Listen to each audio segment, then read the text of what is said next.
the Lord spake unto Moses, saying, Command the children of Israel that they bring unto thee pure oil olive, beaten for the light, to cause the lamp to burn continually in the tabernacle of the congregation. And it shall be a statute forever in your generation.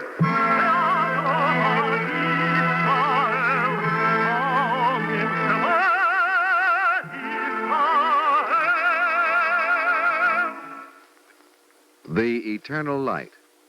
The National Broadcasting Company and its independent affiliated stations present The Eternal Light, a program which comes to you under the auspices of the Jewish Theological Seminary of America. Our program today, written by Joseph Mindell, Thy Father's House.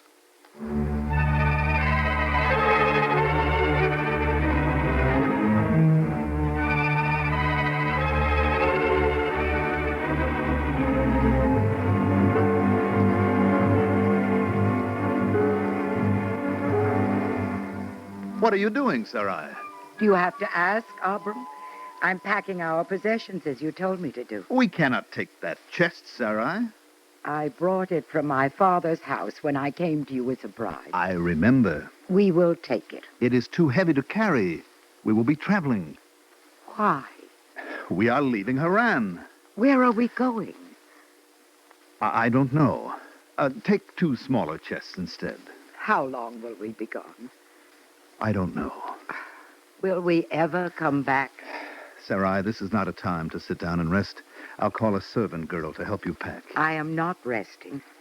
Abram, if you want me to obey without question, if after all these years you want me not to talk, not to ask, then tell me so. Now, Sarai. Or else tell me why. Why are we leaving Haran, leaving your father, our families? You have a right to know, Sarai. Because we are commanded to leave. In the city of Haran, who commands Abram? The voice of the Lord spoke to me, Sarai, saying, Get thee out of thy country, and from thy kindred, and from thy father's house, unto the land that I will show thee. Is something wrong, Sarai? I am waiting to hear the rest. How do you know there is more? Now, Abram, why should you think I would not know? The stone idols in the marketplace, the priests speaking for the stone gods give commands without reasons, as if men and women had no mind, and no hearts, no thoughts, and no imaginings. Are you going to tell me all that you heard? Listen, Sarai. The voice of the Lord spoke, saying, I will make of thee a great nation, and I will bless thee. And in thee shall all the families of the earth be blessed. There is no more to tell, Sarai.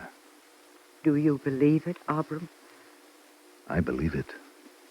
The voice spoke, and therefore we pack all that we carry, and we go? Yes. We leave our homes and our friends, Abram, and we obey without question? As you say, Sarai. Without question.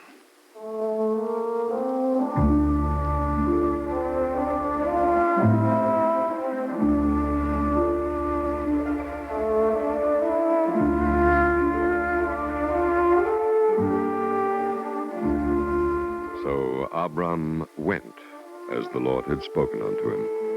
And Lot, his brother's son, went with him, and all their families, wandering from one place to another, stopping, then moving on. They came into the land of Canaan, and they were strangers in a strange land. We'll build it here, Eliezer. As you command, Abram. Then bring stones. Let the boys and young men help you bring many stones. Up, all of you. There's work to be done. They will find no shortage of stones here, Abram. Yes, it is a rocky soil. Well, we'll manage. At least the journey is ended. Not yet, Sarai. But those stones that Eliezer is collecting... They are for an altar to God. But I thought... Abram, isn't this the land that was promised? Not to me, Sarai. Unto thy seed, said the Lord, will I give this land. Thy seed, Abram. thy seed? The stones, Eliezer. Why is it taking so long? It's no use pretending that you didn't hear me. I hear you, Sarai, and I know what you are asking. And you? Do you have no questions? Because I cannot foresee what is to happen? There may come a time for questions, Sarai, but it is not yet. Let's see that the women are ready. When the altar is built, we will continue our journey southward.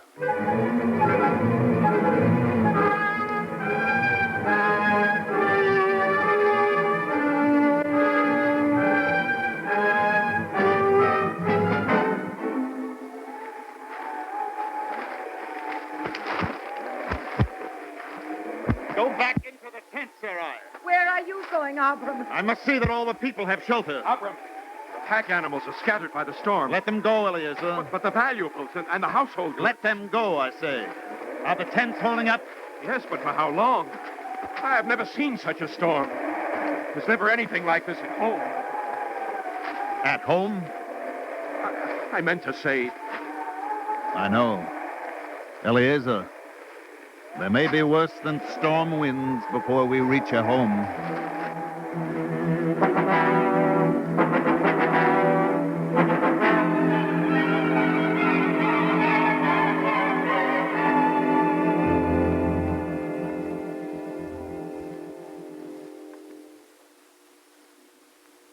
Sarah? Shh. What are you listening for? There is no crying, Abram. The children have no strength to cry. I know. How much food is left? In the whole camp, a handful of flour and some dried fruits. You hear, Eliezer? Now tell us what you found. I went north and east to the settlements we'd already passed in our journey. Here, Abram. Here's the gold you gave me when I left. You could buy no food? There is nothing to buy. There's a famine in the land of Canaan. People are dying of starvation in the fields, in the houses. I put aside a crust of bread for you, Eliezer. Do you understand, Abram? Starvation, famine. Stop it, Eliezer. I want to ask you something, Abram. Not now. Let him speak. I have no need to ask on my account. I am your servant. I do what you bid me do, and I go where you tell me to go. But you, Abram, Yes, Eliezer. was it for this that you left your father and your father's house? For privation and endless wandering? You wait for an answer? Oh, I know the answer. Do you? Still, I will tell you. It was not on account of the journey alone that I set out, but for the journey's end, which is not yet. So strike the tents, Eliezer. Gather the herds. It's no use, Abram. There's famine and death in the whole land of Canaan. Then we will go down into Egypt to see if we can live.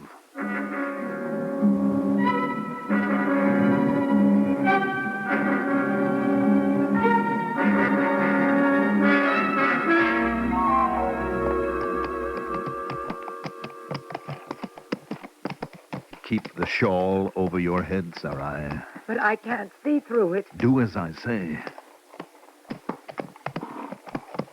We are strangers in Egypt, Captain. That's obvious. We have come to buy food. With your permission, of course. What's wrong with her? Why is her head covered? For protection, Captain, against sun and wind. Sergeant, we'll have a look at her. Yes, sir. You're Canaanites, aren't you? We have come from Canaan. That's what I said. I'll tell you, Captain, I never yet saw a Canaanite woman with a face worth protecting. Remove the shawl, Sergeant. Yes, sir. Oh, Wow, this one's a beauty, Captain. Take your hands away, Sergeant.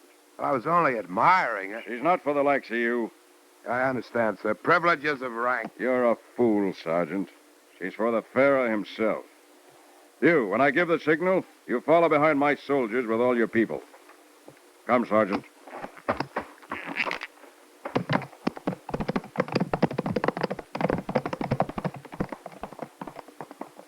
and now, Abram, what happens now? I don't know. But you are still silent. It is still not time to question. Sarai, I can only tell you what I believe. I know what you believe, But are you so sure that you are meant to believe unquestioningly?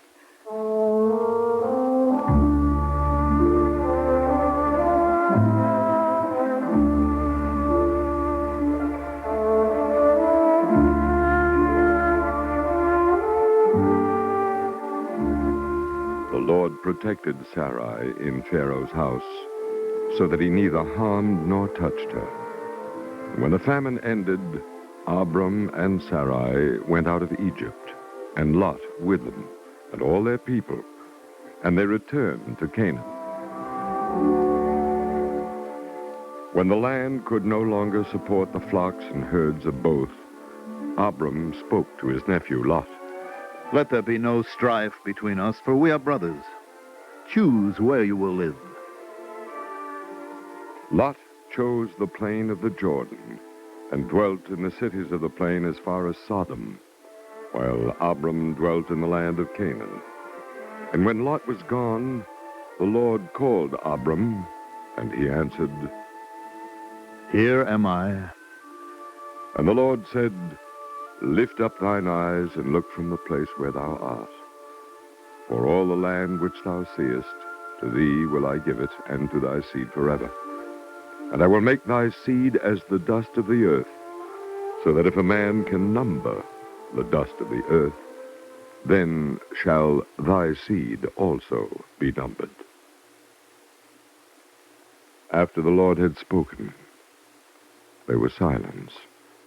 And Abram sat in the door of his tent, while thoughts turned to words within him. Oh, Lord God.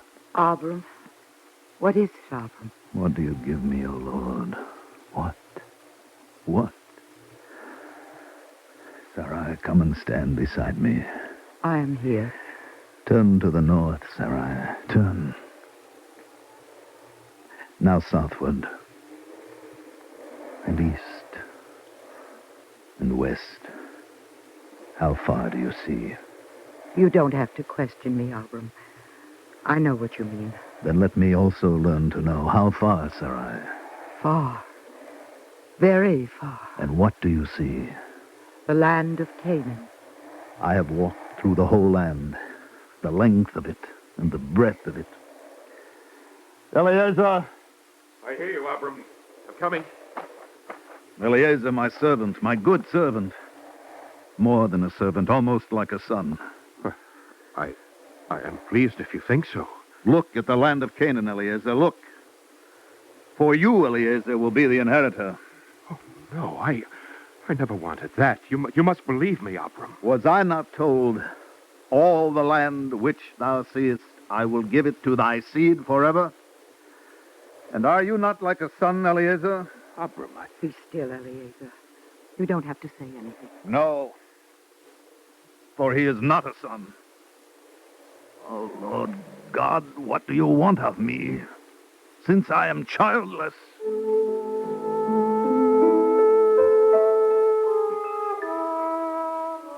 The question shimmered in the air of the universe, and the asking was itself the beginning of an answer. And Abram's soul was lifted as if he had been tested and found whole.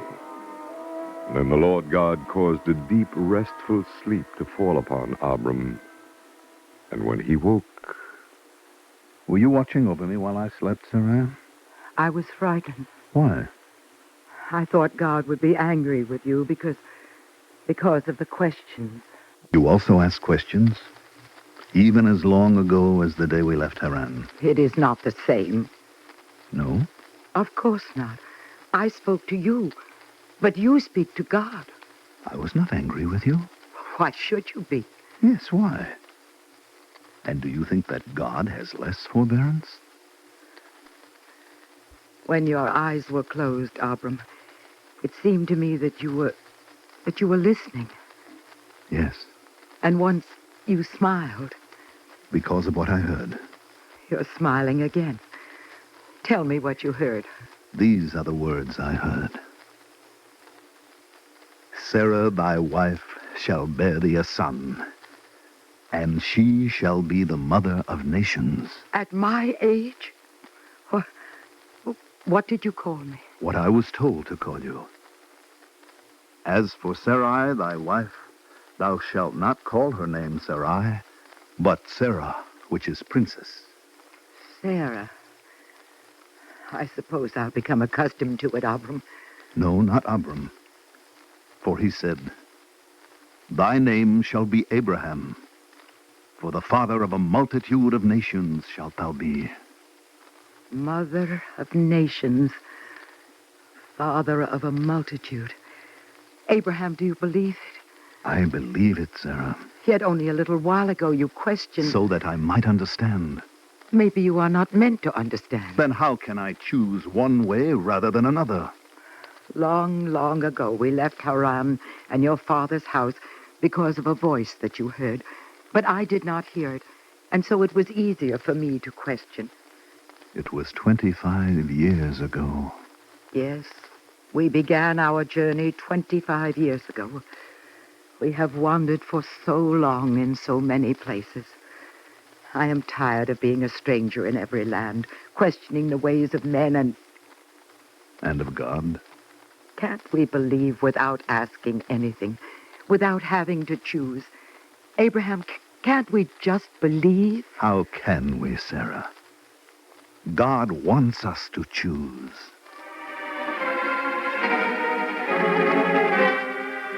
Now the Lord appeared and talked with Abraham, saying, I will establish my covenant between me and thee and thy seed after thee throughout their generations. And I will give unto thee and to thy seed after thee the land of thy sojournings, all the land of Canaan, for an everlasting possession, and I will be their God.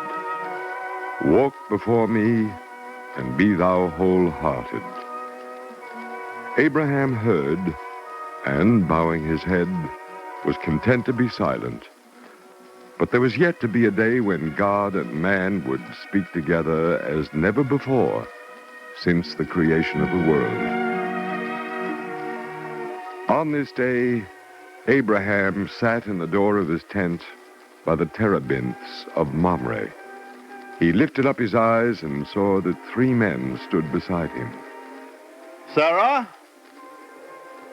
We have guests.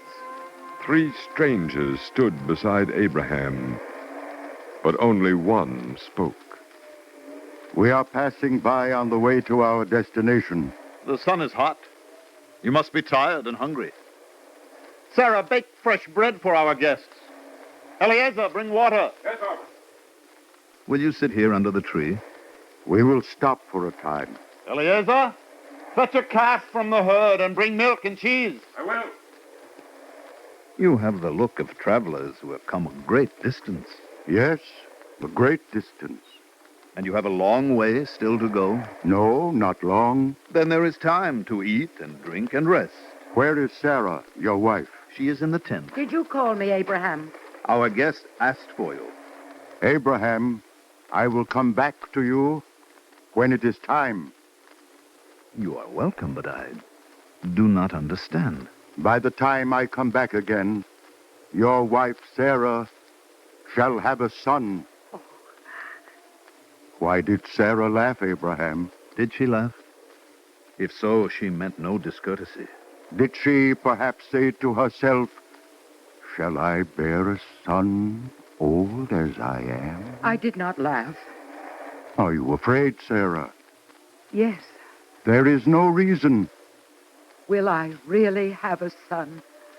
As I have said, and you shall call him Isaac, because you did laugh.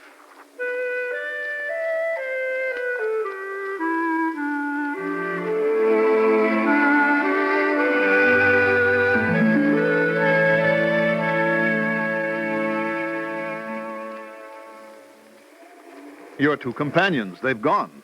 Yes, Abraham, to do the work they were sent to do in Sodom and Gomorrah. Lot, my brother's son, lives in Sodom. For your sake, he will be spared.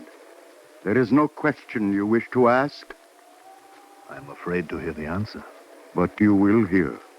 For the Lord has said, shall I hide from Abraham that which I am doing? For I have singled him out that he may instruct his children and his household to keep the way of the Lord, to do righteousness and justice. Still no question, Abraham? If I have questioned before, it was for my sake alone, so that I might find the way of righteousness and justice. And now? Now I must ask for the inhabitants of the world. Will Sodom and Gomorrah be destroyed? They are evil cities. Surely their people are of many kinds. The people lie and cheat. They steal, they murder. They commit every kind of abomination. The people are evil. The end is justly decreed. No. Be careful, Abraham. If you want the world to endure, how can there be pure justice, untempered by mercy? It does not matter what I want. And if you desire pure and absolute justice, then how can the world endure? It is not a question, but a challenge. Men cannot live in the world without an answer. Abraham, I am not sent to do the work. Your dispute is not with me.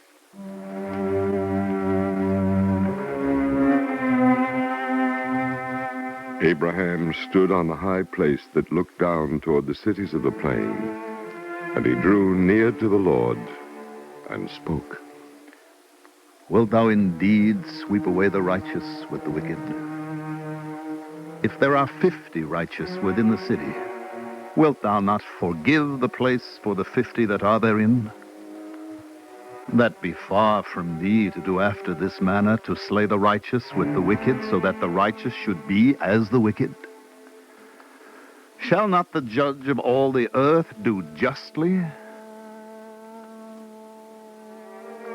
For one instant, it is told, the whole world stopped, waiting for an awesome judgment.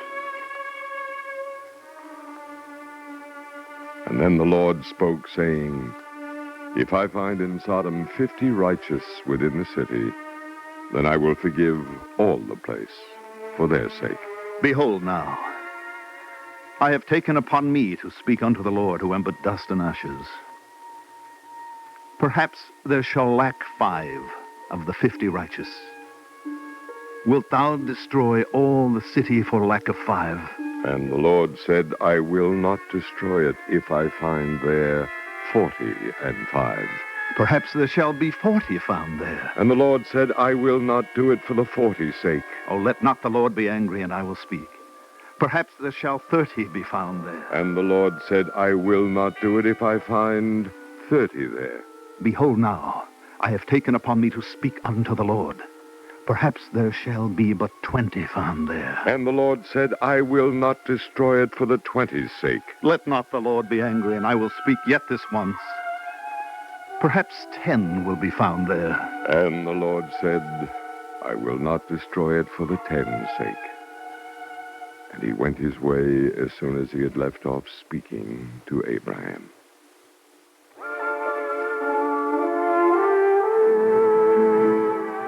Abraham could not save the cities of the plain, for the safety of cities lies in their inhabitants. But Abraham spoke with God as was intended when the first man was created in God's image.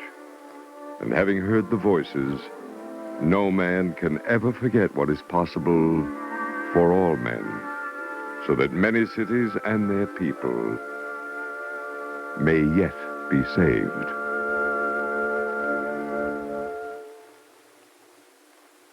If you would like a copy of today's script, please send your name and address with 25 cents to cover the cost of postage and handling to the Jewish Theological Seminary of America, 3080 Broadway, New York, New York, 10027. And now we take great pleasure in presenting Rabbi Josiah Darby, spiritual leader of the Rego Park Jewish Center, Rego Park, New York. Rabbi Darby. How do we reconcile Abraham's faith with his doubts? Are not faith and doubt incompatible?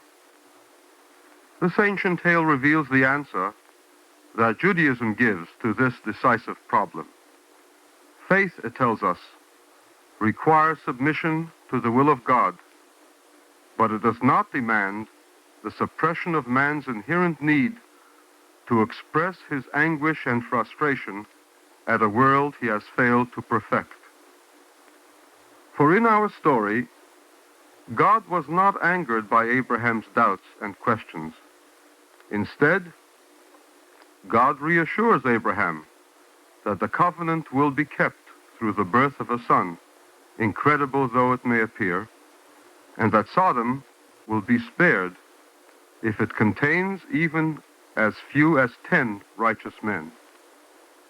Indeed, the inner voice of the Bible tells us that God expected, hoped as it were, for Abraham to challenge him. One obtains the same unavoidable impression in the story of Moses as he endeavors to persuade God not to destroy the children of Israel for the sin of the golden calf. Here we have another radical departure from ancient paganism, a giant step forward in man's struggle to religious maturity. For in paganism, the gods were never questioned. This uncritical attitude to the gods implied an uncritical attitude to the world and its evils. Hence, there could be no human progress in the pagan world. In rejecting paganism and postulating instead the one God who is, in Abraham's words, the sole judge of the whole world, Judaism had to draw the conclusion that he is also just. How then does he tolerate injustice? How explain Auschwitz? One answer is that God is dead. If so, whom shall we challenge?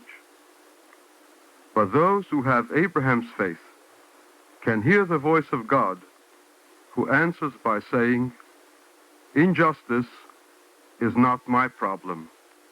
It is yours." Thank you, Rabbi Darby.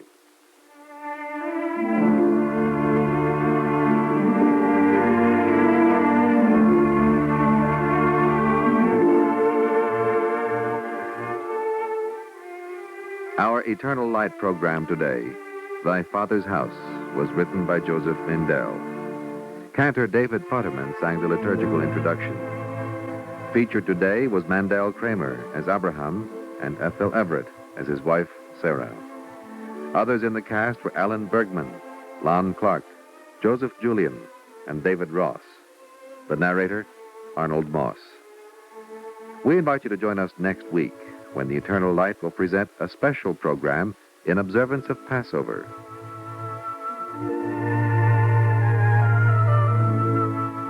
This is Jerry Damon. The Eternal Light is directed by Kenneth McGregor and is presented weekly under the auspices of the Jewish Theological Seminary of America.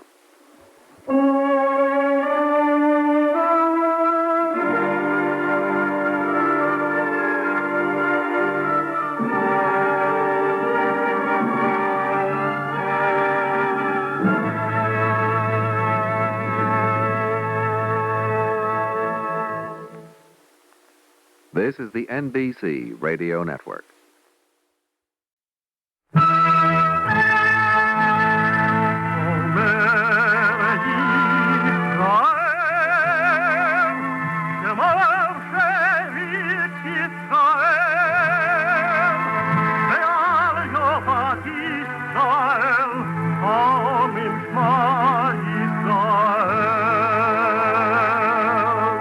And the Lord spake unto Moses, saying, Command the children of Israel that they bring unto thee pure oil olive beaten for the light, to cause the lamp to burn continually in the tabernacle of the congregation. And it shall be a statute forever in your generation.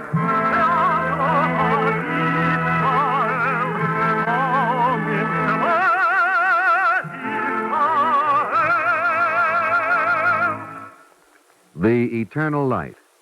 The National Broadcasting Company and its independent affiliated stations present The Eternal Light, a program which comes to you under the auspices of the Jewish Theological Seminary of America. Our program today, Who Never Heard of Moses, was written by Joseph Mindell and is presented in observance of Passover.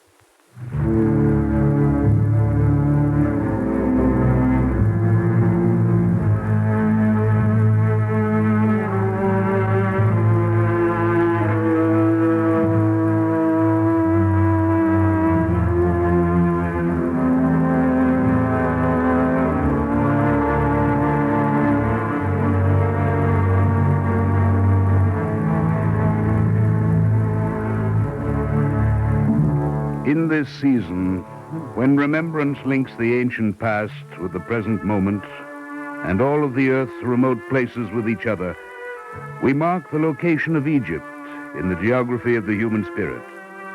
For we are required to remember that from the beginning, in every generation, men who desire to be free have been denied by pharaohs the freedom to choose how they will live. I will also say it.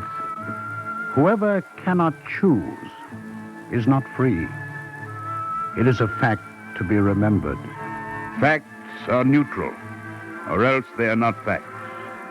But men are not permitted to be neutral, for the facts they learn are sterile unless they are fired by passion, by judgment and intention, unless their meaning is enlarged to human dimensions. If you call me Semyon Kalmanovich, it will do as well as another name. On a spring day when Moscow is at its best, I strolled on Gorky Street with my daughter Rosa, surely the loveliest 18-year-old in Moscow. Suddenly, at a thought that came to me, I stopped. What's the matter, Papa? Come, Rosa. It's not time to go home. We are not going home. We'll turn down this side street. But I want to look in the shop windows on Gorky Street. Never mind. You can come back another day. Where are we going? I want to show you where I lived when I was a child. Come.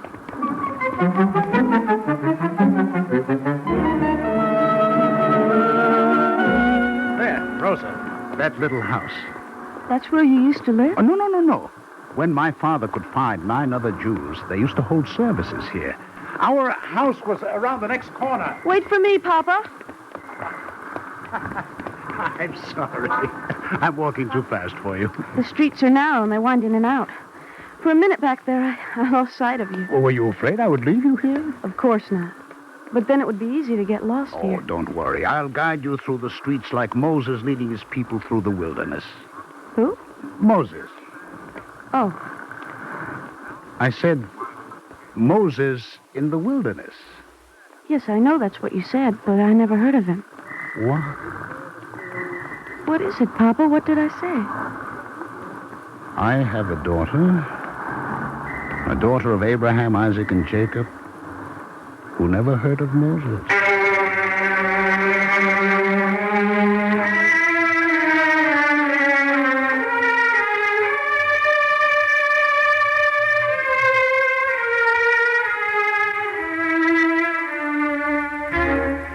I'm not blaming Rosa, you understand? How can it be the children's fault? Is it mine? Could I have taught her half-remembered stories and ceremonies I learned as a child? Or perhaps you will say that we, my wife and I, should have sent her to a school. Then I must tell you that there is not one Jewish school in the Union of Soviet Socialist Republics. That is a fact. To understand this fully, let us just note some other facts. Then begin with the internal passport all Soviet citizens carry. It used to be said that every one of the Tsar's subjects consisted of body, soul, and passport. Much has changed, and a good deal for the better. But that is still the same. You show your passport when you apply for a job, or for admission to a school, or for a marriage license, or an apartment. And one item of information in this document is nationality. About 110 nationalities and ethnic groups are contained in the Soviet Union. We Jews are classified as a nationality and also identified as a religious faith. The first follows as a matter of law, the second from a voluntary act. Of the 230 million people in the USSR, about 3 million are Jews. In numbers, we are 11th among all the nationality groups. Well, let me add another fact. The conditions of our life as Jews are not in keeping with such an elevated numerical rank. As, for example, sending my daughter when she was a child to be educated in Jewish schools. Of which there are none in the Soviet Union. As I have already said, but simply to say it in this way diminishes the enormity of the fact. Well, let us suppose that you could hear a conversation, a purely imaginary conversation, I assure you, but factually accurate between me and an official of the Ministry of Education. Yes, comrade. What can I do for you? It's about my little girl, Rosa. Say good morning to the comrade, Rosa. She's very shy. If you wish to register her in a school... Exactly. This is clearly the wrong place. Comrade, does not our Soviet Constitution state the Communist Party guarantees the complete freedom of each citizen of the USSR to rear and educate his children in any language, ruling out all privileges, restrictions, or compulsion? Yes, but... And has not the party stated that parents themselves have the right to decide in which school, with what language of instruction, they will enroll their children? Did you come here to tell me what everybody knows? Well, I came on account of the constitutional guarantees. I want to register Rosa in a Yiddish school. Yiddish? There aren't enough of you Jews who speak the language. Well, according to the census, almost 500,000 Jews registered Yiddish as their mother tongue. I happen to have with me the official statistics. Never mind. Let me see. Here it is. There are 135,000 people of the Kumyk nationality, and they have their own schools. So do the 25,000 Ninets people, the 15,000 Kantis, the 6,300 Kuryaks. That's enough. There's no use arguing. Oh, then I won't argue. Not Yiddish. Well, let it be a school in another language. Say Russian. Now you're being sensible. But a school in which Rosa can learn Jewish history, culture, and literature. You are foolishly persistent, comrade. Perhaps you do not know how close you are to being in serious trouble. I know, comrade.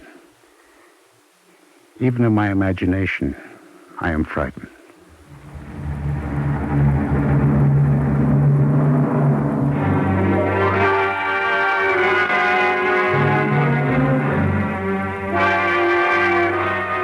The danger is not imaginary. Despite the guarantees of the Soviet Constitution, the threat of swift punishment hangs over those who question official government policy. And if you question, the answer is still no. No religious schools, which are suppressed long ago. No instruction in Hebrew. No schools in Yiddish, the language of the Jewish masses. No Jewish schools. Not even one in all of the Soviet Union. There are other ways in which a people may transmit from one generation to the next its cultural, historical heritage. Well, you are thinking, no doubt, of the printed words, the newspapers, magazines, books. There is an official government policy for these as well. The same policy for which I list the same dry facts. There is not a single Jewish daily newspaper in the USSR. 25 other national groups, totaling 500,000 people, have 17 newspapers. In the last 5 years, 7 books in Yiddish were published. In the 1 year, 1964, 13 million copies of 233 German-language books were published. The number of Soviet Germans is 1/2 to 2/3 the number of Jews. As for magazines, there is one, a Yiddish literary monthly, Sowjetisch Heimland, which reflects and repeats the government's policies. Other cultural institutions remain to be considered. Jewish libraries. No libraries. Radio and television broadcasts. No. Jewish music and orchestras. No. Theaters. Theaters. There used to be 10 permanent theater groups, including our famous Jewish State Theater of Moscow. Gone. All gone.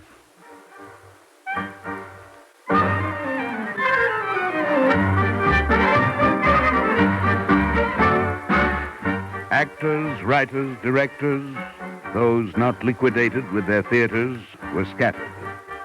Occasionally, a traveling variety show is organized.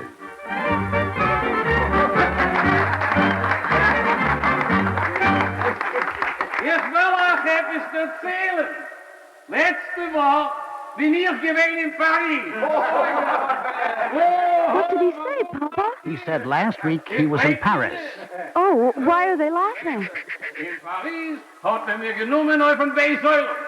Warum auf den Beisäulen?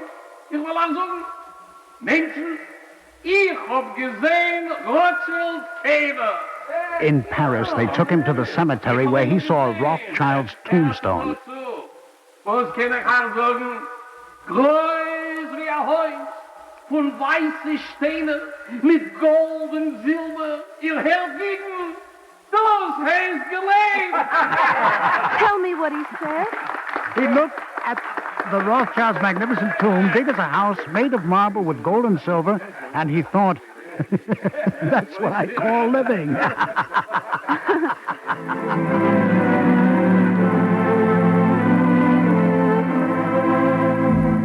There were other people beside my daughter, Rosa, and some not so young, who did not know Yiddish. I wondered why they came to a performance in a language they could not understand. But it is also possible to wonder why, one Saturday morning, I stood at the door of a synagogue. Yes? Am I late? The services have not yet started. Then, if you let me in... Why? What do you mean? Why does anyone come to a synagogue? For a number of possible reasons, my friend. If you're a Jew, for example, to pray. If you're a spy, then to observe and report. Are you serious? Unfortunately, it is a serious thing, but for myself, I'm old enough so that I take very few things with entire seriousness. Well, what could a spy find to report? Who is in the congregation, what is said in the sermon, how much money is collected for charity, who speaks to foreign tourists, and other important matters. I don't know how to convince you that I'm not a spy. You can. But come in. Thank you. For what? If you're a Jew, you're welcome to the congregation.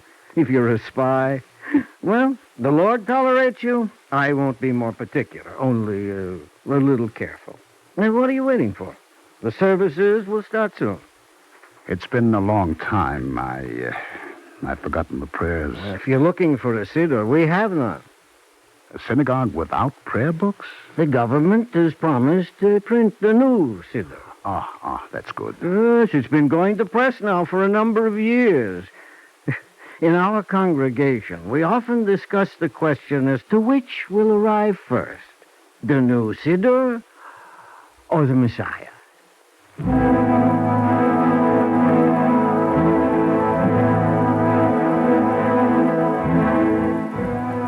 There is a thoroughness about the official government policy with regard to Jewish institutions.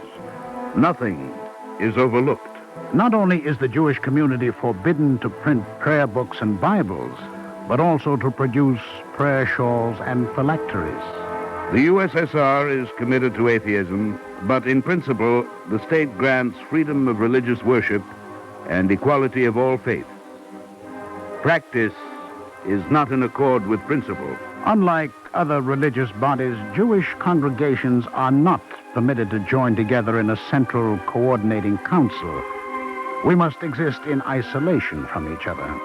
Nor may Jewish congregations have formal official contacts with Jewish religious groups abroad. When I was growing up in Moscow during the early years of the revolution, there were synagogues in many neighborhoods.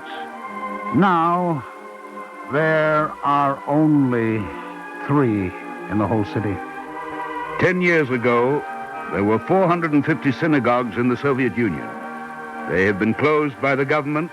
Until today, there are not even 70. Well, just think, if only half of the Jewish population ever attends services, it means there's only 1 synagogue for every 22,000 Jews. Even for these few synagogues, there is the problem of providing rabbis. In other faiths, there are seminaries for theological students who are even given the right to study at foreign institutions. The only yeshiva for training rabbis is in Moscow. An irrelevant fact, since it does not function. I beg your pardon. That is not quite accurate.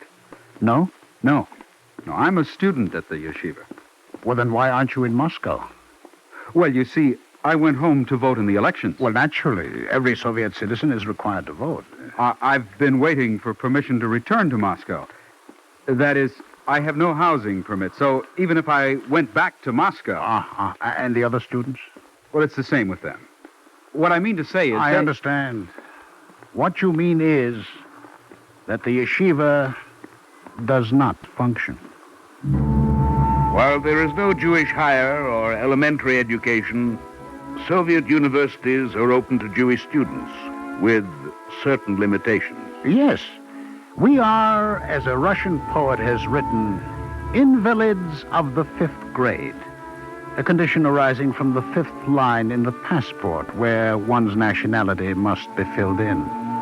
There is a Jewish quota in all universities, as well as in some categories of employment. In the Communist Party apparatus, for example, in the higher ranks of government service, that is, in most vital decision-making positions.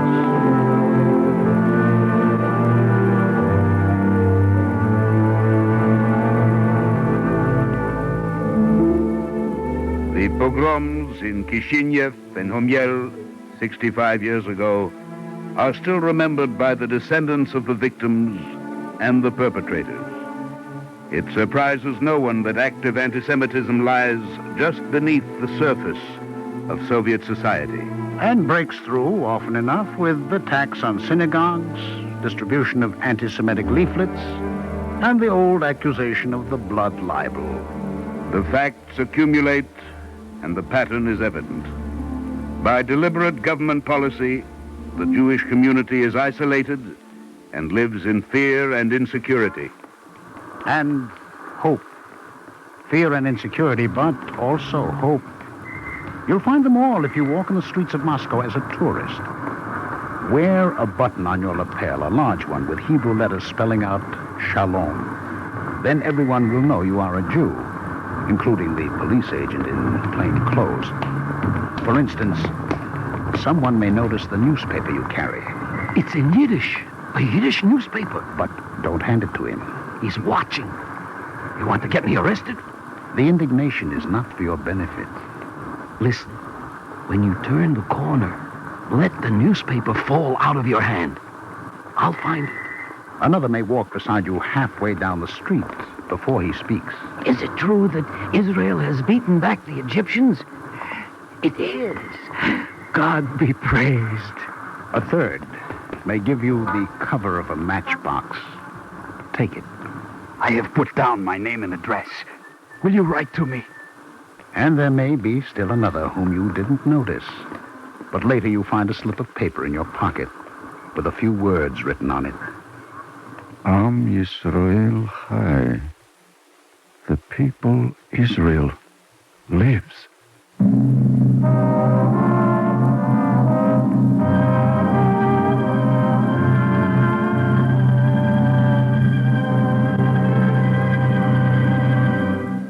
Let it be clear. We live. We can find work and housing, go to concerts and opera, if that is what we want. Some of our children can be educated in universities, if that is what they want. In most ways, we manage to get along like any Soviet citizen. We can live, but not as Jews. I think how little a heritage I leave for Rosa, and I wonder what she will have for her children. And yet the inheritance may be more enduring than I know.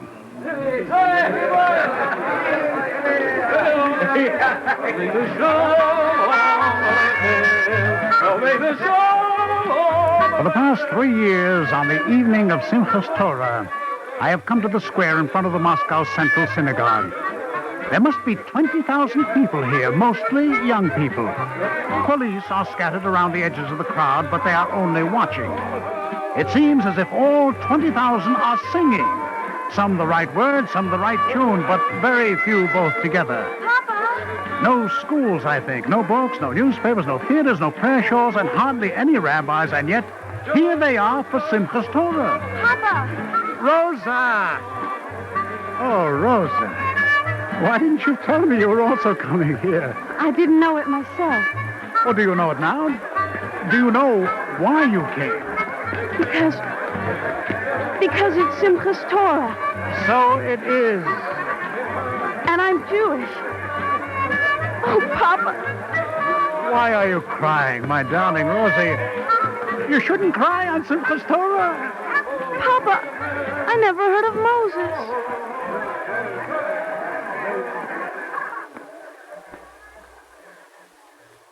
Vayikra, Elav Elohim, Mitoch, Asneh, Vayomer, Moshe.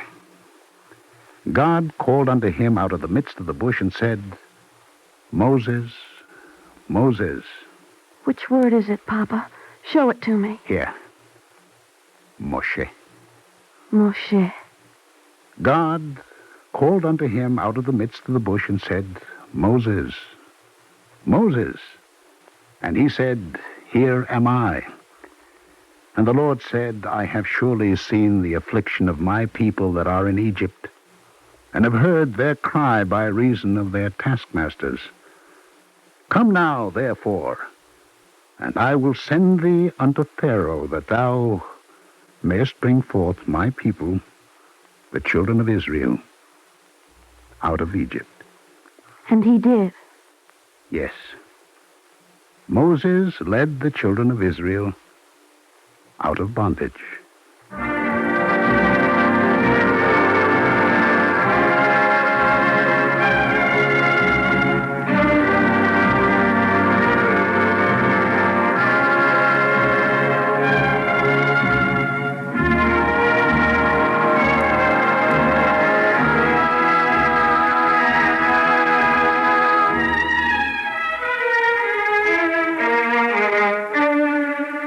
Whoever is denied a choice is not free.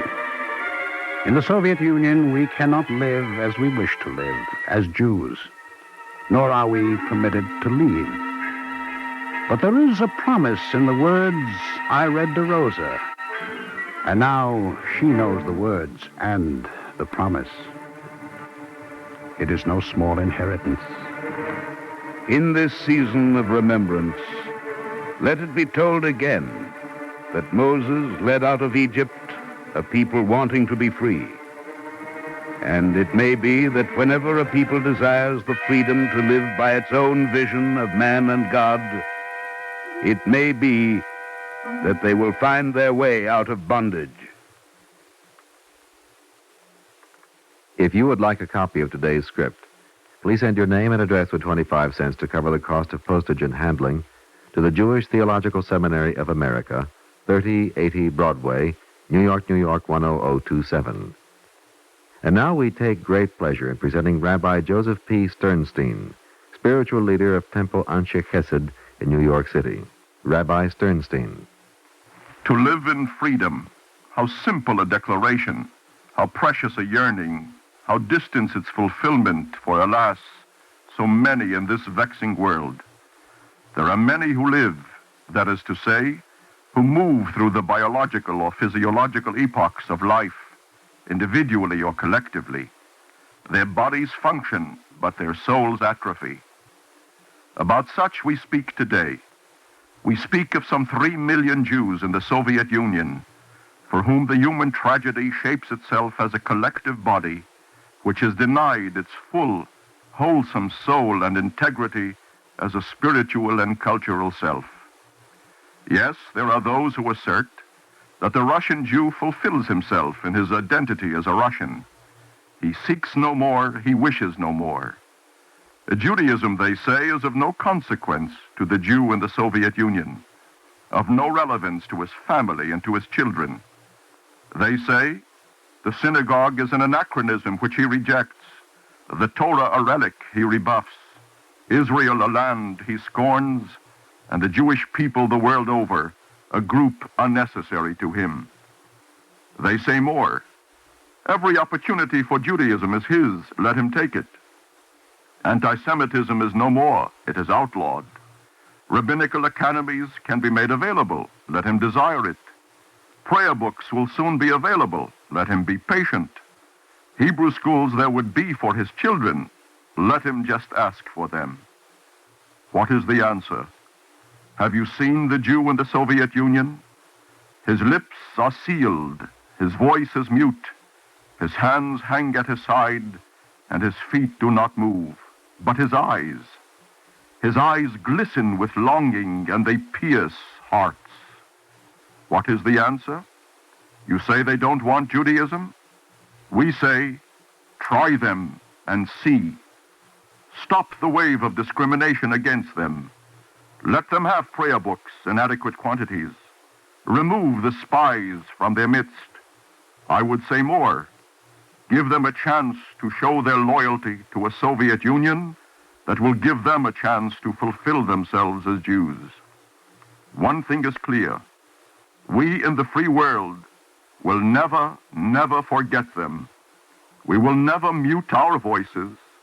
We will never cease until our brethren in the Soviet Union will again be free. Thank you, Rabbi Sternstein.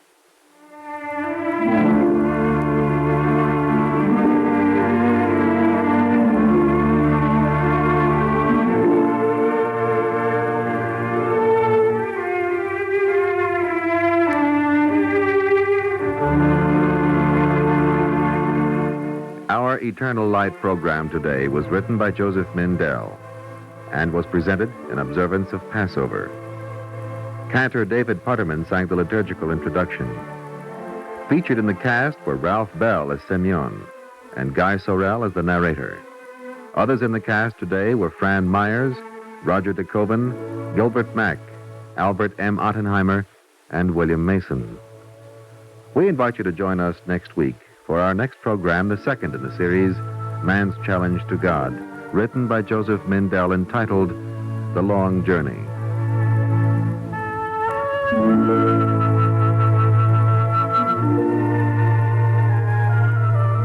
This is Jerry Damon. The Eternal Light is directed by Kenneth McGregor and is presented weekly under the auspices of the Jewish Theological Seminary of America.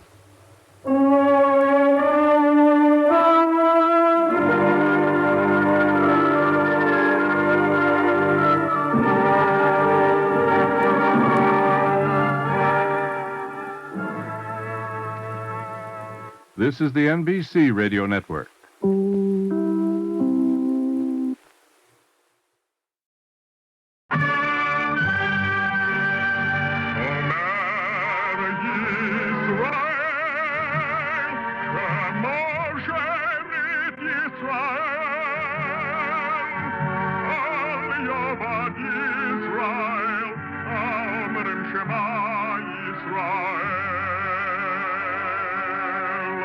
And the Lord spake unto Moses, saying, Command the children of Israel that they bring unto thee pure oil olive beaten for the light, to cause the lamp to burn continually in the tabernacle of the congregation. And it shall be a statute forever in your generation.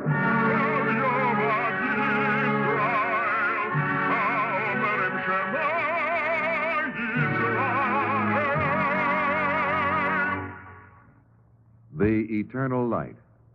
The National Broadcasting Company and its independent affiliated stations present The Eternal Light, a program which comes to you under the auspices of the Jewish Theological Seminary of America. Our program today, The Long Journey, was written by Joseph Mindell and is the second in a series entitled Man's Challenge to God.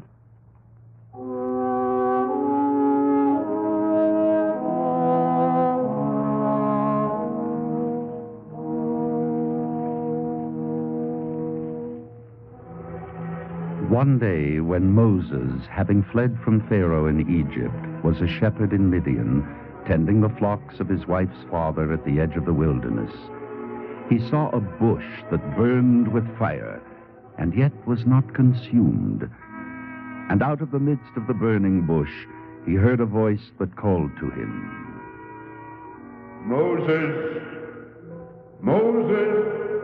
And even this first time, Moses replied as to a voice well known, Here am I.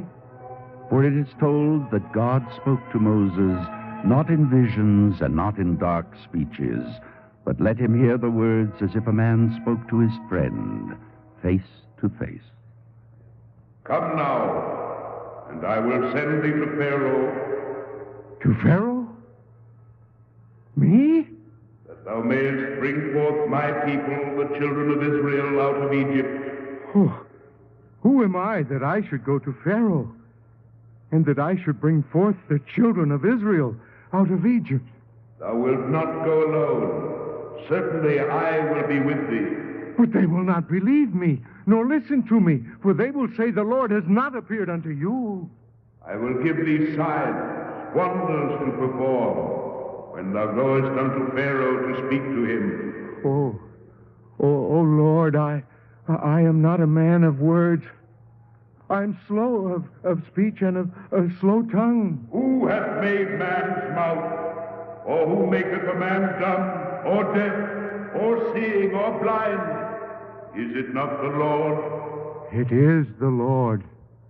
Aaron, thy brother, shall be thy spokesman. I know that he can speak well. Yes, but Therefore Lord... go. I will be with thy mouth, and with his mouth, and teach thee what thou shalt speak.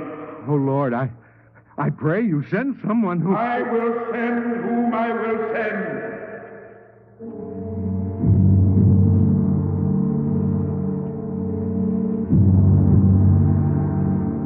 Now the man Moses, as it is written, was very meek, above all men that were upon the face of the earth.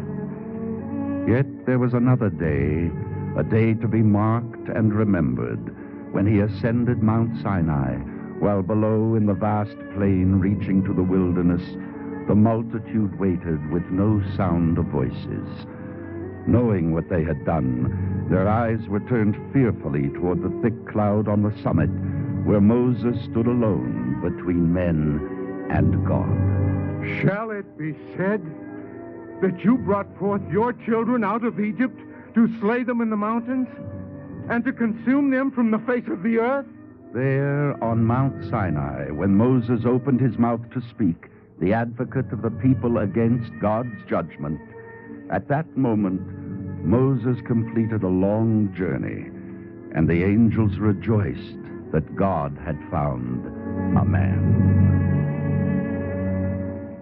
No man's journey is straight and even, for every day of a man's life is a testing that fixes the next day's direction. The way from Midian to Sinai led through Egypt and into the wilderness, through wandering, trials, uncertainty, and the reluctance of the children of Israel. Did you come to help us, you and your brother Aaron? You know why I was sent, Asaph. Yes, you've told us often enough. Leave us alone, Moses. Go back to Midian and your flocks of sheep. I have not yet finished speaking to Pharaoh. Better you had finished. Since you spoke first to Pharaoh, his overseers have set us to making bricks without straw, and our burden is multiplied. You've said enough. Would you rather be a slave than a free man? Listen, and I will teach you how a practical man must reckon. In Egypt, I am a slave, a live slave. You promised to make me a free man. Not I, Asaph. The Lord has said it. Free and alive, Moses? The Lord will take us out of Egypt with a strong hand.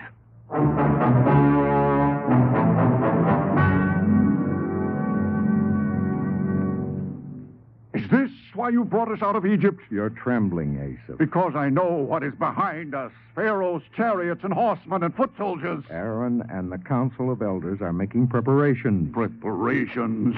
Were there no graves in Egypt that you led us out here in the wilderness to die? My sister Miriam is hurrying the women so that we can break camp and march. The Egyptians are behind us and the Red Sea ahead. Where will we march? Do not be afraid. The Lord will save you with a mighty hand. How, Moses? How will I be saved? Shall I march into the sea? For my sake, will the waters of the sea be parted?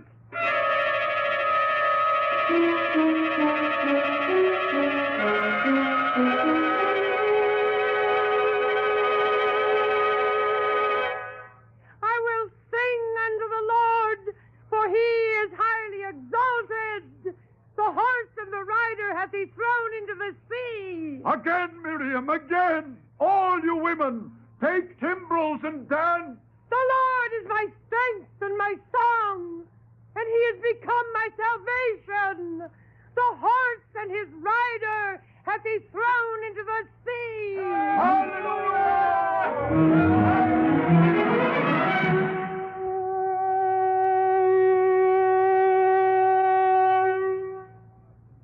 One day you sing praises, and the next you complain. We did not come to you, Aaron, but to Moses. He is in his tent. You can tell me what you have to say. I am here, Asaph. Moses, there is no food. We're hungry. For the first time in my life, I have no food to give my family. Listen to him. You know what you're saying, Asaph. It's true, Aaron. In Egypt, there was always food. There was bread every day. The bread of affliction. Aaron. Eaten in bondage. Aaron, you can't argue with hunger. We will come out of the wilderness. There will be food. Let them remember how much God has already done for them. They are hungry now. Asaph, you are right to come to Moses, for there is no end to his patience. As indeed there is no end to your murmuring.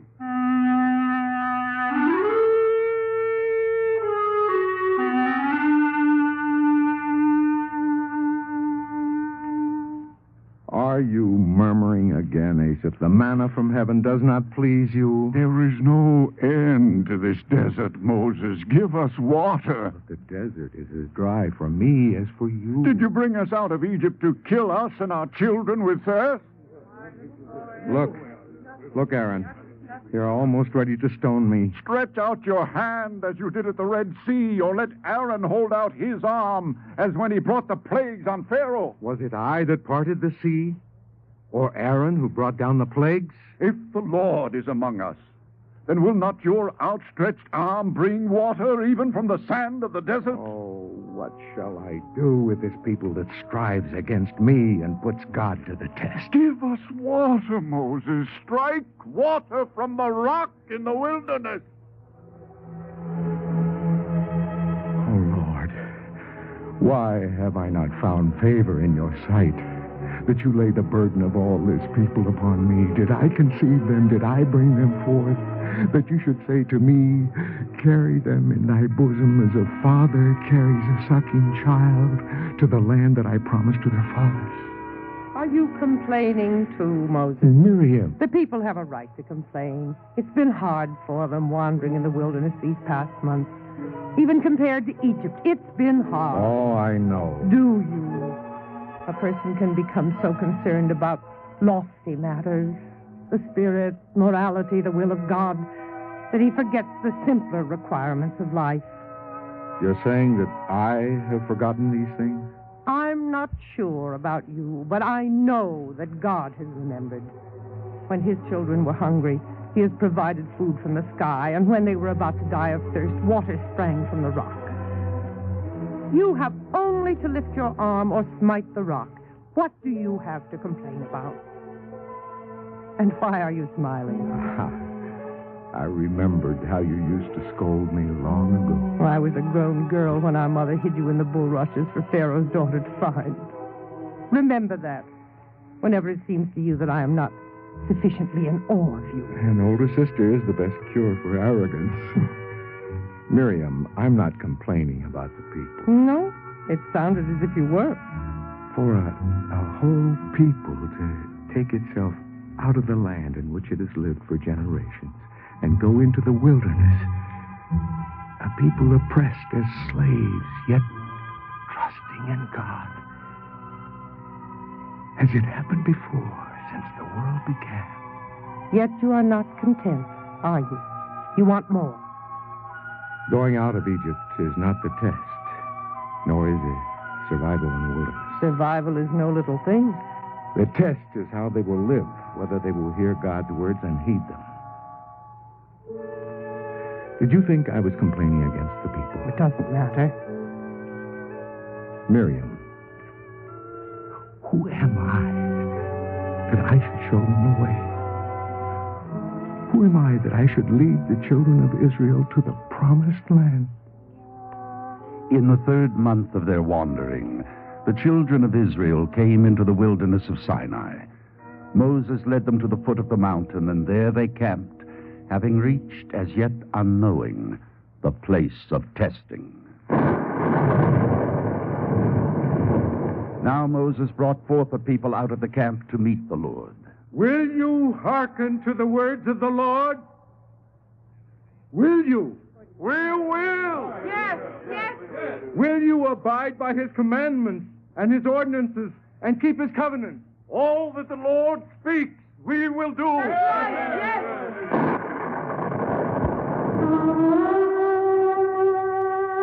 Thunder and lightning came out of the thick cloud on the summit of Mount Sinai, and there was the sound of the ram's horn. Now Sinai was altogether covered with smoke, for the Lord descended on it in fire, and the whole mountain shook.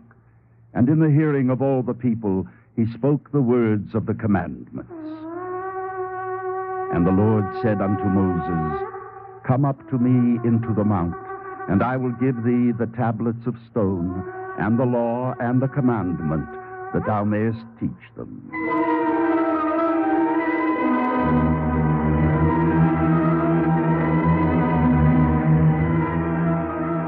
The elders of the people went with Moses a little way, but he sent them back.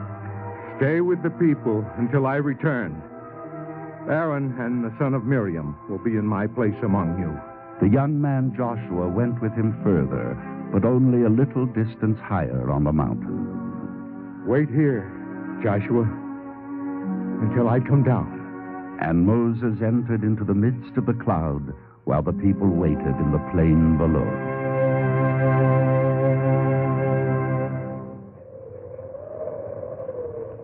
Aaron, how long will we camp here? When Moses comes back, we will know, Asaph. It's 40 days since he left us to go up on the mountain. Then maybe he'll return soon. Are you sure? Of course not. How can I be sure when he'll be back? That's not what I meant. Aaron, are you sure that he will return? That's a strange question. I'm not the only one who's asking it. Then you're not the only fool in camp. Tell me, would Moses lead the people out of Egypt to abandon them here? No, but who knows what might happen? What has happened on that terrifying mountain?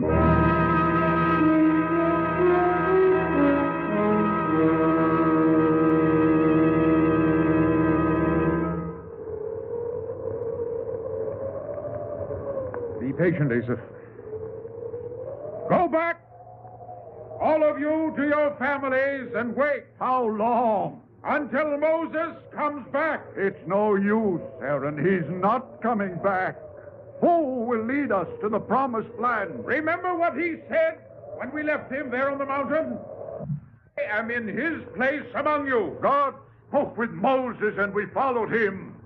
With all respect, Aaron, you are not Moses. If you will not wait for Moses, then you will have to be satisfied with Aaron. We cannot remain here forever. We want you to do something for us, for the people. Well, tell him, Asa. What is it you want me to do that you are so reluctant to say?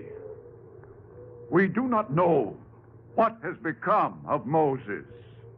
We have no God. Make us a God to go before us.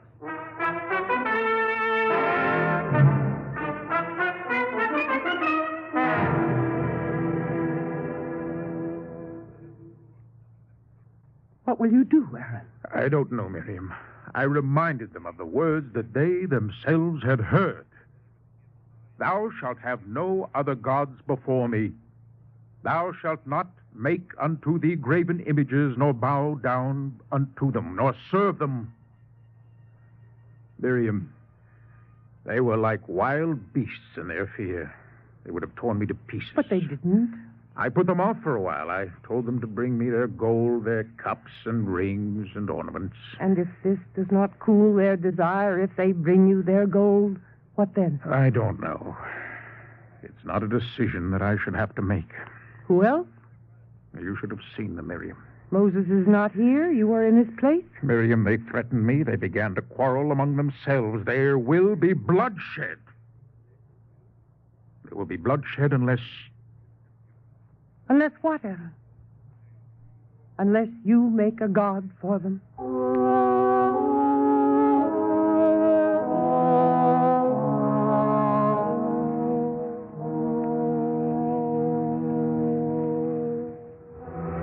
When Moses went down from the mountain, he carried the 2 tablets of stone that were the work of God, And the writing was the writing of God. And when he came to the lower slopes, he saw Joshua. Shall I carry the tablets? Oh, they do not weigh down my arms. You have waited all these days, Joshua. Were you beginning to think I would not come back? Well, why should I think so? You told me to wait for your return. So I did. Then let us go down to the camp.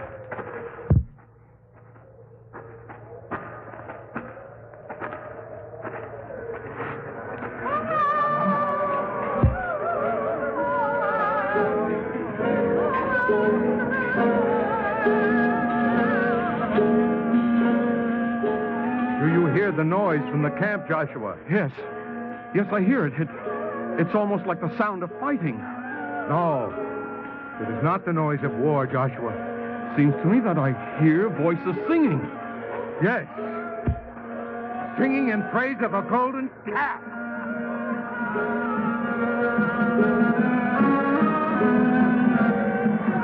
Stop! Stop! What abomination have you made? How do you dance before a golden calf? Worshipping a thing you have made with your own hands. Moses, see what I have brought down to you from Sinai. The tablets of the law in the writing of God. Never has a people been given such a gift. And never has a people been so unworthy. You shall not have it. I'll break the tablets in pieces.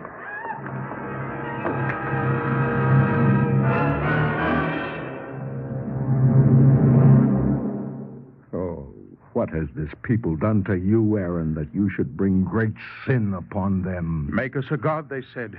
They brought me their gold, and I cast it in the fire, and there came out a calf. There came out a calf by itself. No doubt the fire was evil. Now, don't be too angry, Moses. You know how the people are, how easily they can turn to evil. What they did is their sin. You blame them for yours as well. You did not see their fear, their confusion, their anger. Were you more afraid of their anger than of breaking God's commandment? Answer me. I don't know. Moses, I will not excuse myself any longer. What I did is on my head. Then how will you live? Oh, Aaron. Aaron, did you forget that I left you here in my place? No. But did you remember that when you put me in your place that I was Aaron and not Moses?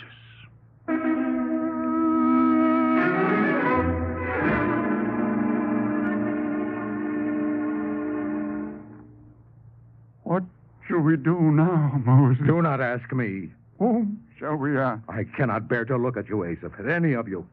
Go away. Take the people. Go away. Where shall we go? How? And in what direction? You were told, but you refused to heed the words. We know what we have done. I'll speak only for myself. I know what I have done, and knowing it, I cannot live unless there is forgiveness. Your knowledge comes too late. Do you set a time limit for repentance? Repentance, Miriam. This repentance is born of a fear of consequences, not love of God's way. Maybe it's both. Living men and women are seldom pure. You also took part, Miriam. Yes, by saying nothing, I also took part. I wish with all my soul that the deed had never been done. What you have done once, you will do again. It may be so. Therefore, you will not look at us? Is this the same Moses who used to say, "Who am I that I should speak yea or nay? Who am I that I should lead the people to the promised land?" Of all who make the long journey, does anyone know who will enter the promised land and who will not? Do you know, Moses? Come. Let us make ourselves clean. Then I will go up again into the mountain to see if we can be forgiven.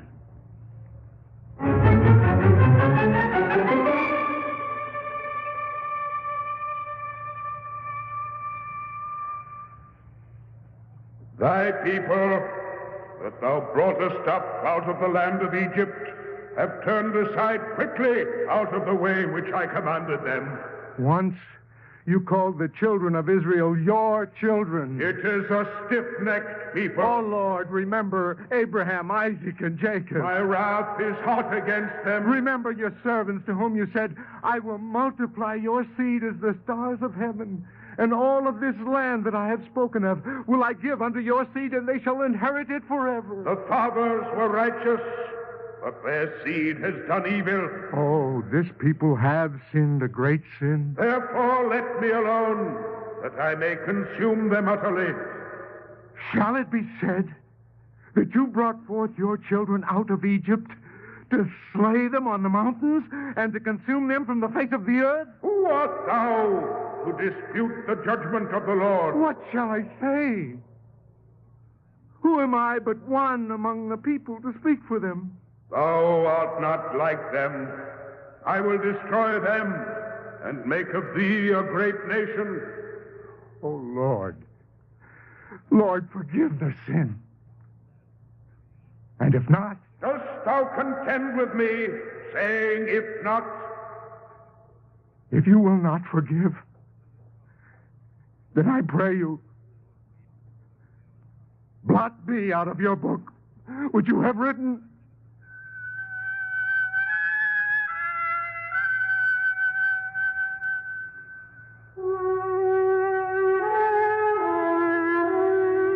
On the summit of Mount Sinai, there was a serene stillness, as when a long journey is ended and another is not yet begun. The Lord said, Go, lead the people unto the land of which I have spoken unto thee. And then he departed from the place of testing, having found a man.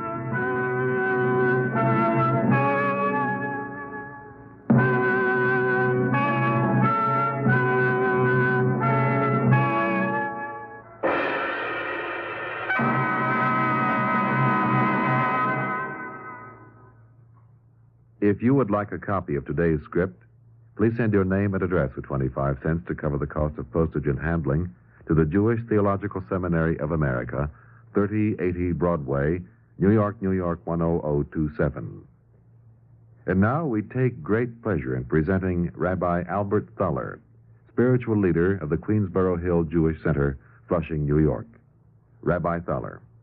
The script which we have just heard describes the long and difficult road along which Moses traveled in his journey to spiritual maturity. Elsewhere in the biblical narrative, there is evidence of another aspect of this moral growth. When Moses went out to see the burdens of his people, his first act was to rescue one of his own kin from an Egyptian's maltreatment. The next day, he intervened between two of his own people who were quarreling. Then, having fled to Midian, he rescues the daughters of Jethro, complete strangers, from oppression by other strangers. Note the progression. We would expect a person to protect his own against outsiders. It is somewhat more difficult for a person to take sides between two of his own people. To extend oneself to help the oppressed in a situation which involves only strangers is the greatest measure of one's devotion to justice. Moses feels compelled to act. He must do the right thing no matter what the consequences. We, of course, are not prophets, yet each of us must travel the same road. In so many ways and on so many occasions, we are called upon to render decisions, to act. It is so easy to make the expedient decision, to pursue a course of action which is the least painful, the most comfortable. As we wrestle with the personal and social dilemmas of our day, we need the example of a Moses. I believe each person knows precisely what the moral imperative demands. I believe each person knows precisely what is right and what is wrong. We fall short of the mark, however, because we lack that extra bit of courage to persevere in our convictions. But when we opt for justice, when our behavior is determined by a moral judgment, we too arrive at a destination, having made a spiritual journey. At that moment, as with Moses, the Lord finds each of us to be a man. Thank you, Rabbi Thaler.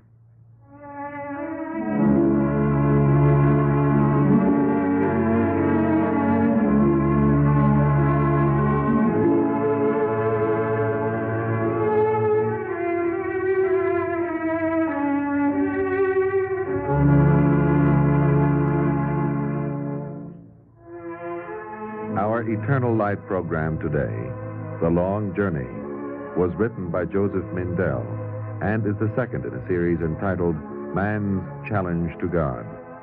Cantor Robert H. Siegel sang the liturgical introduction. Featured today was Lawson Zerby as Moses, Elspeth Eric as Miriam, Roger DeKoven as Asaph, Donald Buca as Aaron, Gilbert Mack as Joshua, and Guy Sorrell as the voice of the Lord. The narrator, Lester Rollins. We invite you to join us next week when the Eternal Light will present a special program marking the 20th anniversary of the State of Israel.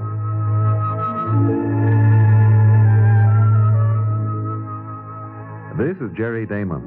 The Eternal Light is directed by Kenneth McGregor and presented weekly under the auspices of the Jewish Theological Seminary of America.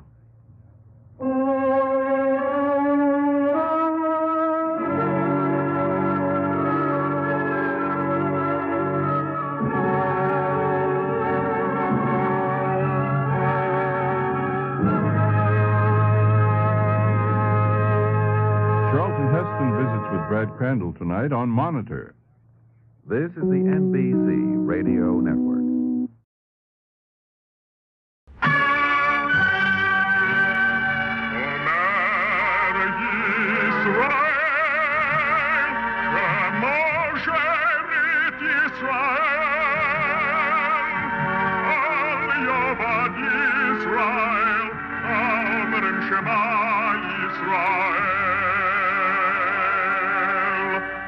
And the Lord spake unto Moses, saying, Command the children of Israel that they bring unto thee pure oil olive beaten for the light, to cause the lamp to burn continually in the tabernacle of the congregation. And it shall be a statute forever in your generation.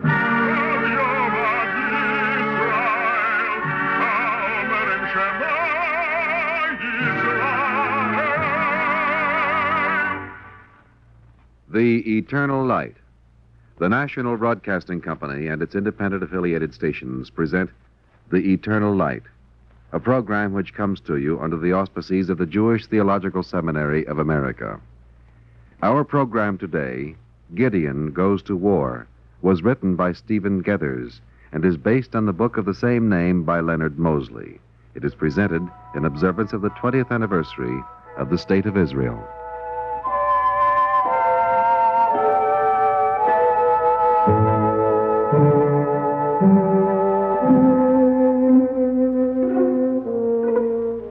From Mount Tabor, it is possible even for an unbeliever to look out and be moved by spiritual and religious emotion. For all around is the land of the Bible, and it is a shining land. And the atmosphere, redolent with history and legend, is thick in your nostrils as you look at it, and it is impossible not to find it beguiling and disturbing. For Ord Wingate, it was a dream of childhood come true. Ord Wingate, seeing the landscape of his Bible coming to life, was a convinced Zionist for the rest of his existence. And from the moment of his revelation, he made no secret of the fact that he would help the Jews to win their independent state, even if it meant fighting other enemies of Zion besides the Arabs. Gentlemen, I've joined your staff of headquarters, British forces in Jerusalem, as intelligence officer. I've been here several days. Now, what am I supposed to do? Do? Yes, sir. Well, there's very little to do here, Captain Wingate. It's not what you'd call an unpleasant sort of life. We still try to observe the various social amenities of our mother country. When possible, the wives of our officers take tea together. There are dances. I'm afraid that hardly falls under the duties of intelligence, Colonel. He's been here too short a time, sir. When the captain has been indoctrinated for 2 or 3 months and sees the impossibility of the situation, I'm sure he'll be perfectly willing to join the throng of ladies at afternoon tea. May I ask a question? Certainly, Captain. Whose side are we on? We are on the British side. Oh, didn't you know? And on whose side are the British? Captain Wingate, at first I found you rather amusing. Now I fear you're being dreadfully zealous about the situation. Let me make it clear to you, sir. We are here to maintain peace between two sides, the Arabs and the Jews. This is 1936, Captain Wingate. I needn't tell you of the past history of this area. It's been tense, and we've managed to relieve that tension. How? Well, by minding our own business. We shall continue to act accordingly. Remember that. Is there anything else, Wingate? Yes, sir. Long before I reached Palestine, I knew what the Jews were seeking. I understood what they needed, sympathized with their aims, and knew they were right. Now, this is not a personal conviction, Colonel. It is based on fact, legal fact. Palestine is a British mandate under the League of Nations, dedicating us to create a national Jewish homeland. Now, it is my belief as a soldier, sir, that when there are opposing sides, every man must proclaim his allegiance. Oh, you're very right, Captain, of course. Proclaim your allegiance to whomever you wish, as long as it is England. Very good,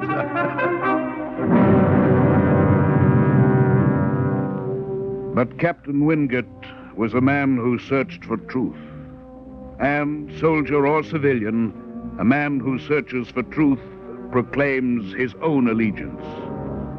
That night, Ort C. Wingate drove across Mount Carmel, stopped outside a block of flats, doused the lights of the car, and went inside. It was his first evening out in Palestine, and he was to remember it for the rest of his life. Shalom. I beg your pardon. You must have the wrong house. I have the right address. Is your husband at home, Mrs. Walensky? No, sir. Someone for me, my dear? Oh, come in, please. Well, good evening, Captain. Good evening, Mr. Walensky. This is my wife, Captain Wingate. You do a good job. You even have my name. Especially your name. Sit down, please. Oh, thank you. Would you care for a drink? Whiskey and soda, perhaps? An excellent British concoction. Yes, thank you. Whiskey is universal, Captain. As universal as people taste. What can I do for you? I've seen your face in the files at GHQ. Now, tell me the truth now. Is it a fact that you are Chief Intelligence Officer for the Haganah? You mustn't believe everything you hear. Now, you don't need to play diplomatic games with me. Why are you afraid? Why don't you say what you are? I am not afraid to say what I am. I am a Jew. Then tell me, Mr. Walensky, do you believe in a Zionist state, in an independent state of Israel? I'm not afraid of answering that. Yes, I do. Oh, you do? But you know what it means. Do you Jews realize that you'll have to fight for your independence? I think, Captain Wingate, that we do. But fight, I mean fight. A bloody struggle. There'll be no free Palestine for the Jews unless you fight. Fighting is just a small part of it, my friend. We cannot fight until we are sure we can win. Uh-huh. And how do you propose to do that? If I could answer that, we'd be fighting now. I see. Mr. Walensky, I would like to teach you. I'd like to teach you how to fight, and then I should like to lead you. Why? It seems too simple to say that I arrived in Palestine a convinced Zionist. But it happens to be the truth. Your whiskey and soda, Captain.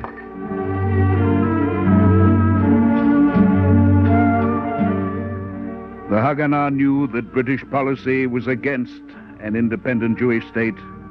They knew that Wingate was an intelligence officer. They watched him, not knowing whether they were being goaded or tricked. But in a little while, they discovered that Ord Wingate was sincere. For 18 months, Wingate passed up the teas and the dances and did what he had come to Palestine to do. There was little equipment, but he used what he had. He trained the Haganah, and finally, with his friend Zvi Brenner, he put it to its first test. He took a 7-man patrol and went off into the darkness. Zvi and the other men waited for his signal.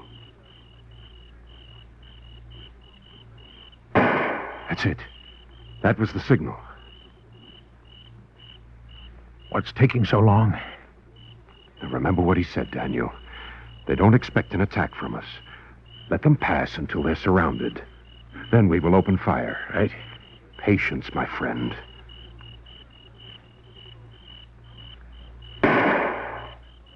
They look for him. They will not find him. Go! Zvi! Yes?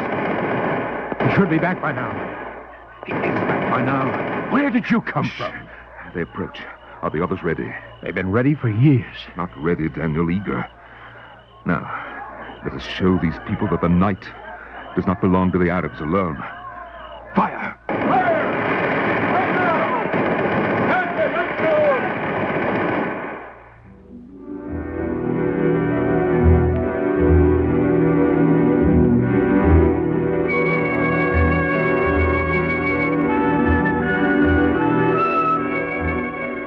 It was well into the morning when they got back. Filthy, badly scratched, exhausted, but triumphant. They were home. But Jerusalem was also the home of British Army headquarters. For Wingate to deliberately flaunt British policy, to take the Jews into action and encourage them to infiltrate, to fight, when he knows that they must defend themselves only inside their settlements. To do it without permission. The man's insane. I can't understand how General Wavell has allowed him to remain here, and I don't think he will for long.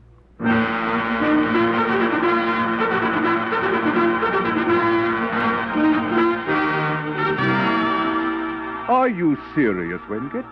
Are you trying to start an all-out war? We have started nothing, sir. We? You forget you're a British officer. I'm a British officer who is sent to do a job, and I'm doing that job as I see fit. But not as I see fit. And there are still channels of command. The Arab rebellion is growing worse, sir. Why must a man be allowed only to defend himself? If he must defend, that means he's being attacked, in which case it is his right to counterattack. But you can't keep peace by going out on patrols, by shooting up the perimeter. This is not fighting, sir. This is fighting back. Blast you, Wingate. You sound like a Gideon in British uniform. Oh, thank you, sir.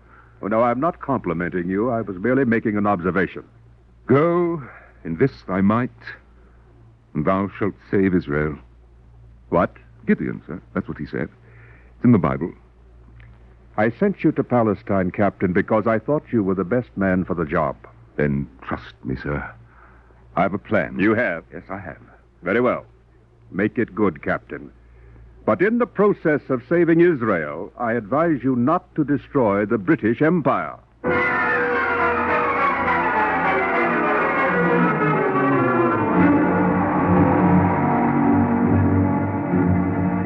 When Wingate returned to headquarters, the staff officers were surprised to see him. They'd been certain that General Wavell would never allow him to come back to Palestine. As he entered, there was silence for a moment. Then... Colonel, Eh? Isn't that Wingate, sir? Wingate? Well, it couldn't be. I understood. Yes, it is Wingate. What the devil is he doing back here? Captain Wingate reporting, sir. What? Oh, yes, of course. Well, Wingate, how did you make out? I'm leaving, sir. Oh, well, that's too bad, Wingate. Sorry to lose you. Oh, yes, indeed. Sorry to lose you, Wingate. Thank you, sir. When are you going? Tomorrow morning. That soon, eh? Yes, sir. By ship? No, sir. Truck, sir. I'm posted at Ein Harod. Ein Harod? Yes, along with the volunteers who wish to go with me. Is this a joke? No, sir. It's all here in the orders, sir. Well, surely you don't think any of our men will volunteer? I think they will. With your permission, sir, I should like to call for a formation. Wingate, you're a magician. Or a madman.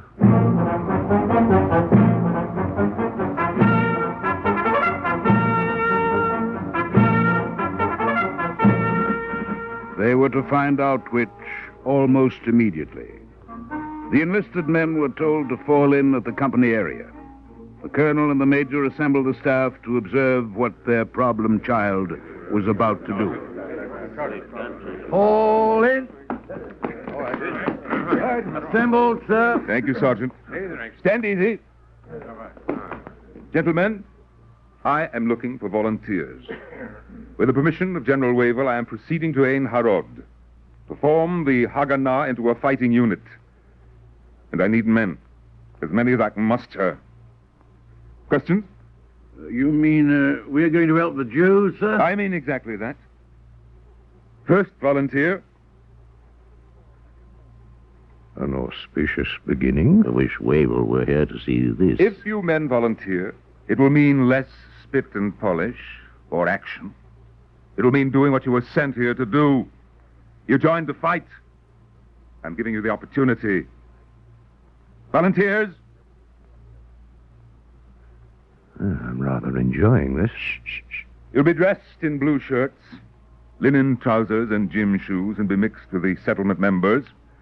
You'll be equipped with rifles, hand grenades, a water bottle, and a pole on the end of which a torch could be tied.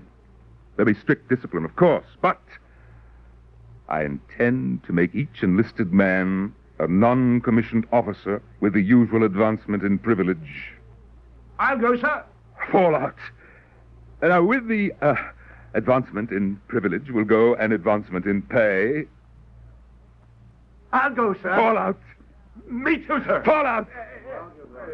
Well, Major, which is he, madman or magician? Magician, I'm afraid.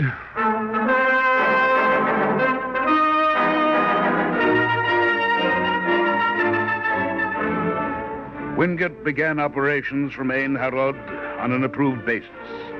He started a school to train Jewish settlers in the art of making guerrilla warfare. There was stupefaction in GHQ and jubilation in the Jewish Agency.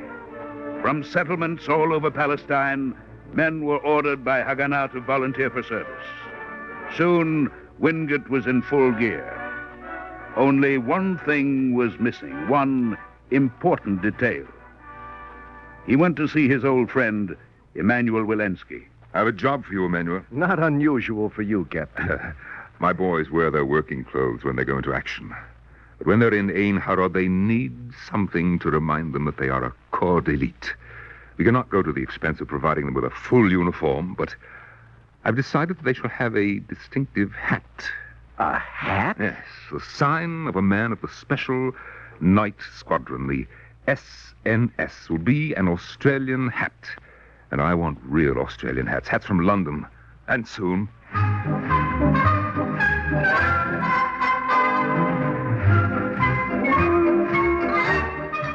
He got his hats, and soon the course of instruction began with the help of 2 junior British officers. It is now part of the handbook of training for the Israeli army. This is a course for Jewish sergeants. It has been known as the Soldier's 10 Commandments. 1, know and love what you fight for. 2, carry out every order of your commanding officers with speed and understanding, accept his leadership with faith, and don't ask permission to add your explanation to his words and instructions. 3, use your equipment only in fulfillment of your duty and use it sparingly. We are not making war on the Arab nation, but on the Arab gangs. And towards the ordinary Arabs, we will abstain from cruelty and brutality. A coarse and savage man makes a bad soldier.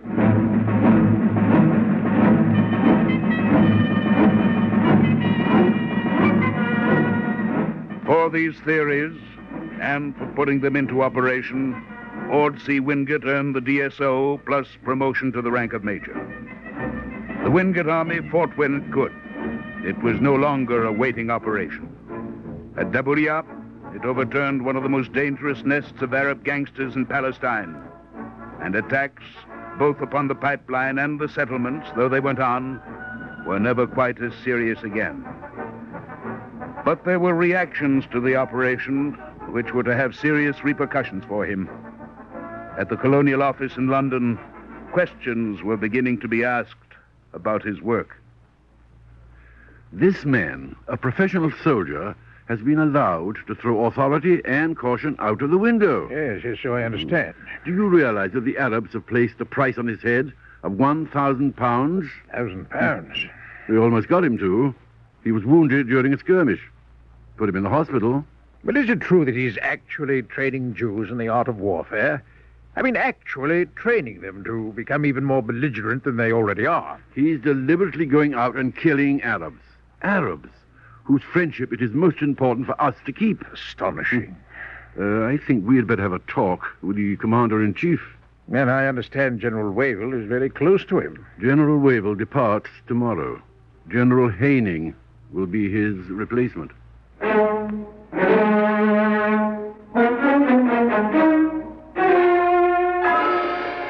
General Haining at first acquiesced in the establishment of Ein Harod as a school for the SNS. But now he was beginning to have his doubts. Something Major Wingate was at first unaware of, but not for long.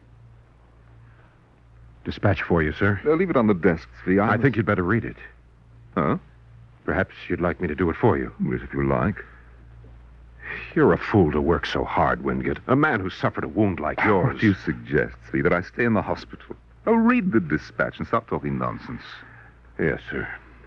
Memorandum to Major Ord C. Wingate. Subject, dispersal of all British personnel. Let me have it. Effective immediately, all British personnel will be returned to their home bases. It is hereby ordered that the organization known as the Special Night Squadron will be abandoned without delay. All British personnel? Yes. But General Wavell... General Wavell is gone. He's been replaced by General Haining.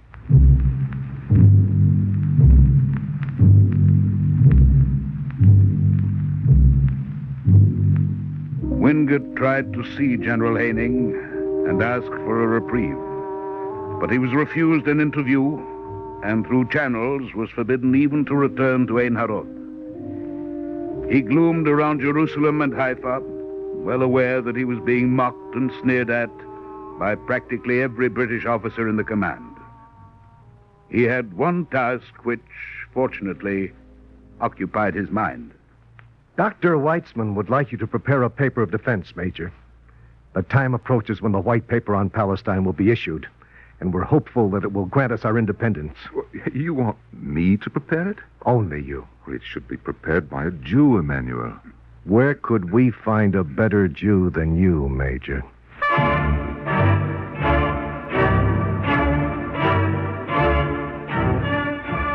So Wingate wrote a document called The Jewish State, Security and Defense, Transition Period, which is today one of the most treasured documents in the archives of Israel. He wrote it certain that his military career was in danger, that an independent Jewish state was still some time away, but he wrote it nevertheless. And he was right, for the net result of his activity was dismissal. Before he went home, his beloved Jewish settlers in the special night squads threw him a farewell party. I know, Major, that a farewell party should have music and laughter, but this is not exactly a celebration for us. Thank you, Emmanuel.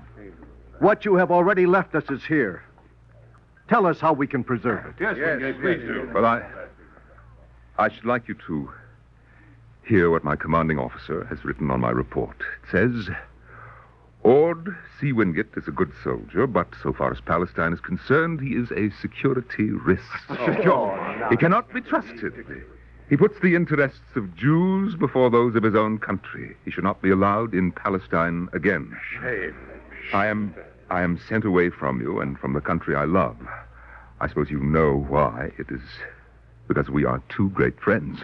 There is no such thing as too great a friend. My country disagrees. It's impossible. But I promise you I shall come back. If I cannot do it the regular way, I shall return as a ma'pil, an illegal refugee. You asked me to tell you how to preserve what I have left you. Well, there is but one way. When the state of Israel becomes a reality, make it work. For myself, I shall always preserve what you have given me. Bravo! Bravo!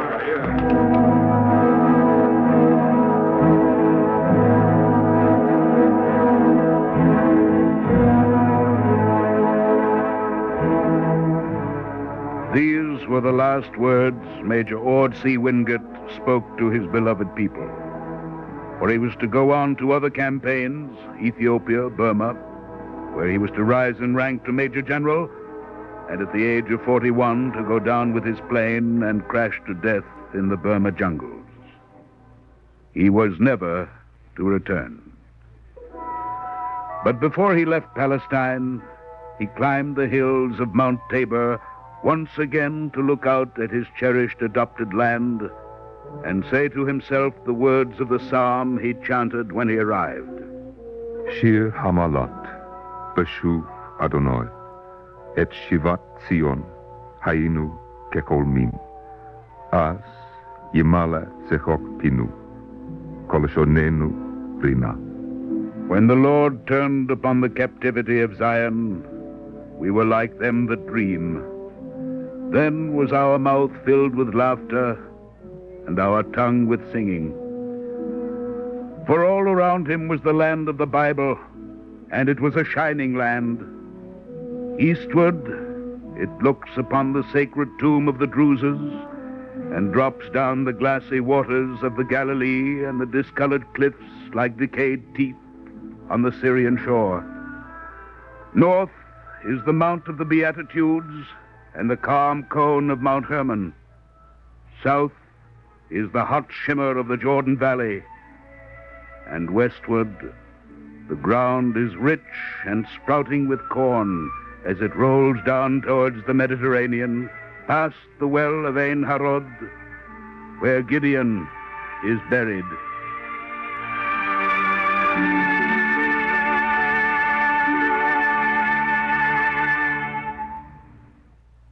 If you would like a copy of today's script, please send your name and address with 25 cents to cover the cost of postage and handling to the Jewish Theological Seminary of America, 3080 Broadway, New York, New York, 10027. And now we take great pleasure in presenting Mr. Hanoch Gideon, Minister for Press and Public Affairs, Permanent Mission of Israel to the United Nations. Mr. Gideon. The Eternal Light could hardly have chosen a more appropriate subject for its program observing the 20th anniversary of the State of Israel than the one devoted to Ord Wingate. From the times of Gideon, the warrior and judge of Israel, at the spring of Ein Harod, through the Maccabees, till our own times, it has always been the destiny of the Jewish people to struggle me'atim neget rabim, the few against the many. And so it was with the modern Gideon, Ord Wingate, and his SNS Haganah fighters, who have since become the commanders of the Israel Defense Forces in the War of Independence 20 years ago, and the same was true only last year in the Six-Day War for Israel's survival. So when Israel is celebrating its 20th anniversary, it is still a very young state, but a very old nation, steeped in the ideals of the Book of Books, a nation which, having carried proudly and faithfully the great heritage of the Bible through the ages of persecution and oppression, has found anew its identity in the land of the Bible, in the land of its forefathers. after 20 years of struggle and strife, of building a new nation out of masses of immigrants who came from all corners of the world, and carving out an economy out of a centuries-old wasteland, Israel is looking on its 20th anniversary to the future. Beyond the dint of terrorist raids and border clashes, Israel looks to the promise of its fulfillment, to the promise of the prophet Isaiah, when the peoples will beat their swords into plowshares and learn war no more. Thank you, Mr. Gideon.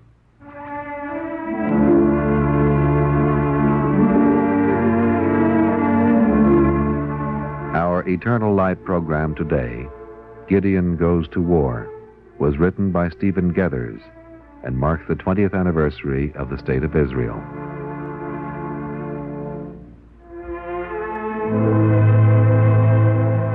This is Jerry Damon. This recorded broadcast of the Eternal Light was directed by Kenneth McGregor. The National Broadcasting Company and the Jewish Theological Seminary of America, and all those connected with the Eternal Light, share a sense of deep loss at the death of Kenneth McGregor. He was with radio almost as long as there has been radio network broadcasting. His ability and generous dedication to his work received particular acknowledgement only last Tuesday, when the Eternal Light was given the Peabody Award, the highest recognition of merit within our industry. We all join in extending our sympathy to Kenneth McGregor's family and to his many, many friends.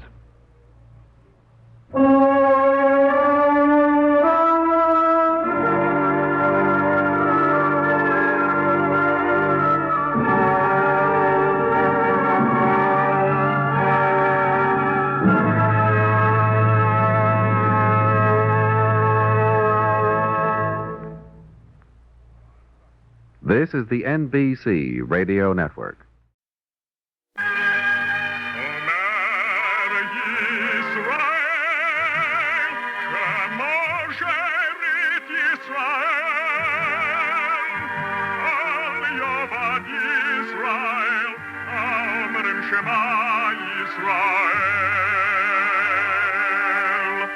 And the Lord spake unto Moses, saying, Command the children of Israel that they bring unto thee pure oil olive beaten for the light, to cause the lamp to burn continually in the tabernacle of the congregation. And it shall be a statute forever in your generation.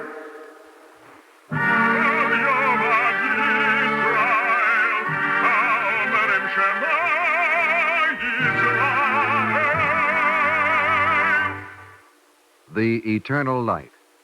The National Broadcasting Company and its independent affiliated stations present The Eternal Light, a program which comes to you under the auspices of the Jewish Theological Seminary of America. Our program today, The Work of Creation, was written by Joseph Mindell.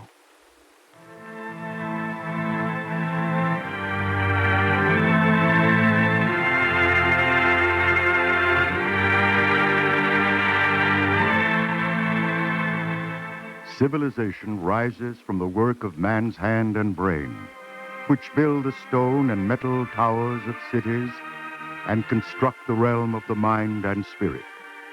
Every age has looked in its own way upon the workman and his work, but no time is independent of history.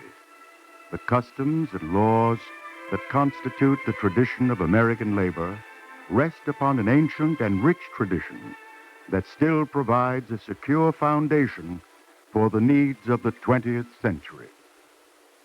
Out of nothing was the world brought into existence. As it is written, In the beginning God created the heaven and the earth. By God's will was the earth given form and made ready. God said, Let there be light, and let there be a firmament in the midst of the waters, and let the dry land appear. And after his own likeness the Lord God formed man of the dust of the ground. As it is written, God created man in his own image. In the image of God created he him. And there was evening and there was morning the 6th day. In 6 days the Lord made heaven and earth, the sea, and all that in them is.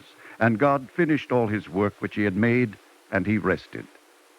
And God spoke through Moses to the children of Israel, saying, Therefore 6 days shalt thou labor, and do all thy work. That was later. But there is a question about the days of the beginning. In the Bible, the Talmud, in the writings of the later sages and scholars, in the sayings of the Baal Shem Tov and his Hasidim, in the philosophers of more recent times, and even in the legends and tales that the people tell, in all of these are the laws and commandments governing the labor that fills the days of men's lives, the thoughts, the reflections, the questions. Tell me, by what do we know that even Adam tasted nothing before he worked? How can I tell you?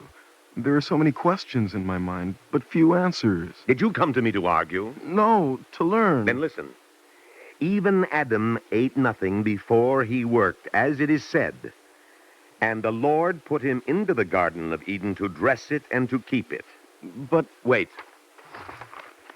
Only then is it written, Of every tree of the garden thou mayest freely eat.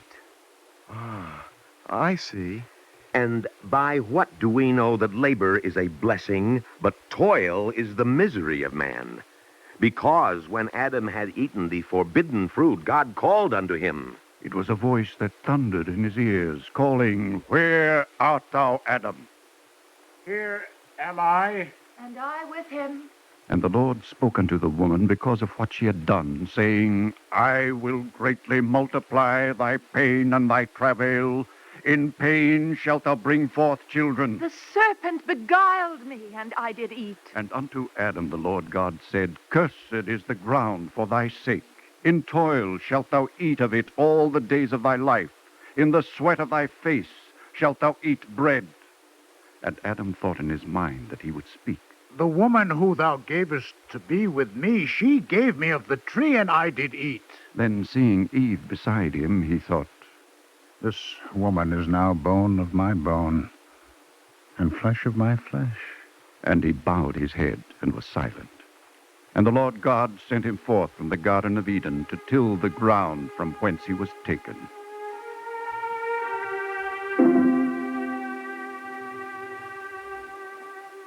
It is told how once, years afterward, Adam climbed to the top of a hill and turned his eyes toward the east while Eve waited.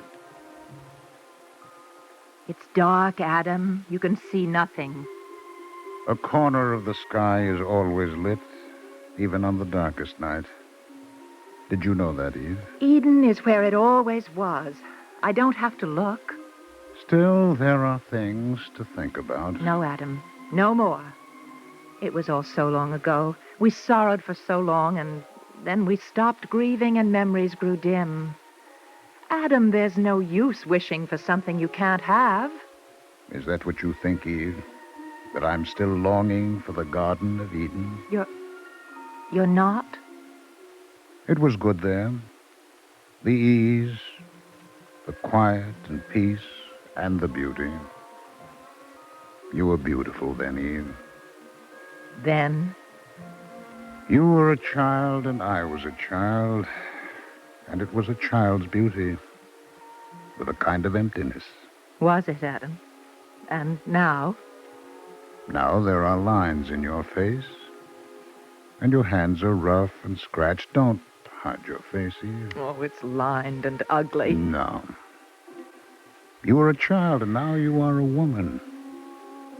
You're my wife, and we have 2 sons, and together with rough, scratched hands, we have built a home in the wilderness and made the hard earth give nourishment.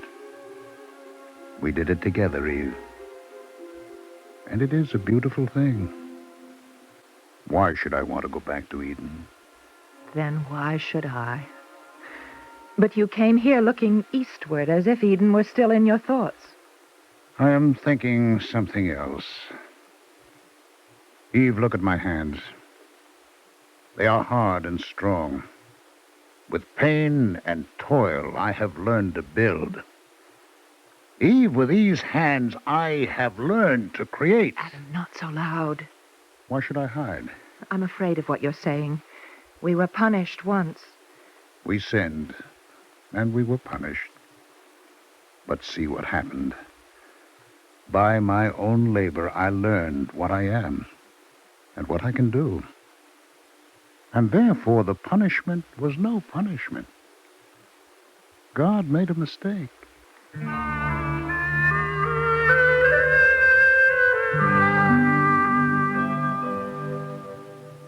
It is told that Adam stood on the earth, and his words flew up to heaven. The angels heard, and being only angels, they were shocked. But God heard, and he smiled. The truth that Adam learned is found again and again in the Bible. Labor is at the center of human existence and in the foundations of the history of the world. Patriarchs and prophets, kings and judges, the work that men did made them what they were and helped to mold the shape of events.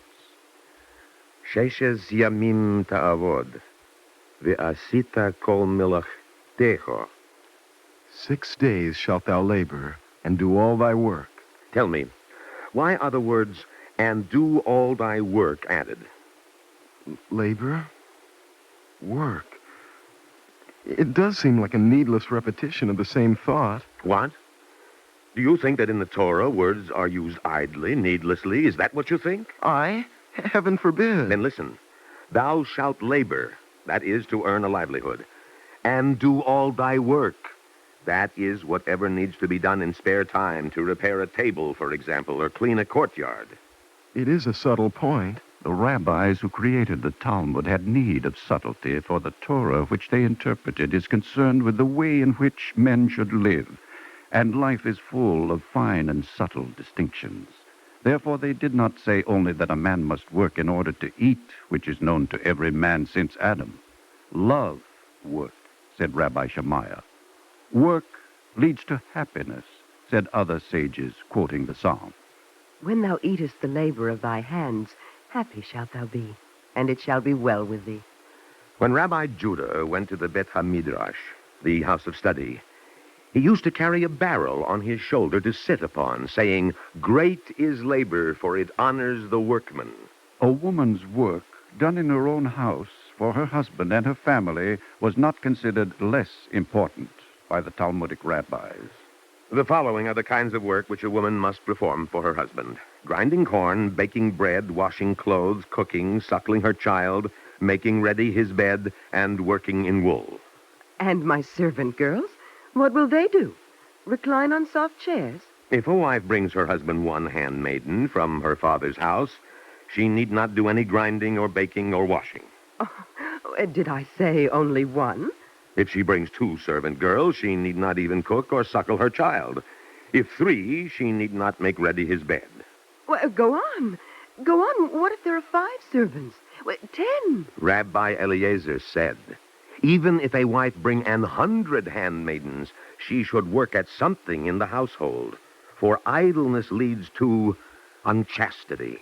And Rabbi Shimon ben Gamliel agreed, saying that idleness leads to dullness of the mind, or as it were, stupefaction.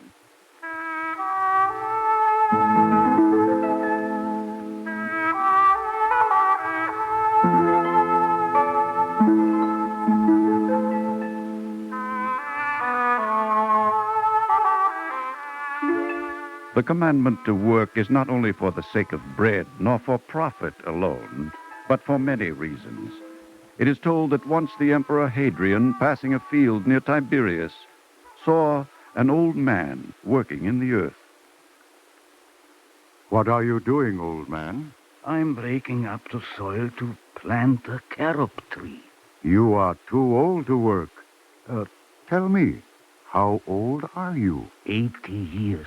Don't you know that it will be another 80 years before that carob tree bears fruit? I do not expect to eat the fruit. Still you labor to plant the tree. Yes, Your Majesty. Did I find the world empty when I came?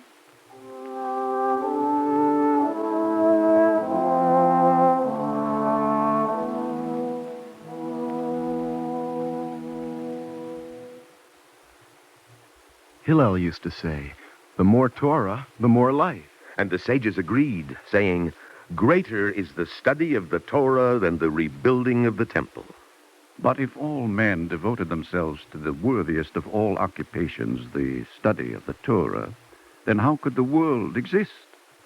The rabbis of the Talmud were practical men. Rabban Gamliel said, "Splendid is the study of the Torah when combined with a worldly occupation. For toil in them both puts sin out of mind. But study which is not combined with work falls into neglect in the end." The obligation was not the same for all men. For the ordinary person, there was a lesser requirement. If a man learns 2 paragraphs of the Torah in the morning and 2 in the evening, and is engaged in his work all the day, it is as though he had fulfilled the Torah in its entirety. For the scholar, on the other hand, there was a warning. Flay carcasses in the marketplace and earn wages, and do not say, "I am a priest and a great man, and it is beneath my dignity."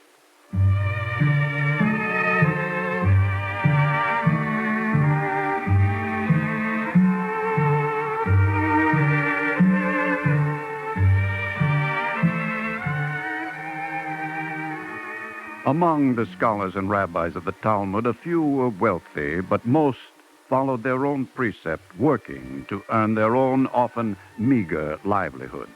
Clear to all of them, both from the Torah and from their labor, was the need for rules to guide the relations between employer and workman. The foundations were already established in the Torah, as, for example, in the book of Deuteronomy. "Thou shalt not oppress a hired servant that is poor and needy, whether he be of thy brethren or of thy strangers that are in thy land within thy gates." Or in the book of Leviticus, "The wages of a hired servant shall not abide with thee all night until the morning." And the rabbis of the Talmud spoke after this fashion to the employer of workmen, saying, "This poor man ascends the highest scaffoldings, climbs the highest trees. For what does he expose himself to such danger, if not for the purpose of earning his living? Be careful, therefore, not to oppress him in his wages, for it means his very life."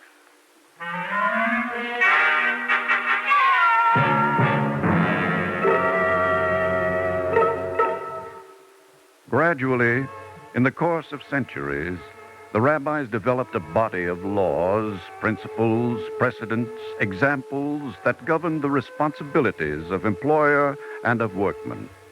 The Talmud required the payment of wages in currency, not in kind. Ruled that the time spent in going to the place of work was part of the working hours, but not the time spent in returning from work.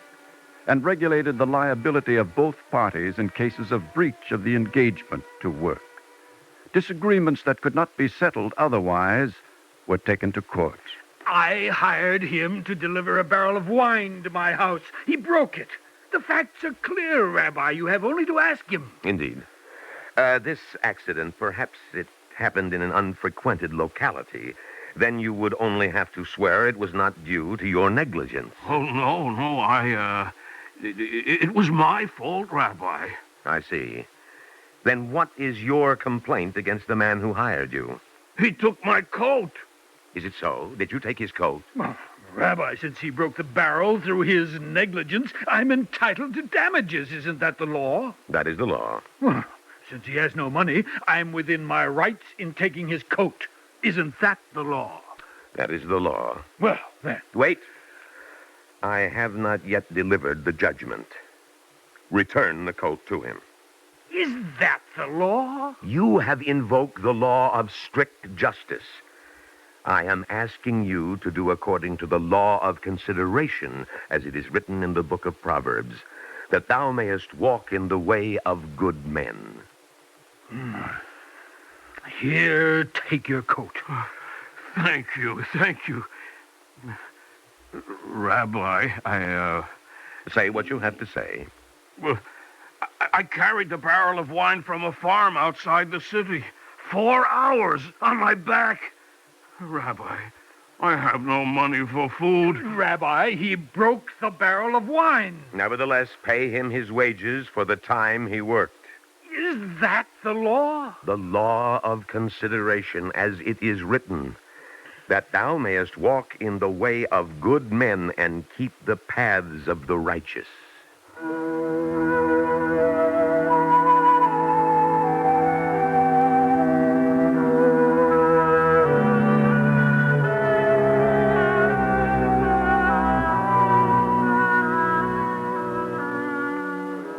A workman was no less obliged to keep to the paths of the righteous. It is told that once in a time of drought, the rabbi sent a delegation to Abba Hilkiah to ask him to pray for rain. They went to his house. My husband is not at home. He's working in a field not far from here. They went to the field and found him plowing. We bring you greetings from the rabbis. Abba Hilkiah took no notice of them. They waited while the sun climbed up in the sky and descended until he finished his work and put aside the plow. Then he spoke to them. I hired myself out for the day so that I had no right to interrupt my work to talk with you. Not even to return a greeting? Is it permitted to steal a minute but not an hour? An hour but not a day? The Talmudic rabbis enacted social legislation that was not found again for centuries in the societies of men. They instituted laws to provide universal compulsory education, to protect the rights of women, to guarantee the workman the right to refuse to work, that is, to strike. A question. The rabbis began with the Torah, interpreting the commandments received through the patriarchs and the prophets, so that the source of the laws they instituted was the Torah itself. Is it not strange that a body of law, a system of jurisprudence, should be contained in the very scriptures that define religious faith and ritual? And yet, religious ideals, personal and social, are empty words unless they are translated into ways of living, into institutions, into laws. And so it is that the Torah contains not only the formulation of Jewish ideals, but also inherent indications for applying them in the lives of men and societies. This is written in Pirkei Avos, the sayings of the fathers. Hillel used to say, "If I am not for myself, who will be for me? And if I am only for myself, what am I? And if not now, when?" And he also said, "Separate not thyself from the community." There is a rabbinic story about two men who sat together in a boat at sea. What is that in your hand? Can't you see for yourself? It's a drill. What are you going to do with it? What does anyone do with a drill? Bore a hole. Stop it, you fool! You mustn't do that. What concern is it of yours? It's under my seat that I'm boring the hole.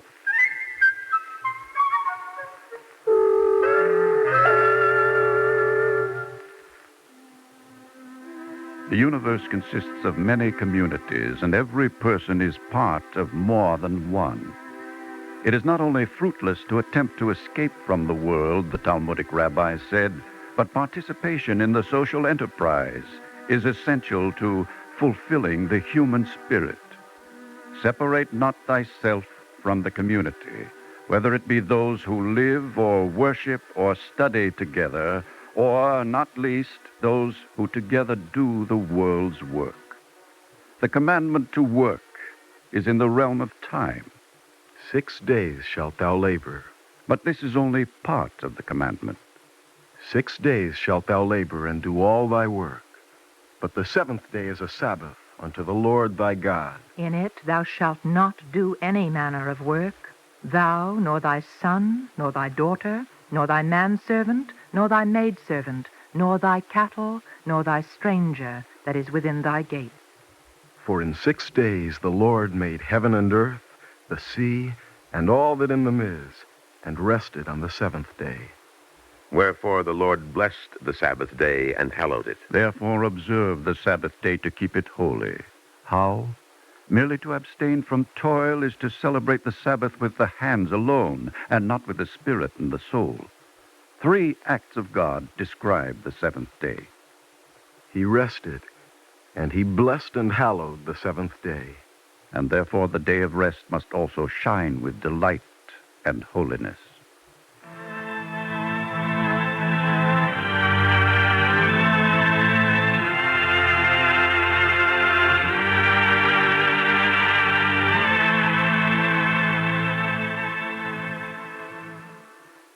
After the days of toil, what did the world lack?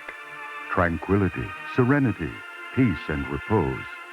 It is written, on the seventh day God finished his work which he had made.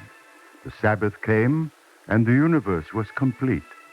But it is also said that creation continues every day, that as long as good and evil are in conflict, and the issue is undecided, then the world is still unfinished. So it is that by his life and his labor, man can share in the work of creation.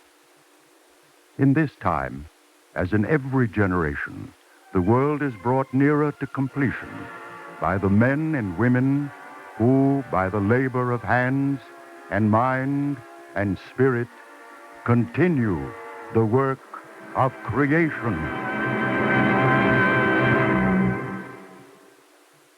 If you would like a copy of today's script, please send your name and address with 25 cents to cover the cost of postage and handling to the Jewish Theological Seminary of America, 3080 Broadway, New York, New York, 10027. And now we take great pleasure in presenting Rabbi Arnold S. Turetsky, spiritual leader of the Jewish Center of Jackson Heights, New York. Rabbi Turetsky.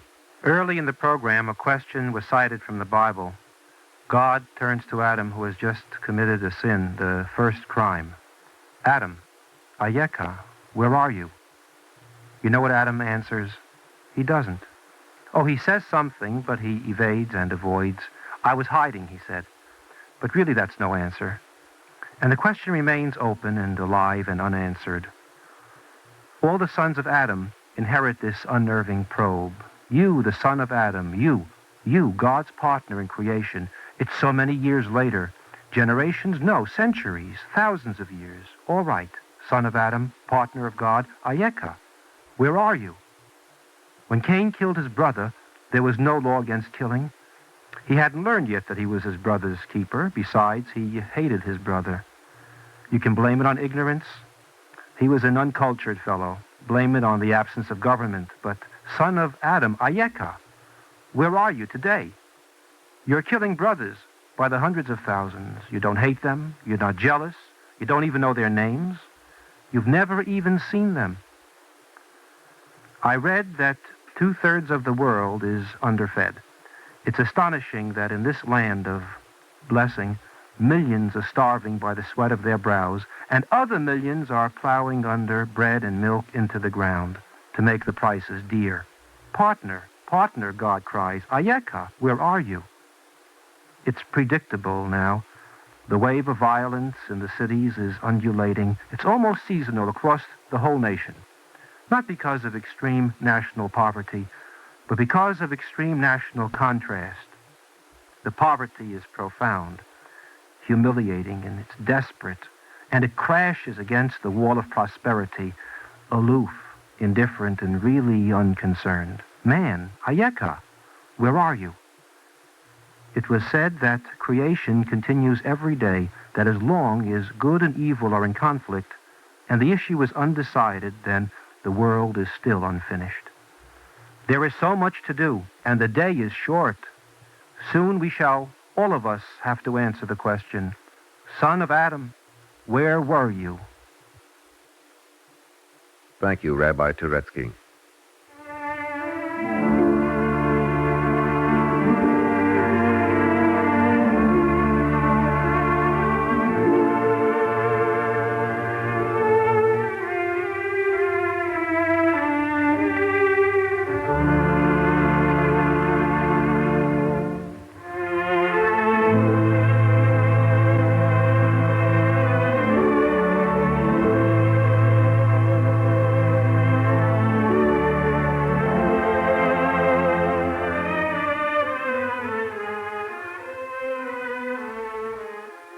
Our Eternal Light program today was written by Joseph Mindell.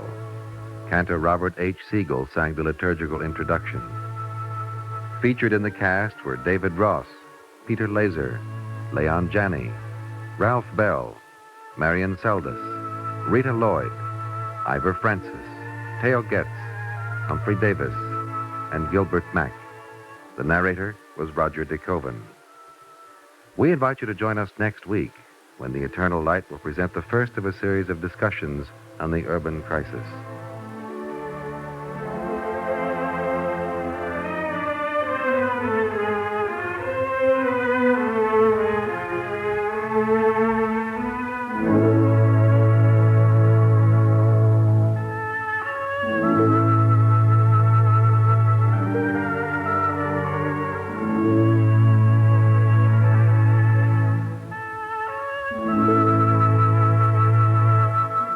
This is Jerry Damon.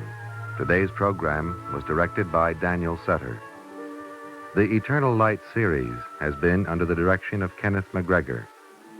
This program is presented weekly under the auspices of the Jewish Theological Seminary of America.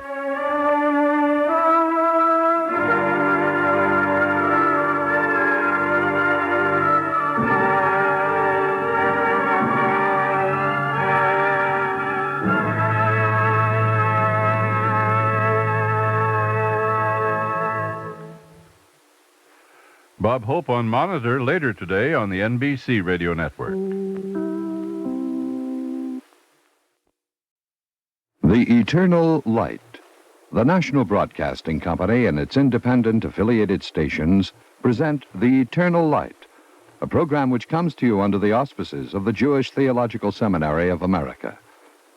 Today's program is an exploration of the root causes of civil disorders in our nation's cities, and is the first in a series of 4 discussions entitled A Country in Crisis. Our guests today are Dr. June Jackson Christmas, psychiatrist and director of the Harlem Rehabilitation Center, New York City, and Rabbi Wolf Kellman, visiting professor of homiletics at the Jewish Theological Seminary of America and executive vice president of the Rabbinical Assembly, the international organization of conservative rabbis. Moderator for the series is Mr. Charles E. Silberman, member of the Board of Editors of Fortune magazine, director of the Carnegie Study of the Education of Educators, and author of The Myths of Automation and Crisis in Black and White. Mr. Silberman. This is the first of a 4-part discussion series on a country in crisis, the country being the United States. It seems to me that the real crisis in the United States is that essentially decent people still think that the crisis is that of civil disorders and not that of the injustices, the racial injustices which lie behind the civil disorders. Do you have any response to that, Wolf?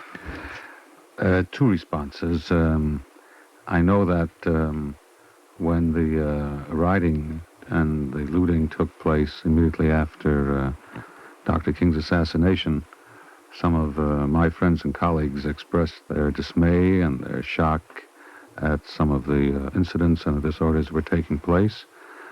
And I asked them whether they had expressed equal dismay and shock when there was greater disorder and greater injustice perpetrated against the black people in the South and in the North in years past. It was only someone who had been concerned about the disorders then, who I felt had a moral prerogative, patent to speak on disorders today. The second reaction I have is that we tend to focus so much on the disorders and on those that are properly leading and articulating the sense of injustice, which they had not done before, that we tend to overlook those aspects in our society which tend towards justice, which tend towards rectifying the injustices that have been perpetrated in the past. We should try to keep some balance without overlooking the great, terrible guilt we all bear for the injustice. Well, how do you feel about this balance?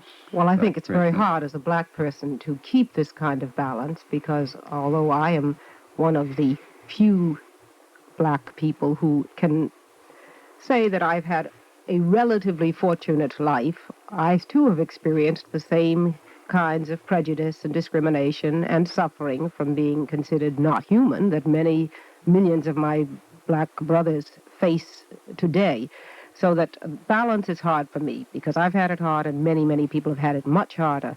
Actually, I see the crisis in even broader terms than this. I think that the crisis is one of our whole American society at a point where we may wonder if there's any chance for real representational government ever to exist. I feel that the kind of violence that you spoke of, Rabbi Kelman, that has been perpetrated on people of color, particularly black Americans and Indian Americans for hundreds of years, may be repaid with attempts at insurgency and violence by black people. And of course, if that happens, because numerically we're so few, there are going to be greater repressive measures taken not only against the black people who do this, but against people who are sympathetic, you and others who support us, so that I fear for the way this country is going. And yet I know that emotionally I have to support every effort, whether it's an activist effort or a discussion like this or an attempt to communicate across racial lines.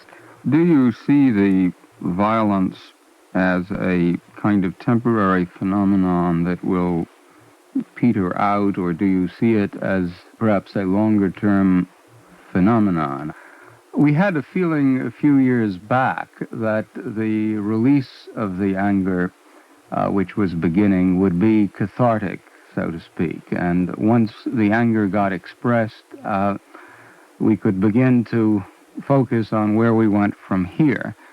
Now, some of us sympathetic whites begin to wonder, for the moment at least, the anger appears to be cumulative rather than cathartic. The more anger that gets expressed, the more anger there is to express. How, as a psychiatrist as well as someone who's black, do you see any possibilities of that anger being channeled in ways that can reconstruct the society rather than just tear it down? I know that as long as there's been violence perpetrated against black people have harbored anger and hatred against white people, but they've done a relatively fair job of either hiding it or changing it into maybe slowing down on the job or giving the answer that was expected and in another way working against the person in control, the master. And I think the other damaging way that anger has been handled in the past has been turning it against oneself. And we all know the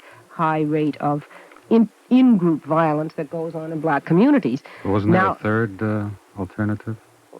What are you thinking of? To take this hostility and anger into a form of what the real ideological founder of the Zionist movement, who was a physician, by the way, yes, Dr. Leon Pinsker, who wrote a book called Auto-Emancipation, where there was this pent-up anger of the Jew in the ghetto in Russia, some of whom expressed it in a variety of ways, some in revolution, some by becoming leading revolutionaries, some in turning it against themselves.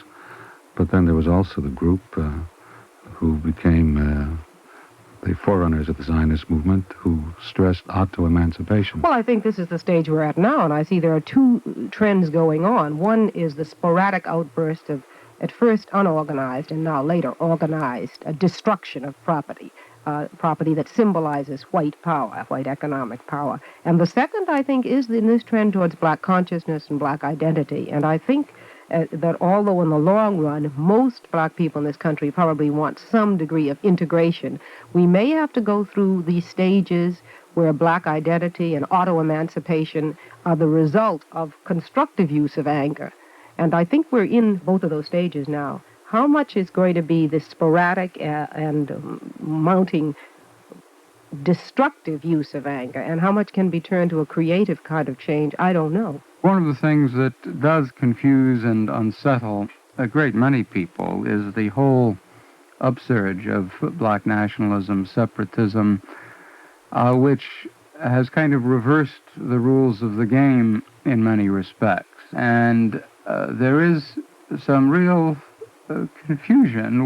How do we relate to the whole struggle for racial justice? What should we do? Should we simply sit back on the sidelines? Should we try to help, or will we get clobbered? Well, I have... by one yeah. side or the other in the struggle going on within the black community if we do try to help. How I think how you do you can help. answer these? I think you can people? help. And you know where I think your help should be directed?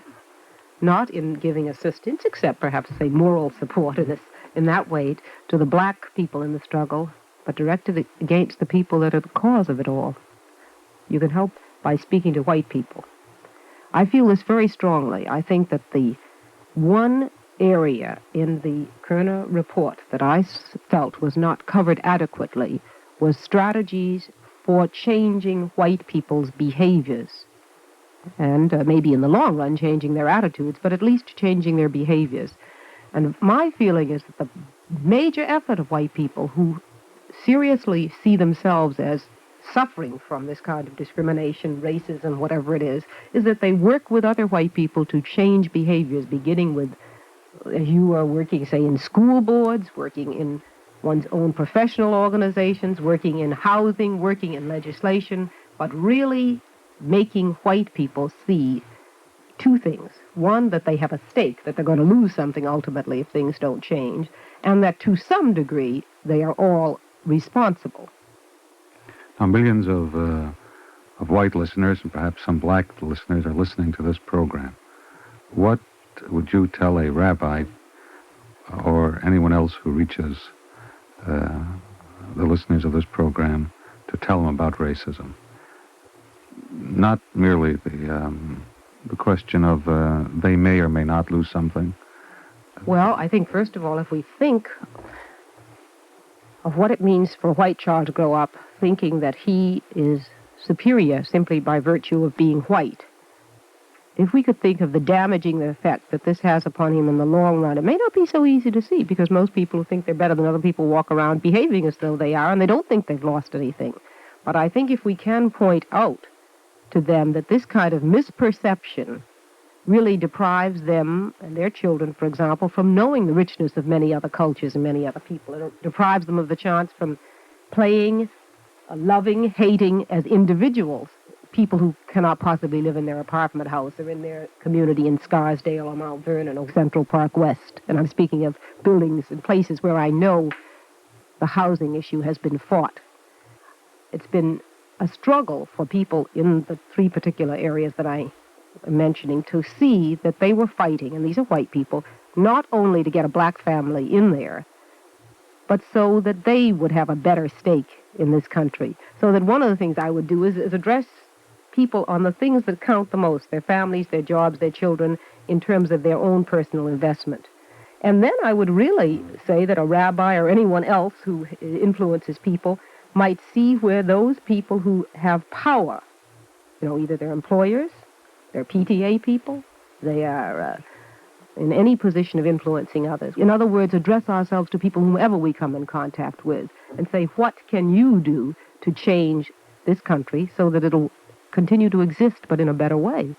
I think, as Wolf said a little earlier, that there are all kinds of variations of racism, but when I think of American white racism, I think of the fact that although a few black people came here with Columbus, with Spanish explorers, the bulk of black people, and they were free, of course, the bulk of black people came as slaves, brought here as slaves, and treated as American, or USA-type American slaves. And I point this out because I think there's quite a difference between the way Americans, white Americans, regarded black people, both in the times of slavery and now, and the way black people have been regarded in other countries. I think that this influences... You think American racism is more virulent than the racism that you find as almost universal phenomenon? I'm not sure you do. Form of xenophobia? Well, I think this question of fearing people who are different from you, it does exist in many, many people. There's no question of that.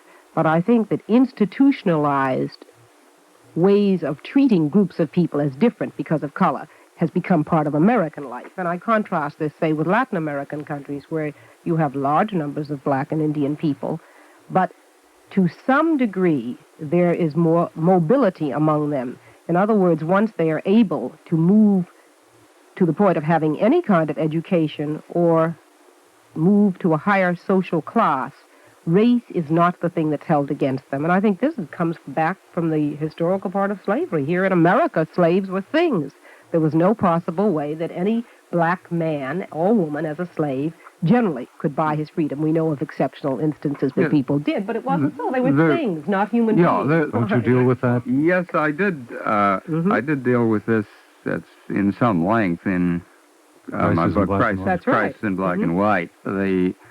Drawing very heavily on work by Professor Stanley Elkins, Professor Frank Tannenbaum. The basic distinction here, interestingly, is that in the Spanish and Portuguese colonies, the continuation of feudalism meant that there had been a perpetuation from Roman times of a tradition of slavery. And in antiquity, as we know from the study of our own Bible, slavery didn't carry any racial stigma. People, it was a misfortune of economic life. It was a misfortune of war.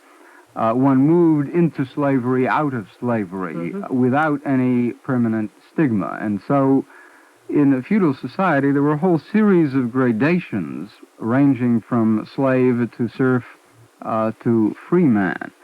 Moreover, the Catholic Church interposed itself between the state and the citizenry. It had a responsibility for the souls of everyone, slave or free. Therefore, it insisted on all marriages, slave marriages as well as free marriages, being part of the sacrament of the Church. The English colonies had a quite different problem. And England was, at the time the New World was settled, a society of free men. Therefore, they had a terrible problem. How do you accommodate slavery in a society which is presumed to be based on a contract among free men? And the solution was essentially to appeal to the inferiority of the slave, that if you could demonstrate that the slave was incapable of freedom, it wasn't simply an economic convenience to have him as a slave, it was a positive service to him. And the way it was handled legally was to apply the laws governing chattel, movable property, to slaves. So that the slave became a thing. And this has, I think, pervaded our sense of Negro-white relations. I think this has much to do, not simply the generalized xenophobia, but this whole background has much to do with this enormous upsurge of racist sentiment in Great Britain in the past several years as the black population has increased. But few seem to express some reservations about this characterizing of white racism as a general cause of the whole problem. Did I understand you correctly? As someone trained in the rabbinic tradition to avoid generalizations of all kinds. Including that one. Especially including about avoiding generalizations, yes. I'm always uncomfortable when I hear statements like white racism or Negro anti-Semitism or American imperialism, because one has to draw subtle distinctions and nuances. And I think one can fairly, and I must say that in this respect, your book has been my guide and teacher as far as slavery is concerned, and it led me to try to analyze that there is a difference between the way, for example, that the Jewish tradition has informed even the contemporary Jew in his relationship to racism, to slavery.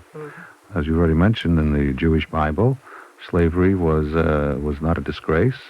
There were Jewish slaves, there were slaves of other nations, and there were carefully regulated rules on how one had to treat a slave and the punishments involved in mistreating the slave within the terms of those rules. I think in the Catholic tradition you've had what Mr. Sullivan has already referred to, and the same is true in the Protestant tradition, which developed in a different way. And to speak of white racism, I think is also a generalization, because there's a racism which leads to physical violence and lynching. There's a racism with which we may all be permeated, a slight discomfort with those whom we don't know that may be overcome when you get to know the person who is different. and there are all the shades in between. So I think in this kind of discussion of all the people involved, one has to make these distinctions. But are they a distinction without a difference? No, I think that when Wolf speaks of, say, a discomfort on being with people whom one does not know, I think that this is a kind of, it's sort of extreme to label this as racism, I would feel, unless, of course, we think that one of the reasons that one does not know this person is that one has been brought up to think of this person as a non-person. And there you find the link between behavior, where people, for example, think often of how when I'm walking along Central Park West and I see white parents at the school where my children go, on Central Park West, where they live, people recognize me, hello, June, we talk about school. When I'm on Columbus Avenue, which until recently was a street of tenements with a lot of Latin American and other black people, Negroes, I passed people, and I would open my mouth as if to say hello, and I was lost, apparently, in the sea of other black faces. I became a nothing because I was in an area where perhaps they were not tuned to look at individual people, or perhaps their anxieties were so great they just didn't want to see people. But I became a thing, or a non-thing. Now, if I call it racism, I suppose, in a way, I'm speaking the truth, and yet I feel it's a kind of a result of being carefully schooled in being comfortable and knowing only those people that one is close to or one feels like one. I'm concerned, though, at a somewhat different level.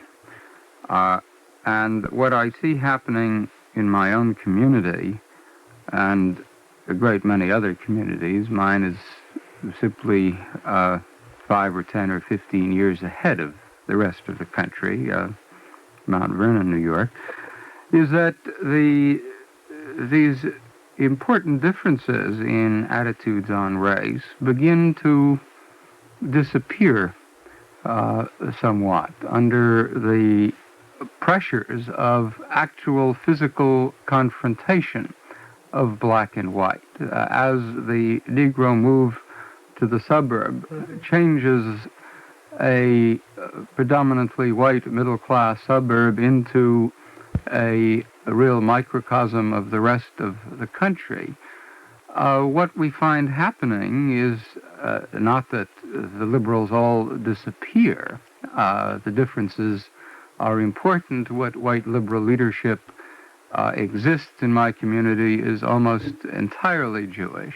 But what we do find is that a painfully large proportion of the Jewish community is beginning to behave pretty much the same way as the majority of the rest of the white community, which is to say either to flee to other locations or to vote for, in the case of school board elections, for staunch advocates of the neighborhood school.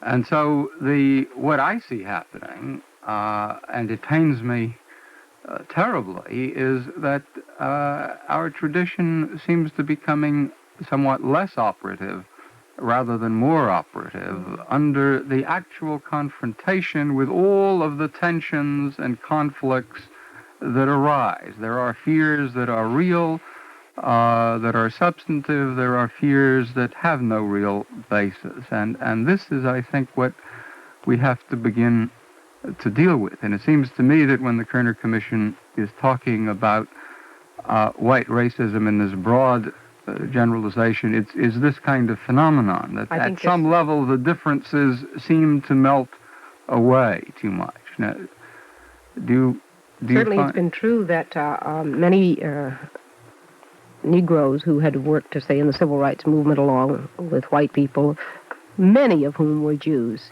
are in the South, for example, Mississippi, Alabama, Georgia, are now saying when the struggle comes to a Mount Vernon or to closer to home, to Boston or the suburbs of, Brookline, that their Jews are behaving like all the rest of the white people. And I think you wonder sometimes whether black people hadn't assumed that out of a history of oppression that Jews would be more closely identified with them, as I think sometimes they were. But they had also felt that Jews would be different from the rest of white people. And I'm not sure that in this country that white people are free to be that different from the pervading mores of this country. Well, I hope they will. I hope. I respectfully disagree because I think there is a world of difference. Well, I hope. Without attributing all virtue to one group and all vice to another, there's a world of difference between the attitude in one community where the struggle is against having white policemen shoot black people on sight without too much public condemnation, and the real fleeing of a Jew from a suburb that's about to integrate, which is also bad. Well, you see, I think they're both evidences of accepting this racism. Fortunately, I think they're different too, qualitatively. I think they're different. I think we as Jews, Wolf, are really now struggling with many of these questions. In what respect are we different? In what respect are we the same? We, in a sense, were anxious to prove for many years that we were no different from anyone else in the United States. Perhaps we proved the case a little too strongly. Now we are concerned really with establishing through those parts of our tradition we want to maintain that the differences are real. And I think we're finding that we perhaps succeeded too well, that while there are differences in some areas, and this is one, the differences are not as large any longer as we would like to believe. Let me try to bring this program to a close then, just reading one or two more sentences from the Kerner Commission report. This is our basic conclusion, the report states. Our nation is moving toward two societies, one black, one white, separate and unequal. Reaction to last summer's disorders has quickened the movement and deepened the division. This deepening racial division is not inevitable. The movement apart can be reversed. Choice is still possible. Our principal task is to define that choice and to press for a national resolution. In the next 3 weeks, we will be discussing the ways in which that choice can be exercised, the ways in which we can reverse this movement to two separate and unequal societies. Our Eternal Light program today was the first in a series of 4 entitled A Country in Crisis. We have tried to get at the root causes of what's happening in our cities. On subsequent programs, we will deal with what can be done to ameliorate the situation, locally, nationally, and through religion.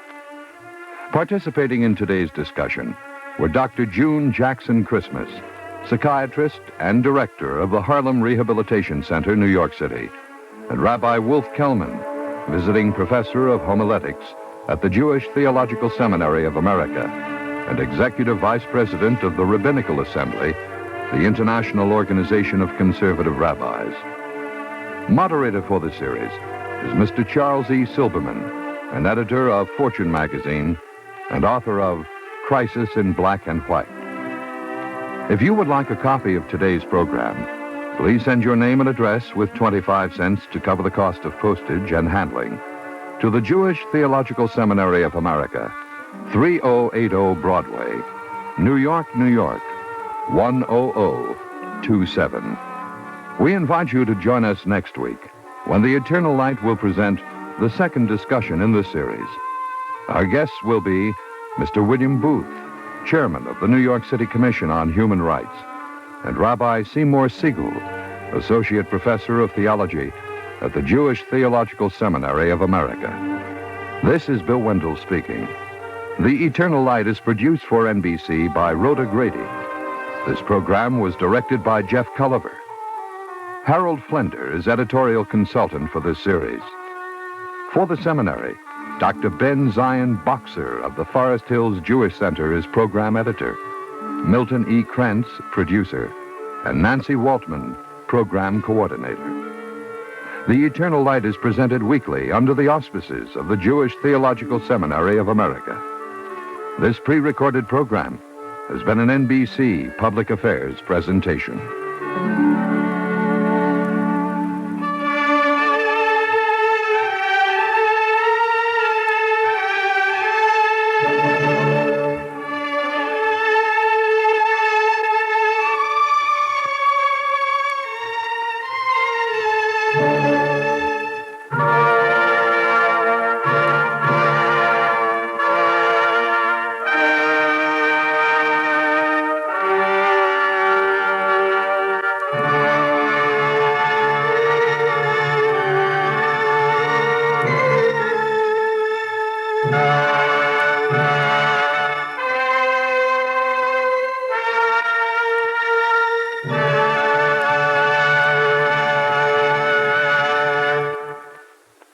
Your Mental Health Association is helping the patient every step of the way.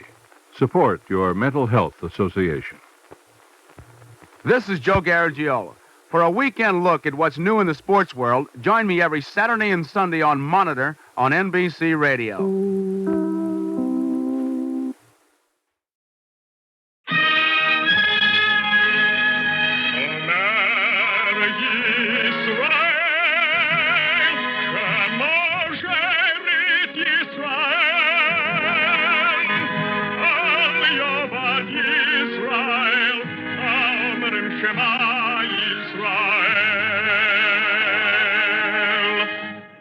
And the Lord spake unto Moses, saying, Command the children of Israel that they bring unto thee pure oil olive, beaten for the light, to cause the lamp to burn continually in the tabernacle of the congregation. And it shall be a statute forever in your generation.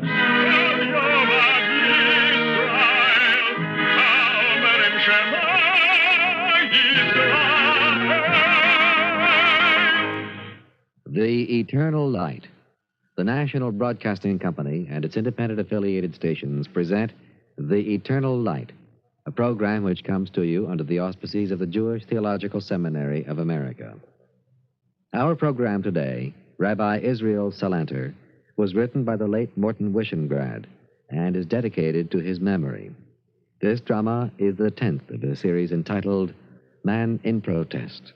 Eliyahu Hanavi, Eliyahu.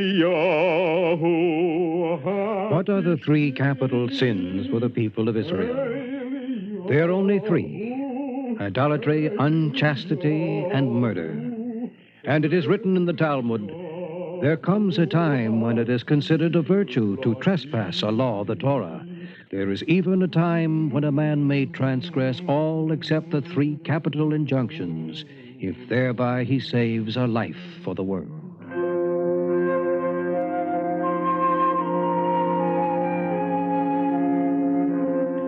"105 years ago, there lived in the city of Vilna a man of piety and wisdom, the sage and scholar Rabbi Israel Salanter.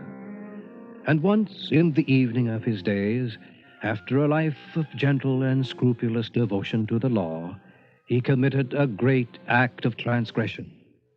On the solemn Day of Atonement, the day of Yom Kippur, Rabbi Israel Salanter stood before the Holy Ark and said to the congregation of Vilna, The prophet Habakkuk has written that the righteous liveth by his faith. It is our faith to keep this day of Yom Kippur in prayer and fasting. I command you to break this fast.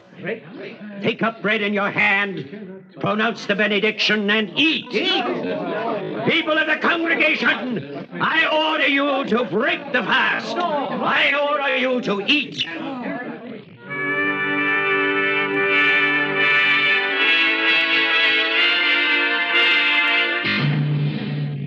They heard him, and they were incredulous. And he commanded them again, and they raised their voices against him. And then the look of the prophets came upon the face of Rabbi Israel, and his voice was a thundering from the Holy Ark. And the men and women of Vilna wept and refused to commit the transgression of the fast.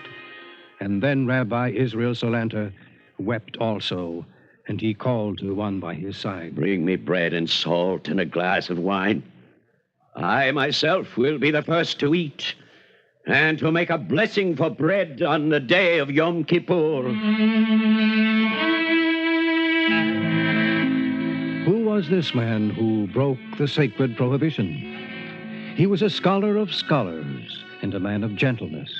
He measured his day with the acts of righteousness, even as the seconds measure the minutes and the minutes measure the hours. I recall once when, in a time of great urgency, Rabbi Israel encountered a man who was lamed in the foot, and the wife of Rabbi Israel, who was equally urgent, was greatly provoked. Now we are late, Rabbi Israel. I'm sorry, Leah, but the man was lame. I couldn't hurry. And why couldn't you? Leah, you saw yourself. The man was lame. You're not lame. Now we're late. We're too late. See what you've done. I cannot help it, Leah. He barely walks. Would it be right for me to hurry? There is such a thing as carrying tact too far. Tact, Leia. That's what I said. Yes, Leia, tact, consideration, if you will, but something more. It is written in the law that a man is forbidden to display unusual ability in the presence of the handicapped. It's a good law, Leia. If God wills, I will never violate it.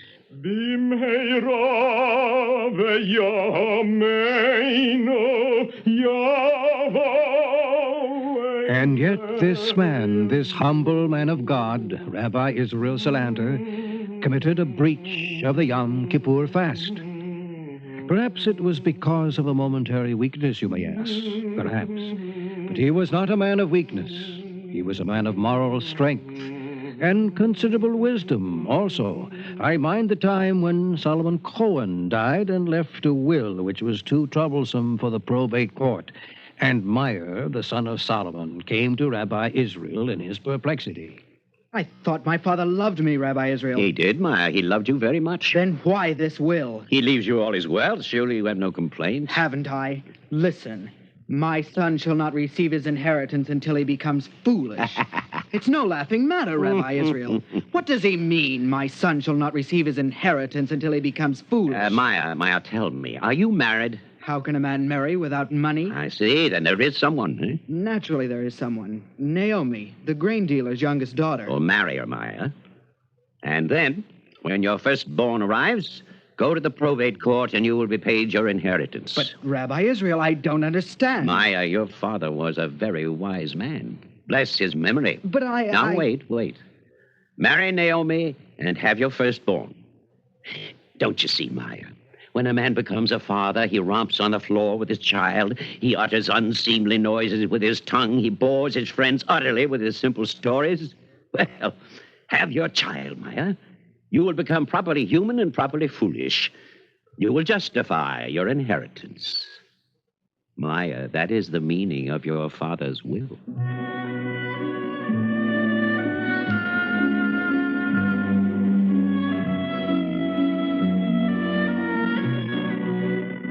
Rabbi Israel Salanter, a scholar and a sage, and withal a man of humor and understanding. Yet this saintly person committed an act of transgression. And before I reveal to you the circumstance of his transgression, I must reveal once again the merit of Rabbi Israel. It happened on a certain day that the ghetto was disturbed by the voice of Moses the wise. Oh, those two men, they're thieves! What did they do, Moses? They robbed me. Hold them. Hold on. Get those men. Is this yours, Moses? This and this and this and this. All the scoundrels. What have you two to say for yourselves? I didn't take it. He's a liar as well as a thief. It was on him. I tell you, I couldn't have taken it. No? I suppose the angel Gabriel flew it under your coat. How could I take it? Look down. Look at my feet. Moses, this man is a cripple. What? What did you say? He's a cripple. Well, if he didn't take it, the other man did. Listen, you. It's very wicked to pass off your thievery on a poor, helpless cripple. I didn't pass anything off. Be still, you thief. I'm telling you, I passed nothing to him, and I'm not a thief. I couldn't. Well, look at my eyes. In the name of God, the man is blind. Pay no attention to them. If one didn't take it, the other did. I want them punished. 1 second, Moses. This is too much for us to decide. Yes. I know. Take them to Rabbi Israel. He will decide. Yes, to Rabbi Israel.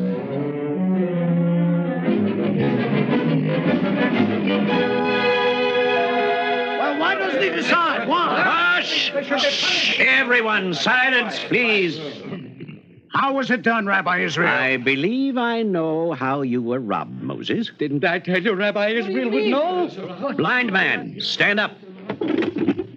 Yes, Rabbi Israel. A thief must be punished. But I swear I haven't seen the light of day for 12 years. Nevertheless, a thief must be punished. Do you admit that? All right, I admit it. But I'm not the thief. He took it. Ha!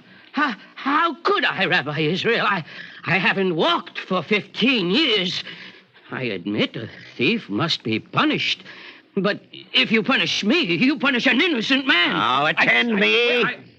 Clearly, only one man here is a thief, since one pair of eyes guided one pair of legs. Well, then who is to be punished? Moses, the Talmud has decided. Place the crippled man on the blind man's back. No. Good. Now, observe, all of you. What do we behold? A cripple on a blind man's back. Yes, Moses. One pair of sound eyes, one pair of sound legs.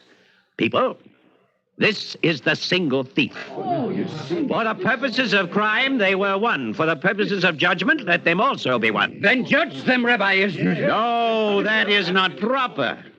Take them to court. No, you judge them yourself. My son, Rabbi Ishmael said, judge not alone, for none may judge alone save the Holy One. Neither say to thy colleague, accept my opinion, for he is free to choose, but thou art not. Take them to the court, and be quick, for the day is Friday, and dusk is at hand, and we must hurry to the synagogue to welcome the Sabbath. A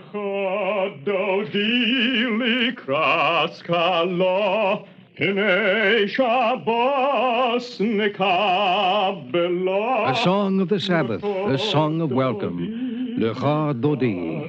Come, my friend, to meet the bride. For truly is not the Sabbath the bride of Israel. Thus they sang, and thus each Sabbath eve in the synagogue of Vilna sang Rabbi Israel Salanter. It is an ancient poem to be sung with tenderness and with pride, and not without a wetness of the eye. And in this manner, upon the song, Sabbath followed upon Sabbath. The night became long and was stricken with winter, and the houses of the ghetto huddled together against the cold.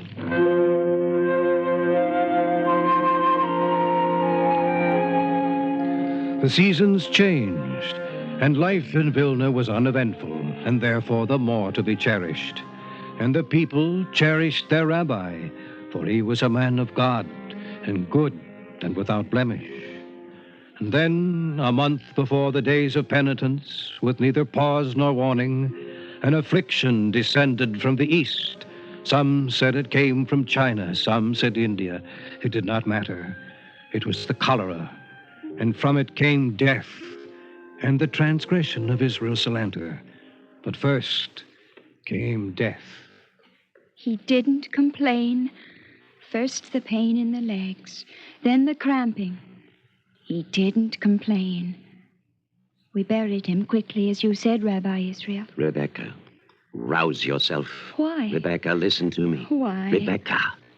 Yes, all right. I'll listen. Your brother is sick. Your husband is sick. There is no one but you to care for them. My baby is dead. Rebecca, rouse yourself. May he rest in peace. Amen. Rebecca, you must tend to your husband and to your brother. All right, Rabbi Israel. I'll tend to them. They are taken bad, but you must tend them without fear. I have already buried my child. How can I have fear? Very well. Hot stones wrapped in towels for their feet, Rebecca. All right. And they are to bring ice from the ice house. The doctor says administer it by mouth. It may stop the vomiting. Yes, of course. And feed them, Rebecca. Feed them frequently. With what? I have nothing in the house. No one has anything now. Not a kopeck, not a spoon of barley. Then wait here. I'm going to see Moses, the wine merchant. He will help.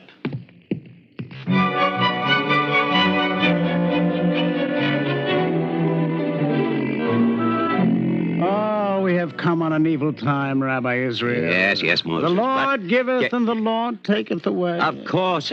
But Moses, listen. Oh, Rabbi Israel, how great must be our sins that this punishment has been visited upon us. In the name of heaven, Moses, a little less verbal piety. These people need help. Rabbi Israel, we all need help. You must do your duty, Rabbi Israel. Tell them to trust in the Lord. Moses, I have raised my hand against no man in all my life, but before God, I believe it would be no sin if I struck you now. Rabbi Israel, someone might think I uttered a blasphemy. Is it such a terrible crime to trust in the Lord? It is a crime for you to tell that to the needy, yes. But I trust in God. Why shouldn't they? Moses, Does that trust make you indifferent to the misfortune of others? They have no food, no money. You have. Are you going to put your hand in your pocket, or are you going to let them starve? If they trust in God, they will not starve. Moses, sometimes there can be nothing more loathsome than a complacent man. Do you think you can perform your religious duties only in the seclusion of the house of worship? Do you think it is enough to repeat a prayer, to observe the dietary laws, to make a false show of piety? Do you think a man of religion must only contemplate and never serve? Moses, put your hand in your pocket. We need food. We need medicines. And by all that's holy, never, Moses, never tell a needy man to trust in God before you yourself have helped him.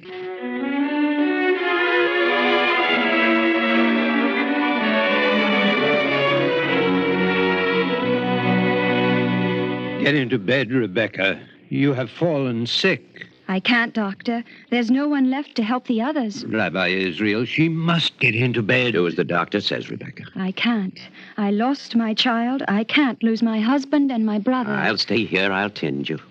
No, Rabbi. It's the Sabbath. Your place is in the synagogue. Rebecca, every house is a synagogue.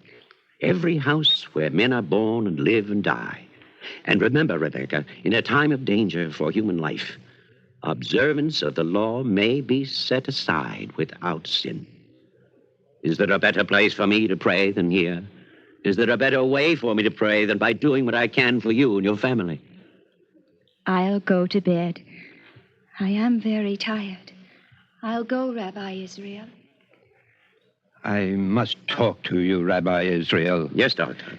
8 in every 10 are dead and dying. So bad, Doctor. Yes, so bad. And the others will surely die, and you will die with them unless... Unless what?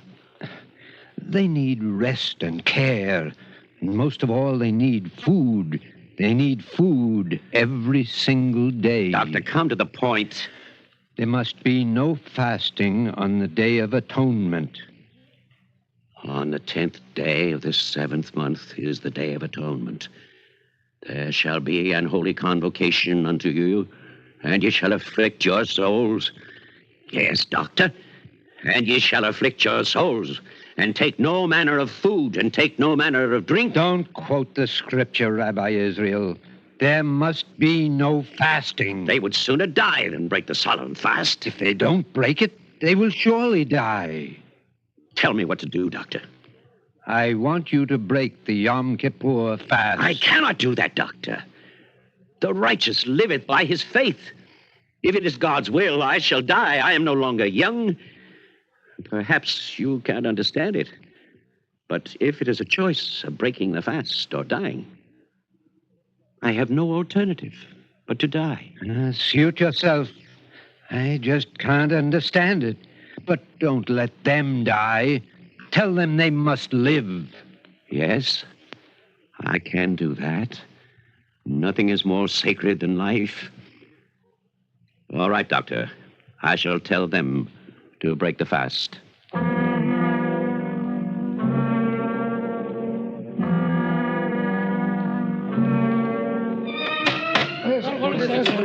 Side up, please.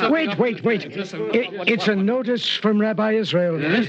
There will be no fasting tomorrow. No fast on Yom Kippur. Wait. Let's talk to him.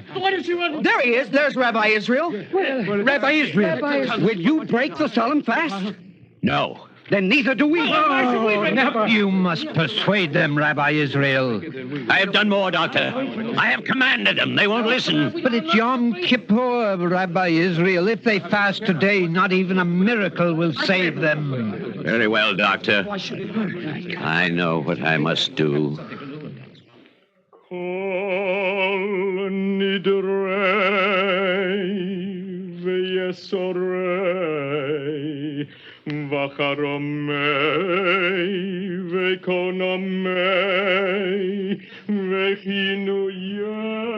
In the synagogue of Vilna, the cantor sang Kol Nidre on the solemn Day of Atonement. And outside, the death carts were piled high in the streets of the ghetto. And the day was blacker than night, and no star shone. And the cantor sang Kol Nidre, and the remnant of Israel heard the melody and listened to the slow beat of its heart. The widows listened, and the orphans and the bereaved men of the congregation, and they marveled that the cantor had strength to sing, for they barely had strength to listen. Then Rabbi Israel Salanter stepped slowly before the open Ark of the Covenant and touched his finger to the Holy Scroll and turned to the congregation and spoke. Wherefore have we fasted, and thou seest not? Wherefore have we afflicted our soul, and thou takest no knowledge? Is not this the fast that I have chosen? To loose the fetters of wickedness, to undo the bands of the yoke, and to let the oppressed go free, and that ye break every yoke. Hear me, people of Vilna. Wherefore do we fast?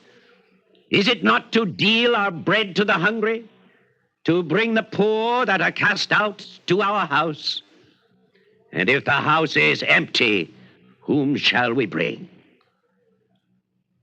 I, Rabbi Israel Salanter, charge you to break this fast.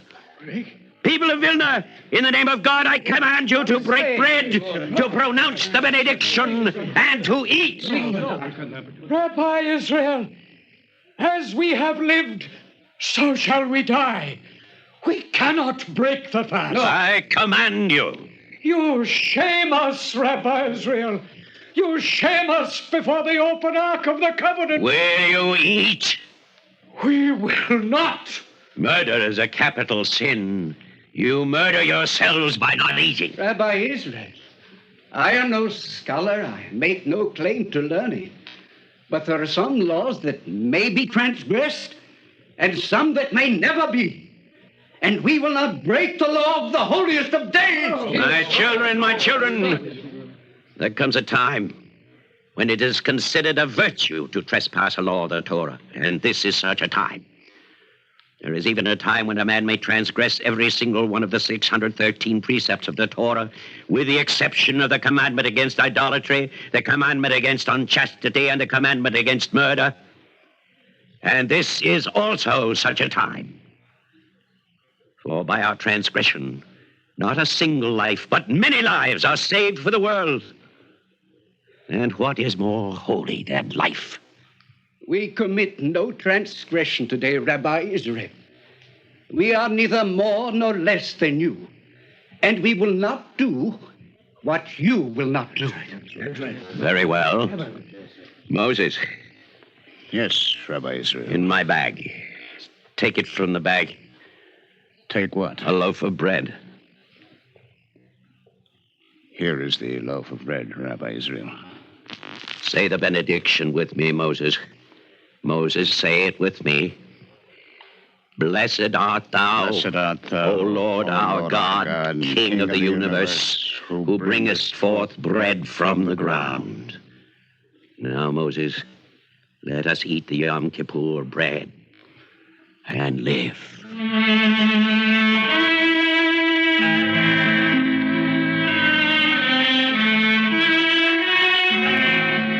And the Rabbi Israel Salanter stood before the Ark of the Lord on the solemn Day of Atonement and ate bread. And the congregation of Vilna wept. Then Rabbi Israel closed the Ark, and they returned to their houses, and they ate, and they lived. And when the city was cleansed and the dead were buried, Rabbi Israel spoke to the congregation. O Lord, what is man that thou shouldst magnify him, and that thou shouldst set thy heart upon him, and that thou shouldst remember him every morning and try him every moment? O thou watcher of men, why hast thou set me as a mark for thee, so that I am a burden to myself? I ask you Job's question, people of Israel, and I know the answer. Every man is the Lord's mark. Every life is one mortal atom of the Lord. Let us live each day as though it were the last of days. Let us do justly. Let us honor all men, for all men are the handiwork of God. Now, let us in the synagogue, for the day is Friday, and the night is gathering. Let us rejoice and sing a welcome to the Sabbath.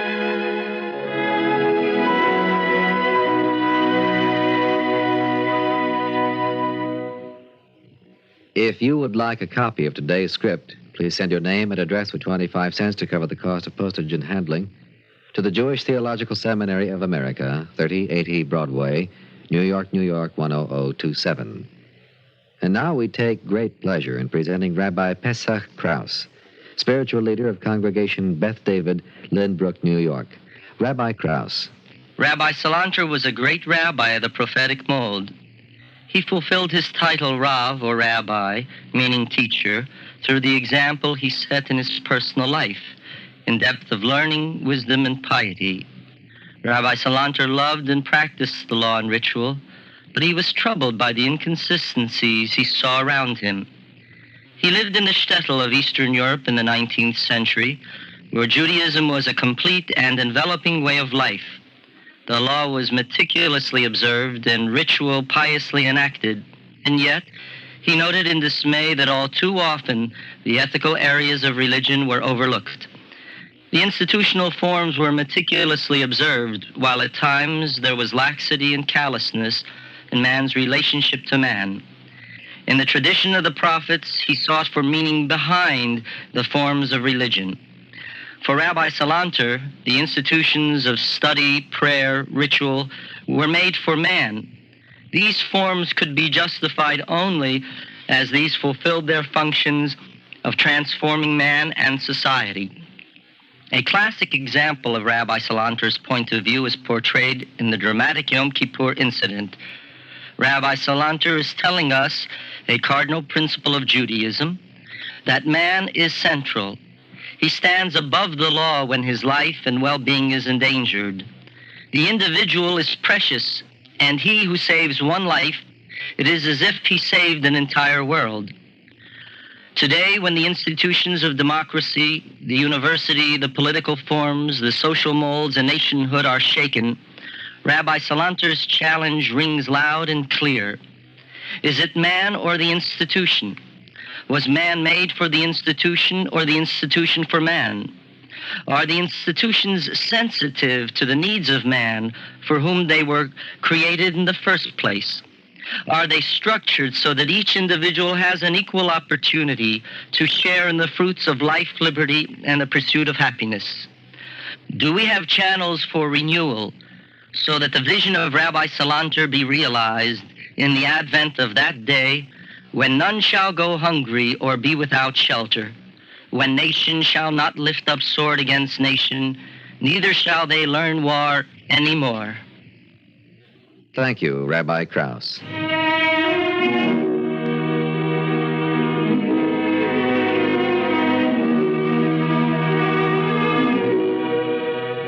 Our Eternal Light program today, Rabbi Israel Salanter, was written by the late Morton Wishengrad and was dedicated to his memory.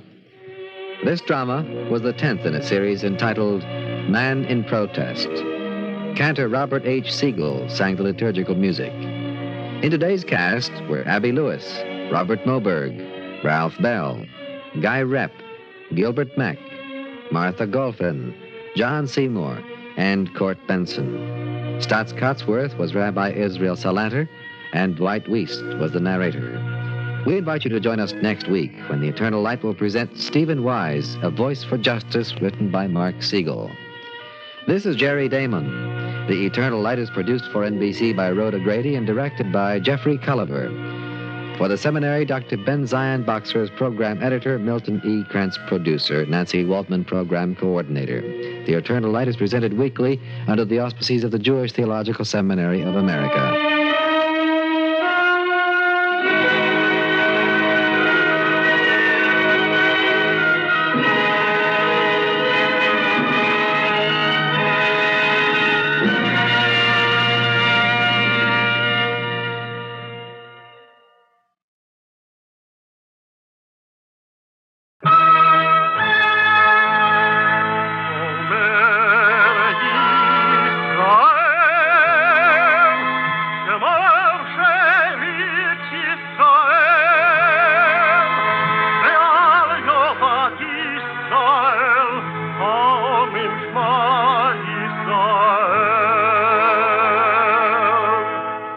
And the Lord spake unto Moses, saying, Command the children of Israel that they bring unto thee pure oil olive, beaten for the light, to cause the lamp to burn continually in the tabernacle of the congregation.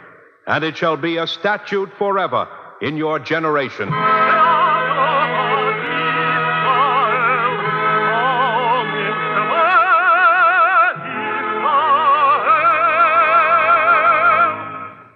The Eternal Light. The National Broadcasting Company and its independent affiliated stations present The Eternal Light, a program which comes to you under the auspices of the Jewish Theological Seminary of America.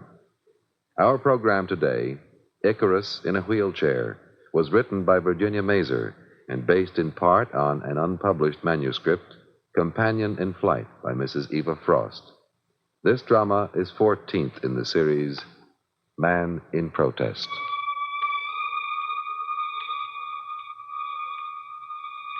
Doctor, tell me the truth. I can take it. Patient suffering from spinal cord injury at level of C4. Will I ever be a normal human being again? Paralysis of both lower extremities, partial paralysis of upper extremities, in addition to motor and sensory paralysis, complete sphincter paralysis, and impairment of bowel and sexual function. Give it to me straight. Will I ever be like everybody else?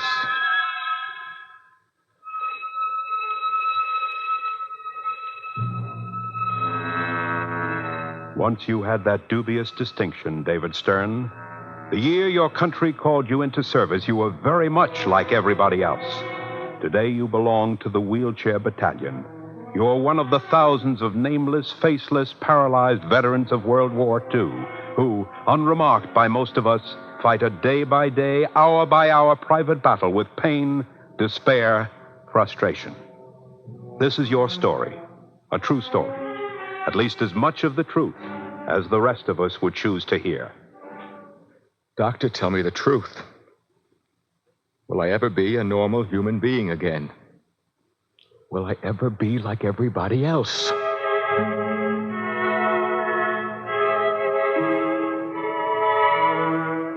Your mother has a snapshot of you taken the week before you went into the service. You were 22, but you stood half a head taller than your father. They were proud of you because you were so tall, because you were their son, because everything about you was so normal. You liked jazz, dancing, the movies, baseball. You had a crew cut, a car, and a girl. And you had what all mothers' sons had too, a profound belief in your own invulnerability. The night before you left for your training base, you and Millie, your girl, went to the movies. Then you parked your old jalopy in front of her apartment building. I wish I could afford to buy you a ring. I'd like a ring, but I guess it doesn't really matter. We know it's for real. I can say that again. Oh, I wish we were married. Right now. Tonight. So do I. Well, I'll tell you one thing. As soon as I get my wings, I'm coming back and marry you. Before they ship us out, we're going to get married. Nothing's going to stop us, you hear that? And so you went into the wild blue yonder, unthinking, unafraid. What was there to be afraid of? The sky was a round blue pond, like the summer ponds of your childhood. You sailed it as you sailed your little boats. The sky was the great western plain, and you rode it like a cowboy with a swagger. Look, Mom! Flying! The sky was the floor of heaven, and you walked in pridefully, one of the elect. Look, Millie. The evening star. Big as a diamond in Tiffany's window. I'm gonna send it to you for a wedding ring. Take care, child of Icarus. You have overreached yourself. As you plummet downward like a blazing star, you know that the earth, not the sky, is your home.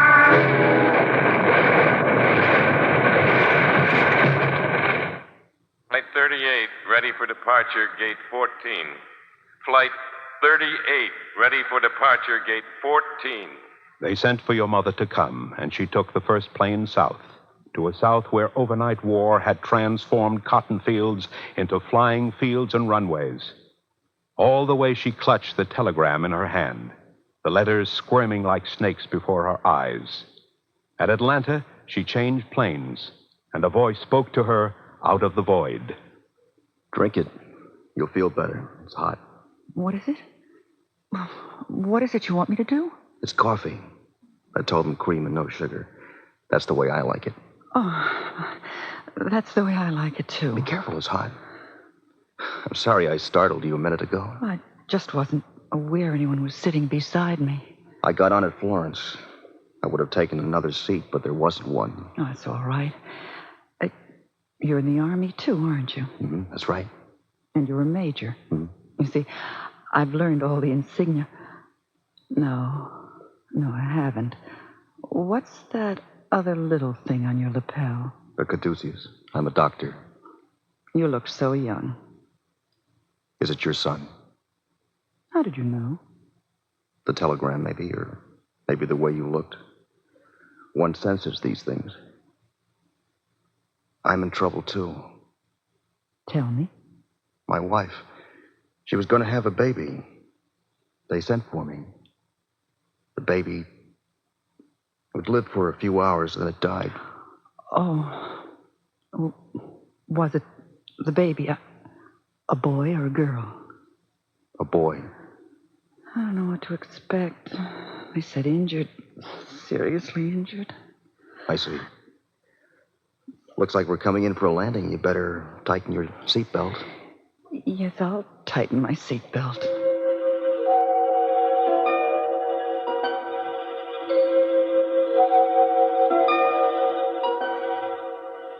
He's conscious, Mrs. Stern. He's been waiting for you to come. Try not to upset him. He's there in the third bed on the left. Thank you, nurse. Good luck. David. It's Mother. David. Davy, my son. Hi, Mom. I've been waiting for you. Oh, what have they done to you? Are you all right? Mm-hmm. Are you in pain? No pain. Can't feel anything. Anything at all. I can't move my legs. I can't move my arms. It's like I've been turned into stone. Mom, tell me the truth. I can take it. What's wrong with me?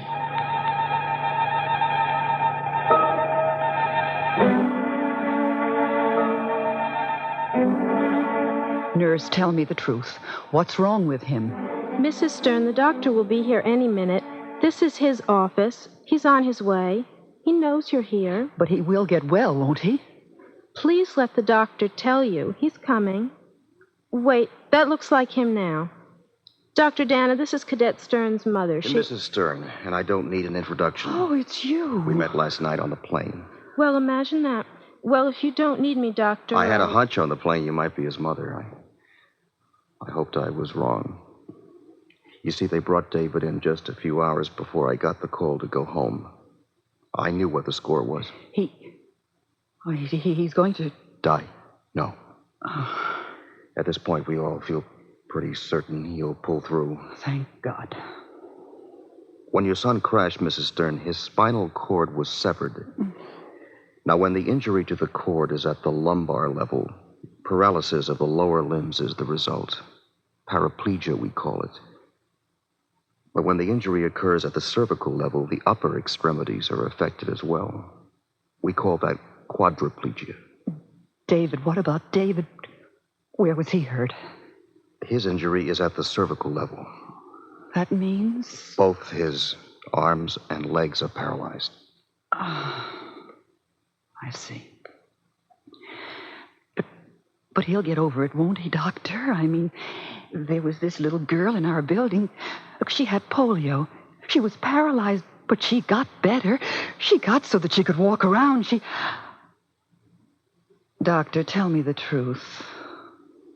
You're a very brave woman, Mrs. Stern. Tell me. Well, this is the truth as far as we know it. Some spinal injuries are not complete, and in time there may be some return of function. But when the cord is completely severed, it will not grow together again, and no technique known to date has been developed that will make it heal and function. This we believe to be the case with your son. I see. Well, what you're saying he's not going to get well, ever. You're saying that for the rest of his life, he's going to be a hopeless cripple. A cripple, yes. Hopeless? That depends. On what? On him.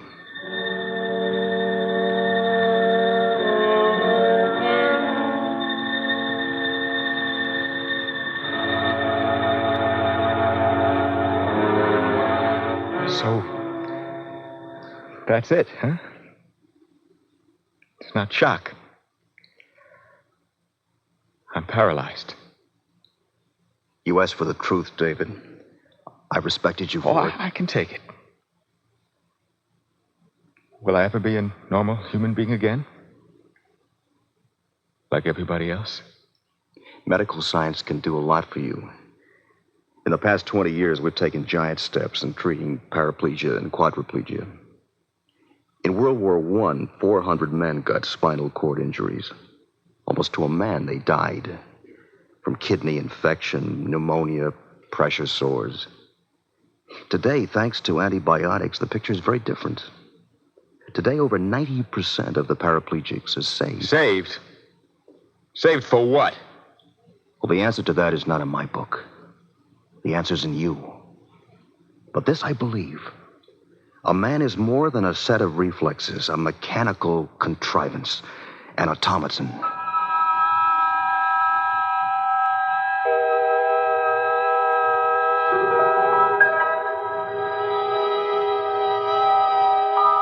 What is a man? What is man, O Lord, that thou art mindful of him? You lie on your back and stare at a crack in the ceiling, inert, motionless, heavy as a stone. What is a man? Faces bend over you. How are you feeling today? How are you feeling? How are you feeling? In the beginning, all was darkness and void. You are back at the beginning. They come at regular intervals to wash you, to turn you, to change you, to feed you. Open your mouth, please. You must eat, David. It's soup. It's good. Swallow it. What is a man? Is he forever a question, or is he both the question and the answer, the proposition and the proof, the measure and the means? Nurse! Nurse, help me! I want to sit up. I want to try to sit up! Hey, it's good to see you sitting up. Feels good.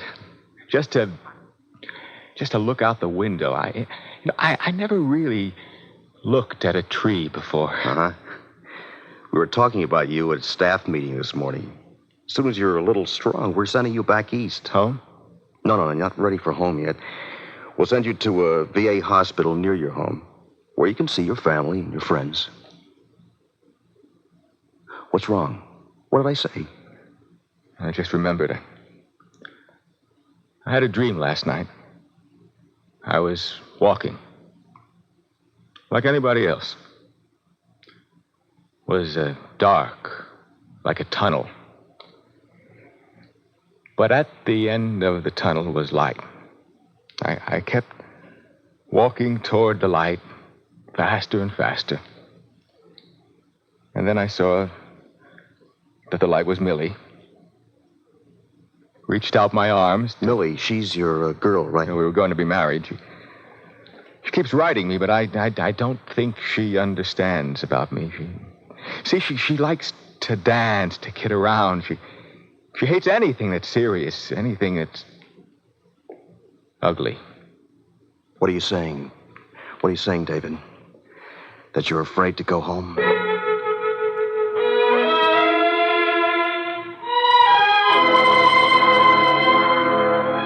In every hospital ward, there is a fraternity.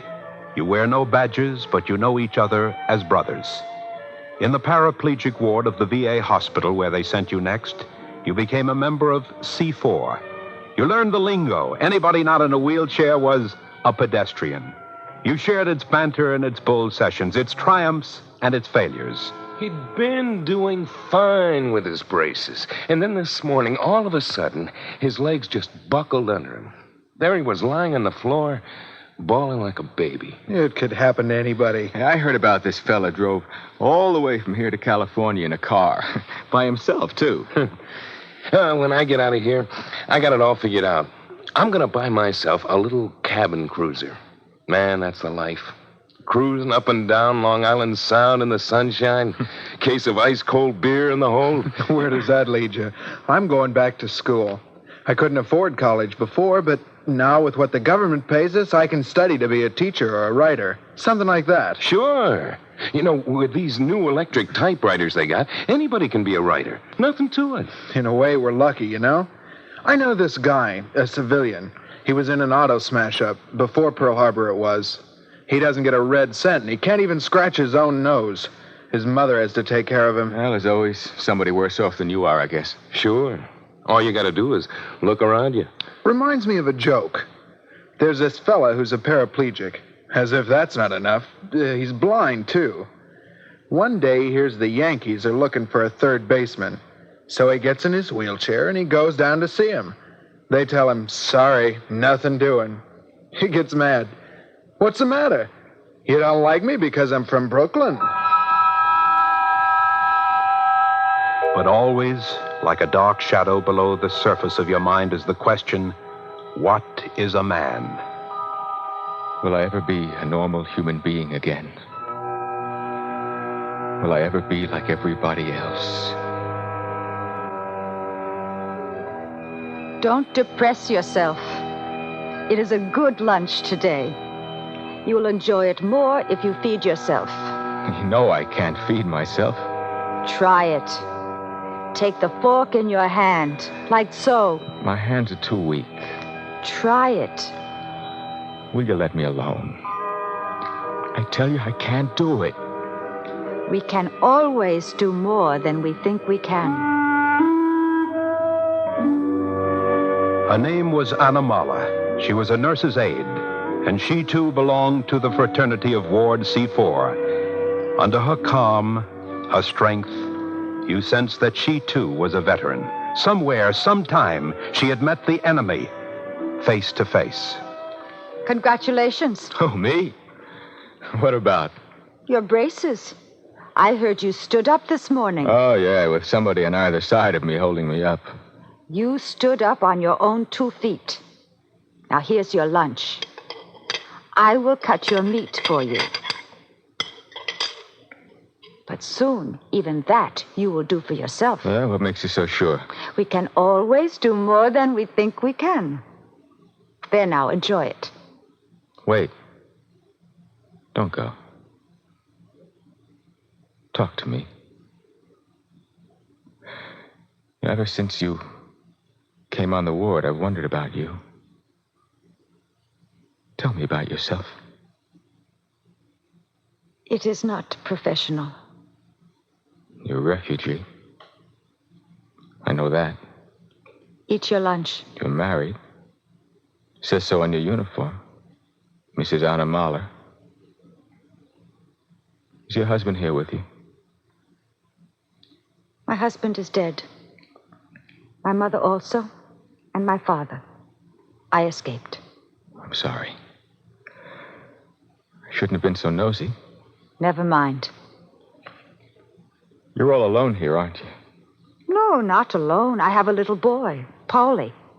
I am one of the lucky ones. Now, no more questions. You are making me break the rules.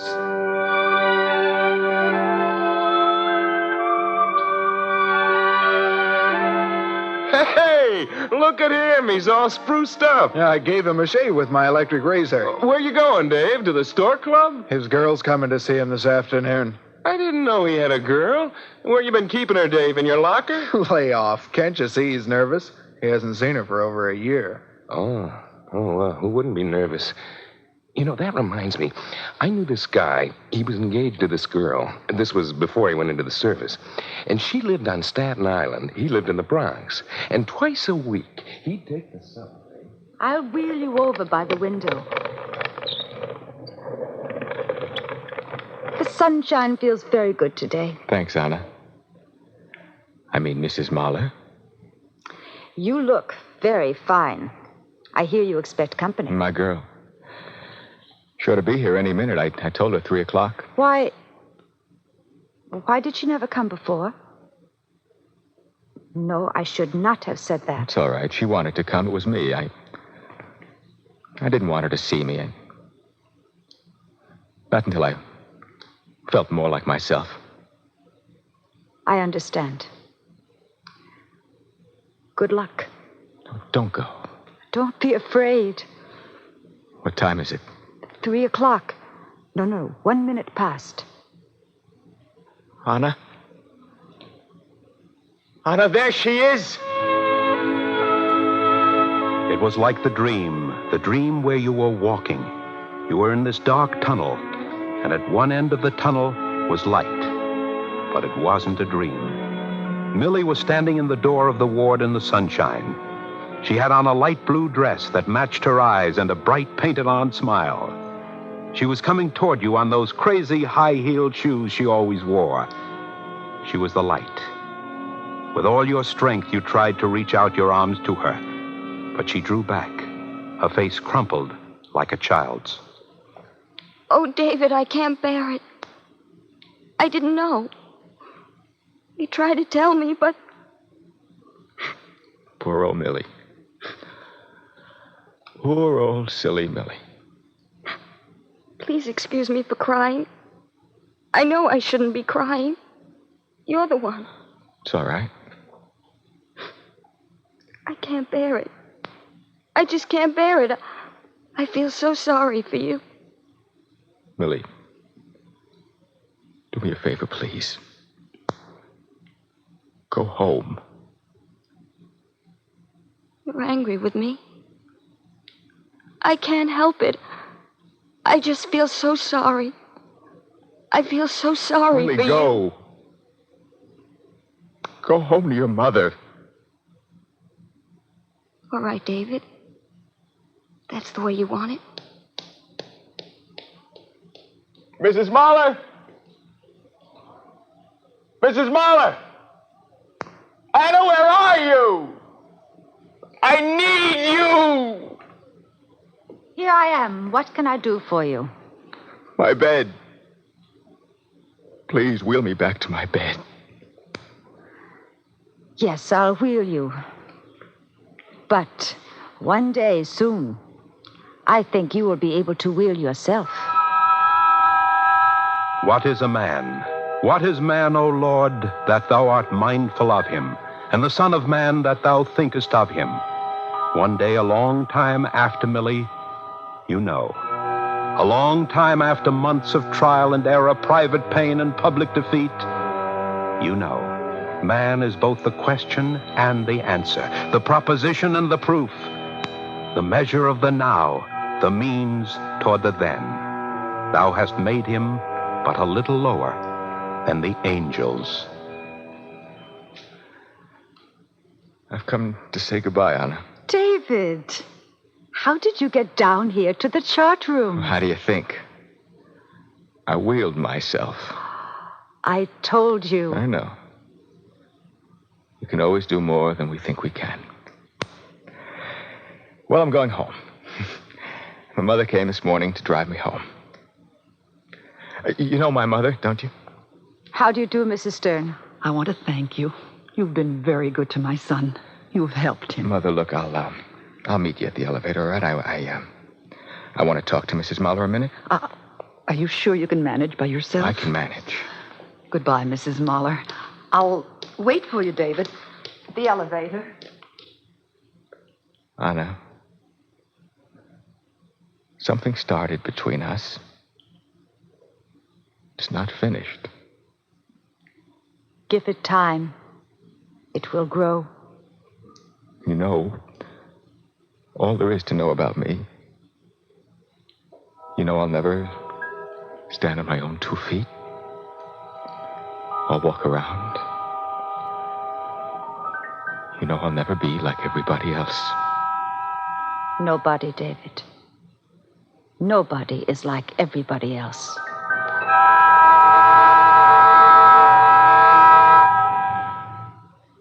If you would like a copy of today's script, please send your name and address with 25 cents to cover the cost of postage and handling to the Jewish Theological Seminary of America, 3080 Broadway, New York, New York, 10027.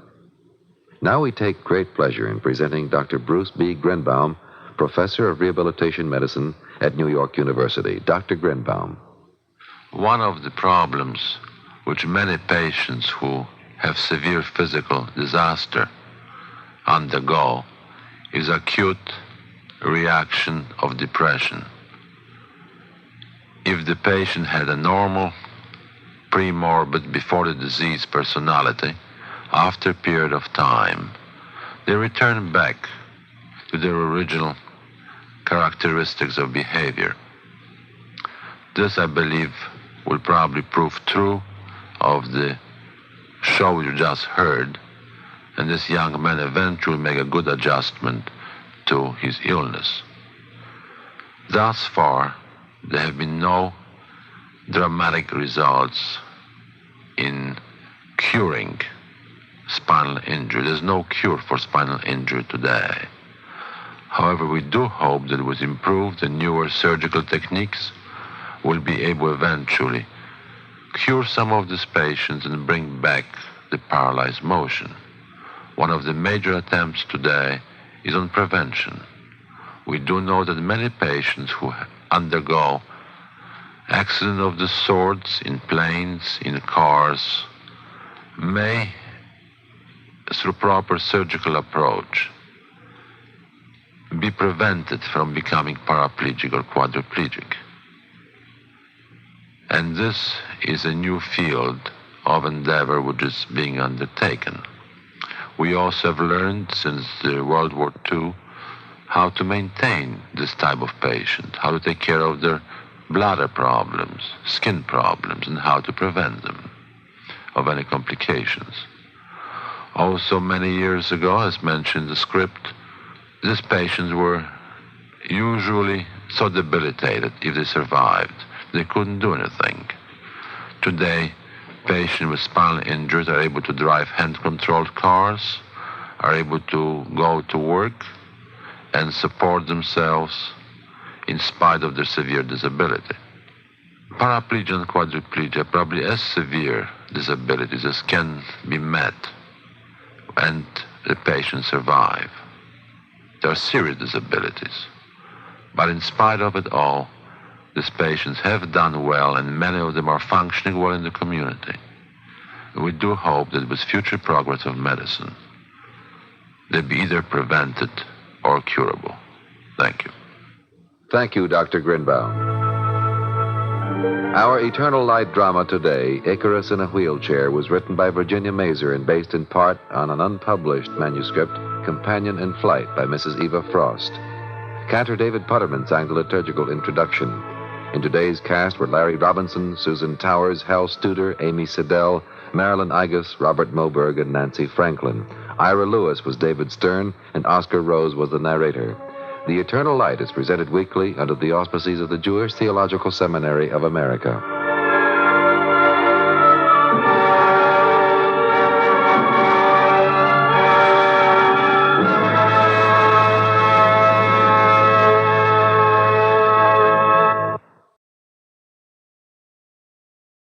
Ladies and gentlemen, this is John Wayne. There are all kinds of good things I can say about your local United Fund or community chest. Just add it up with me. They support health and welfare services that help kids like a day nursery, and agencies that work with teenagers like the scouting groups, and services that help families with their troubles, help elderly people, and help the sick. To me, all that adds up to a couple of important ways. One is that in one way or another, all of these agencies do a lot for families to strengthen them, and to me that's important.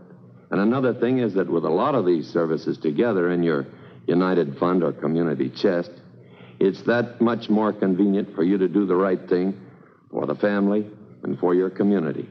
This is John Wayne reminding you that your one gift works many wonders the United Way. So be sure to give your fair share. CARE listens to the needy overseas and transmits food, tools, and medical services to help. Tune to the voice of humanity. Send dollars to CARE, New York 10016.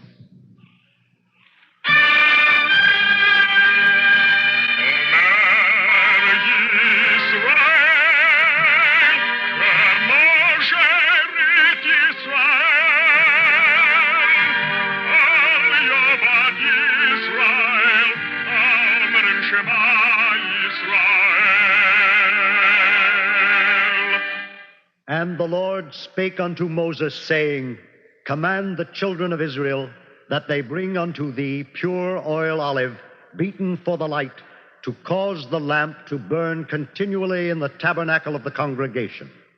And it shall be a statute forever in your generations.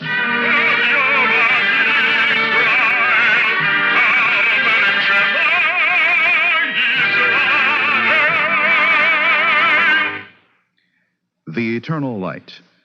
The National Broadcasting Company and its independent affiliated stations present The Eternal Light, a program which comes to you under the auspices of the Jewish Theological Seminary of America. Our program today is Somebody There, was written by Virginia Mazer, and marks the 35th anniversary of the Youth Aliyah movement. Tell me about yourself, Mara. What is there to tell? You know about me already. It's all in the report. I'm a thief, a liar. I am dirty. I am bad. You know what bad means. Sex. S-E-X.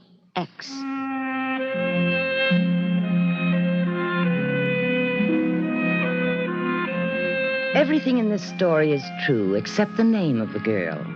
That has been disguised out of respect for her privacy.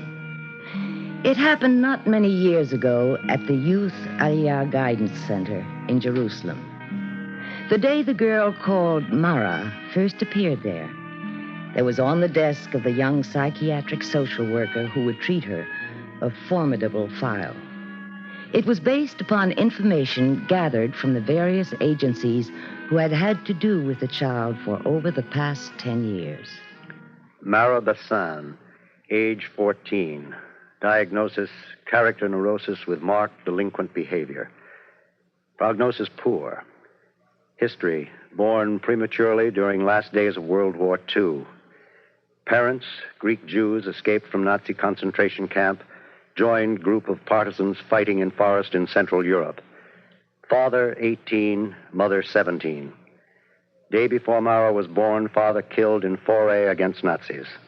Mother's grief and shock brought about child's untimely entrance into the world.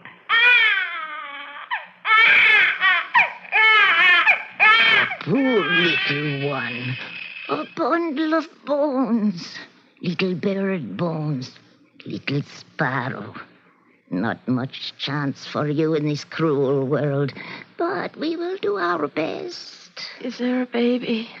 Did the baby come? Oh, indeed she did. You have a little girl, Rivka. Here, take her to your breast. No. Take her away. I don't want her. Oh, listen, she cried for you. It is you she needs. I don't need her. Nobody needs her. Let her die. It's better that way. Shh, child. That is wickedness you speak. She's a blessing. Call her Baracha. No, call her Mara.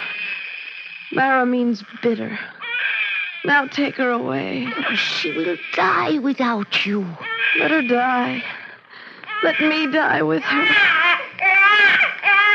Case report on Mara Bassan continued. The mother survived, so did the child. 3 months later, the war was over. The 17-year-old Rivka, carrying her tiny infant in a shoebox, made her way back to her native Greek village. Of all her kin, only an old grandmother was alive. Mara was left in her care while the mother sought work in a nearby city. It is known that the old woman took care of the child to the best of her ability, though in great poverty. She taught her the Ladino language of the Sephardic Jews, even to write it a little. This language seems now to be erased completely from Mara's brain. Mara, tell me about your life in Greece. Do you remember your grandmother? She was an old woman, bent over like a stick. She smelled. Did you love her? Love her? Why should I? She took care of you. My mother paid her to. When your grandmother died, how did you feel? Try to remember, Mara. I did not feel anything. Do you remember crying? Crying? Why should I cry? She was old. She loved you. How do you know? You weren't there. Well, I didn't love her. I don't love anybody. Nobody except boys. You must have read that in the report. Now my time is up. I want to go. Mara was 4 years old when the grandmother died. The mother Rivka hastened home, took the child, and as soon as possible immigrated to the newly formed state of Israel.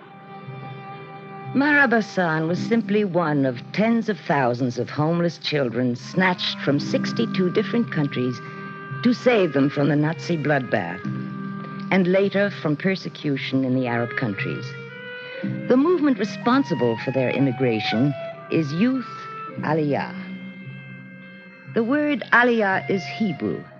It means literally going up to Jerusalem, going up to life instead of downward to death. In the beginning, Youth Aliyah was concerned mainly with saving the children's lives. Today, while the agency is still concerned with rescuing children from the Arab states in North Africa, it has spread its wings to embrace the total welfare of the children it has rescued. Many of them are hurt children. Children who have known not only starvation, but the worst kind of violence, hatred, neglect, despair. Youth Aliyah places them in agricultural schools, foster homes, children's villages. It also has established in Jerusalem a treatment center for problem children, and for the most deeply disturbed, there is a rehabilitation center for intensive care. It is called the Mador. Head of the Mador is Dov Kula. The young people who reach our care are essentially displaced persons. Their early experiences have been such that they have neither a sense of belonging nor a belief that their lives are of any significance to anyone in the whole wide world. You told me, Mara, that you don't love anybody. Just boys. I like them to hug and kiss me and, you know. Do you feel that anyone loves you? Loves me. One person, maybe. Is it your mother? My mother. She doesn't love me. I don't think she hates me either. I'm just there for her. Our hardcore cases are emotionally like crippled children, stunted in their capacity to grow toward independence. They lack the security provided by a normal family pattern in their early years. I remember when we first came to Israel. My mother and I lived on a kibbutz. I remember the crickets in the evening and the stars, big as dinner plates. My mother would come in from her work in the fields and tell me good night. Sometimes she would sing to me.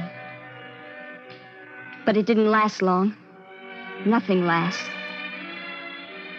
What happened? Oh, there was a man, a worker at the kibbutz. He was a Czech. I used to see them together, laughing and holding hands. I used to try to run after them. He would yell at me to go away. Once he hit me. Then they got married and we left the kibbutz. Where did you go? To one of the new towns. It was so ugly. All those horrible little tin houses and those dusty streets. No grass. Not a blade of grass anywhere. No crickets. No stars. There must have been stars, Mara. Well, I never saw them. I never looked up at the sky anymore. What did you do in the evenings? You know. It's all in the report. I started running around with a bunch of kids from the town. My mother said they were wild kids and I had to stay home. She would lock me in. One night I slipped out the window. And when I came home, my stepfather beat me. He beat me with his belt. And my mother didn't do a thing. She just sat there rocking her baby and watching him beat me. You can cry, Mara. Oh, I'm not crying. I didn't mind the beating. I had a lot of them. It didn't hurt anymore. It was your mother not trying to protect you that hurt, wasn't it? She just sat there like a cow, holding her baby, nursing it. Is the baby a boy or a girl? A girl. She's 2 years old now. She's beautiful. She has black hair and eyes so blue, they remind you of the way the sea looks on a summer day. I hate her.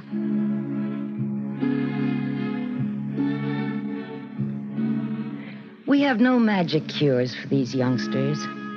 Youth Aliyah tries to devise a tailor-made plan for each child who comes to it. Sometimes they're placed in a youth village or a foster home.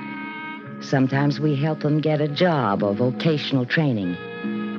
In some cases, they're assigned to a social worker to help them learn the simple ABCs of human relationships. They're usually so distrustful of adults that they resist any gesture of friendliness. The social worker must try to work through this vicious circle of behavior. Report on Mara Bassan continued. Mara is a well-developed 13-year-old. She has been at the kibbutz for 11 and a half months. During that time, she has alienated herself from every member of the group, one by one, including the youth leaders. She is dirty in her habits, impudent, coarse in her speech, and given to brazen, petty thievery. None of these problems was felt to be insurmountable. What happened at Sukkot, Mara? Go on, read. Read. I have read the report, Mara. I want to see you read it. I want to see the look of disgust on your face when you read how bad I am. What happened, Mara, after the beating your stepfather gave you? I was going to run away.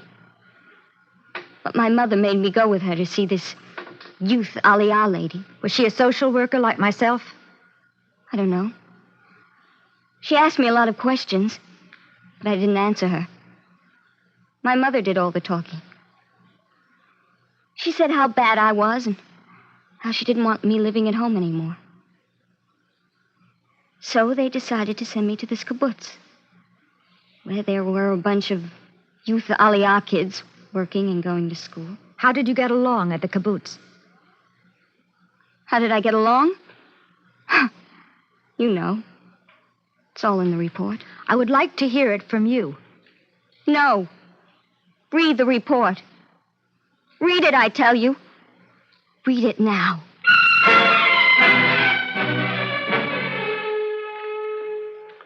Over the Sukkot holidays, Mara, like most of the other children in the kibbutz, was permitted to return to her home to spend the holidays with her family. When the holidays were over and she did not return to the kibbutz, her mother was contacted and it was learned that Mara had not gone home at all. A search was organized. 3 days later, Mara was found in a nearby village, living with a young man of 20. The two of them alone in his room. She was persuaded to return to the kibbutz, but exhibited no guilt feelings over her behavior. Instead, she flaunted her experiences before the other young people. After routine psychological tests and a long talk with the youth leader, it was decided to allow Mara to remain at the kibbutz, but to arrange for her immediate treatment at the Youth Aliyah Guidance Center in Jerusalem. So, here I am. What do you see when you look at me? I see a young girl. A young girl who is a slut, a prostitute. Those are your words, not mine. I see a young girl with black hair and blue eyes. Eyes as blue as the sea on a summer day. No. That's how I describe my little sister. That's not me. I see a girl who is intelligent and sensitive. A girl in whom there runs a strong tide of life. There's dynamite in me. Enough dynamite to blow up this whole office, and you and me with it. But you won't. How do you know I won't? I do as I please. Nobody can stop me. Oh, yes. Somebody can. Who? Nobody has stopped me yet. Who? You.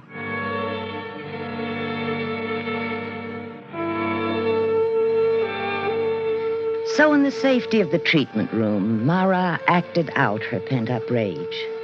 No matter what she said or did, the therapist's unconditional acceptance of her never wavered. But the young social worker was wise enough to know that acting out is a catharsis, but not a cure. At some point, Mara must unlock the door to her past, assimilate it, and go forward into the future. How to find the key to that door? This was the problem. It came unexpectedly one day after months of stormy interviews. I had a dream last night. Well, that's interesting. I think you told me you never dream. I don't. But I had one last night. Would you like to tell me about it? You won't like it. You'll be angry with me. Why? Because the dream is about Shmuel. Shmuel? You have never talked about him before. Is he the young man with whom you spent the Sukkot holidays? My boyfriend. They dragged me away from him. I've never seen him since. What happened in the dream? Will shock you. I was lying on his bed. He was there beside me. Do you want me to go on? Of course. He was stroking my head and he was singing. It was funny language. But in the dream, I could understand it. Was it a language you had heard before? I think so. Could it have been the language your grandmother spoke? Ladino. Yes, I think it was. That's it. That's what it was. And the song. It was one my grandmother used to sing. How did you feel in the dream? I felt safe. What were you doing? I'm ashamed to tell you. Don't be ashamed. I was sucking my thumb. It's so stupid. Crying helps sometimes. It washes away a lot of things. Anger and fear and hurt. It was like I was a little girl again in the dream. And Shmuel, he was my father. My real father. But he was my grandmother, too. And my mother. It's all mixed up. Let's see if we can't untangle it. No. I want to go now. I don't want to talk about the dream anymore. Don't talk about the dream. Stay, Mara. Stay and tell me about Shmuel. About Shmuel and the Sukkot holiday. I had seen him in the village, but I didn't even know his name. It was the day before the holiday started. I was in the bus station. I had bought my ticket. But when my bus came, I knew I couldn't get on it. I couldn't go home. I knew they didn't want me. I didn't want to go back to the kibbutz. I didn't know what to do. I just sat there, and the bus rolled off without me. I began to cry. Then Shmuel got off of another bus, and he came over to me. What's the matter, little one? Can I help you? No. Nobody can help me. Why so sad? It's Sukkot. People should be happy on the holidays. I haven't any place to go. My bus. It just left without me. Who are you people? We'll get in touch with them. No. No, you mustn't. They don't want me. Nobody wants me. It's too bad. We must think of something. Please. You have a kind face. Please take me home with you.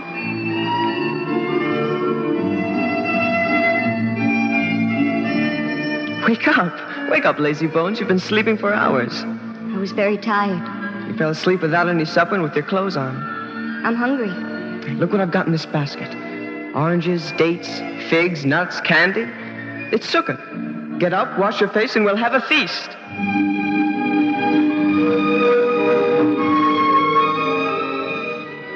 I stayed with Shmuel all through the holidays.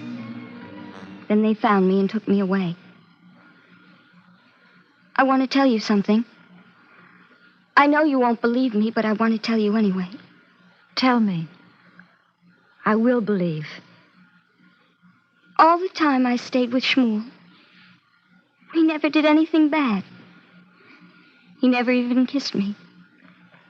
He said I was just a little girl.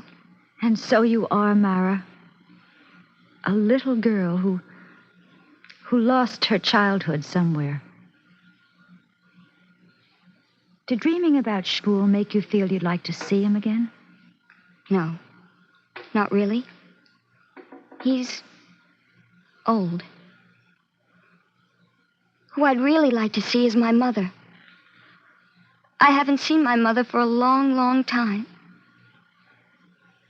But before I see her, I want you to tell her yourself. I want you to tell her that I'm not bad. And please, please, you help me to stay good.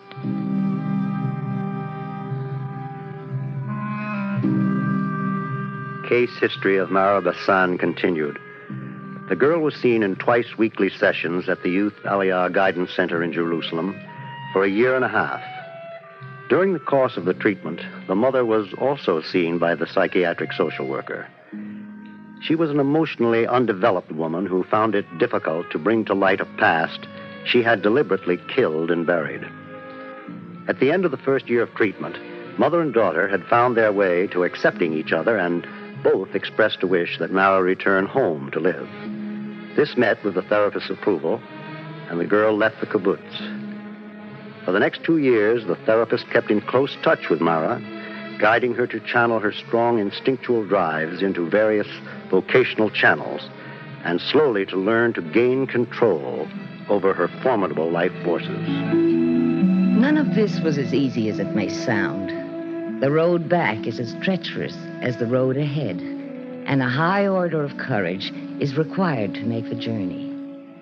Both Mara and the young woman therapist had that courage. For several years after Mara's treatment was ended, there was no word from her. Then, just this past year, came a wedding announcement. At the bottom, written in her own hand, was a message from Mara to the woman who had been the instrument of her cure. Please, you must come to my wedding. It's as much your great day as it is mine. Happy is the people, the Bible tells us. Happy is the people where their children are as plants grown up in their youth. Better than any prose, this expresses the philosophy of Youth Aliyah in its work with the lost children of Israel. Mara Bassan is only one of them. Case 100,597.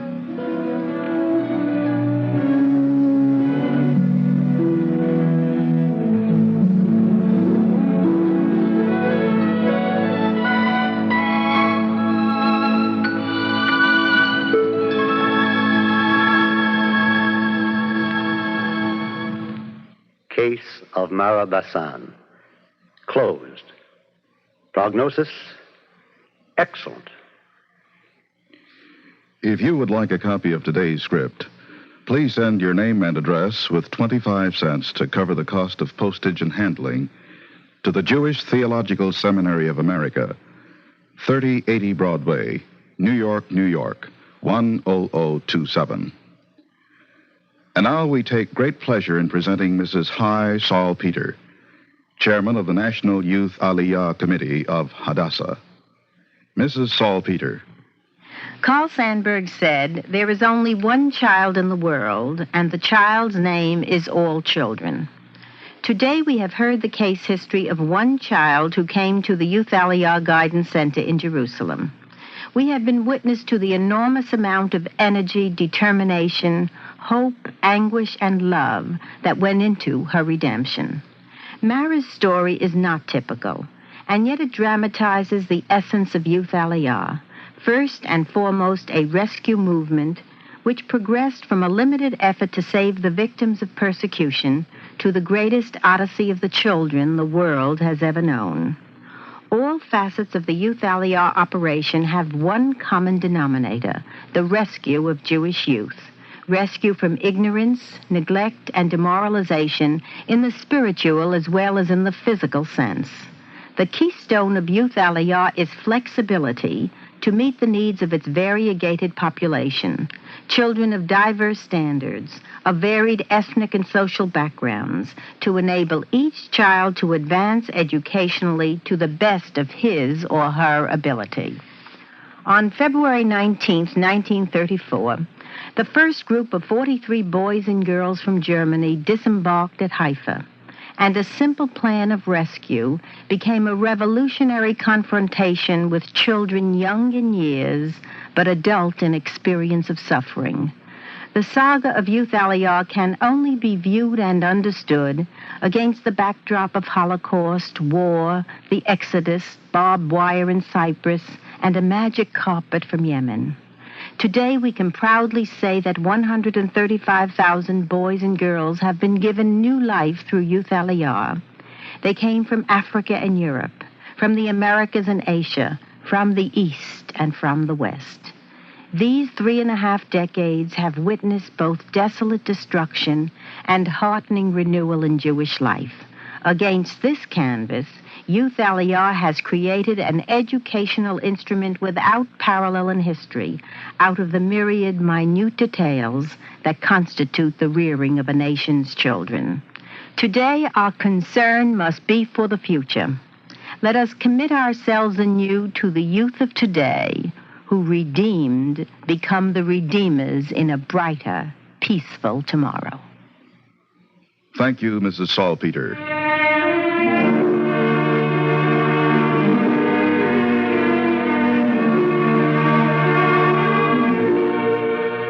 Our Eternal Light drama today is Somebody There, was written by Virginia Mazer and marked the 35th anniversary of the Youth Aliyah movement. Cantor Robert H. Siegel sang the liturgical introduction. Featured in today's cast were Susan Towers as Mara and Nancy Franklin as the therapist. Also heard were Connie Lemke, James Monks, Fran Myers, and Alan Howard. We invite you to join us next week when the Eternal Light will present In the Presence of My Enemy by Virginia Mazer.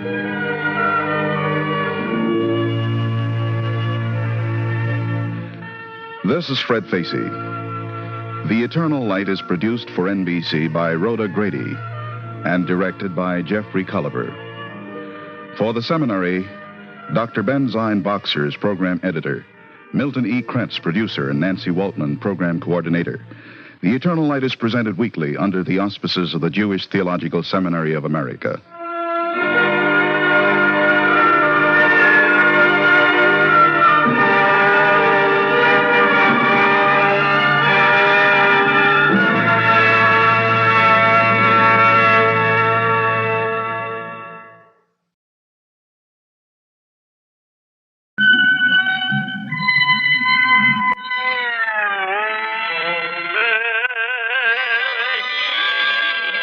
Oh,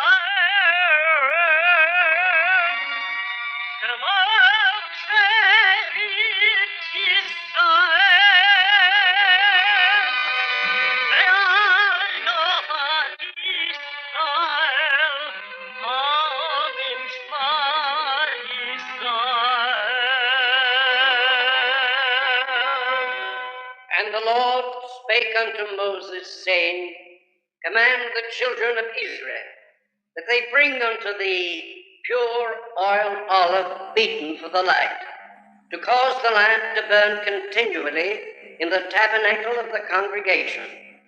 And it shall be a statute forever in your generations.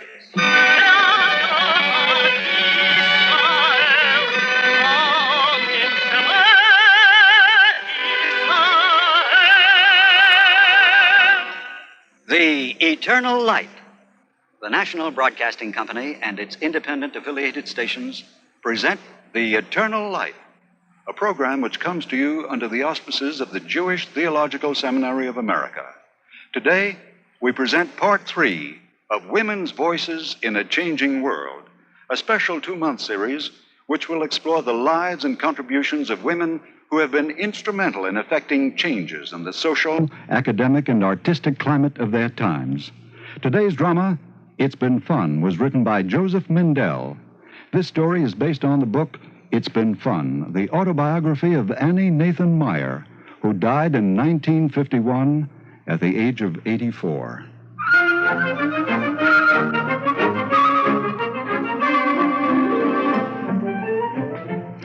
At 83, I've learned to take nothing for granted. So if I tell you I was 18 in the year 1885, I'll not expect you to remember how it was then. In 1885, Grover Cleveland had been elected president. Bismarck was still living, as was Jefferson Davis. And Darwin had died only 3 years before.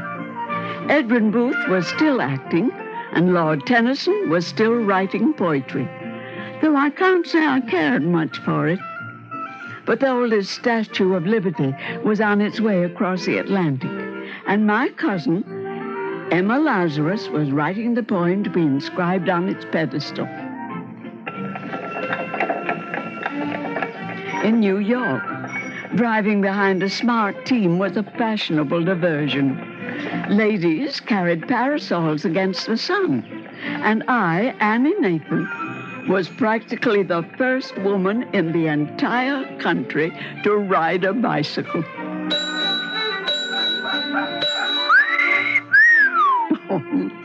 Let him whistle. You have to expect this kind of thing when you're ahead of your time. Oh, when you get to be 83, you can talk about yourself without the encumbrance of either modesty or pride. You can remember the things that happened to you as you remember the things you read in the newspaper. Like the day my father came unexpectedly into my room. Annie, I wanted to tell you... What are you hiding, Annie? Nothing, Father. Nothing. You may have put your hair up, young lady, but I'm still your father. Show me what you're hiding. It's only a book. Not one of those French novels. Oh, no, Father. Let me see it. Annie. All right. Thank you. Higher English grammar and syntax. Don't tell me you read this for diversion. I do enjoy it. Oh, I know you better. What's in the back of your pretty little head? You won't be angry, Father? Well, maybe I will, but tell me anyhow. I'm going to take the entrance examination for Columbia College. Nonsense. Columbia is only for boys. There's a collegiate course for women. It's still nonsense, Annie. Forget the foolish notion. I won't. I forbid you to think about it any further. You have no right. And I can be just as stubborn as you. Oh, let's not quarrel, Annie. Come. Sit down. No, we have to talk this out. Annie, Yes, Father? Oh, I wish your mother were alive. Annie, you're not one of those females who's all brains and no looks. No, Father? You have a pretty face. My nose is too blunt. Delicate, sensitive, not intellectual, thank heaven. But not stupid. No, not stupid. Don't you someday want to get married? Of course I do. What girl doesn't? Then listen to me. I'm older than you, and I know the world. Annie, men don't like educated wives. That's not true. It's true. Believe me, it is. It isn't fair. It's superstitious and medieval. Poor Annie, you'll never be married if you go on in this way. Oh, Father. You believe me, don't you? I believe you. Now you're my sweet, reasonable Annie. Oh, where are you going? I have to study the last chapter of Higher English Grammar. Go on, laugh. It was 65 years ago. Now I laugh myself. But not then. Not when the president of a southern university could say, "Women are admitted to this college, and their social standing is in no way impaired by their coming here." not when the New York society leader, Mrs. Never mind her name, could say of a friend's daughter who was at college, "That dear, poor, sweet thing." Take my advice. If you can possibly avoid it, don't be ahead of your time. I passed the entrance examinations for the collegiate course for women. Following instructions, I went to see the professors at Columbia College. Well, I see you brought the books, Miss Nathan. Yes, Professor. Good.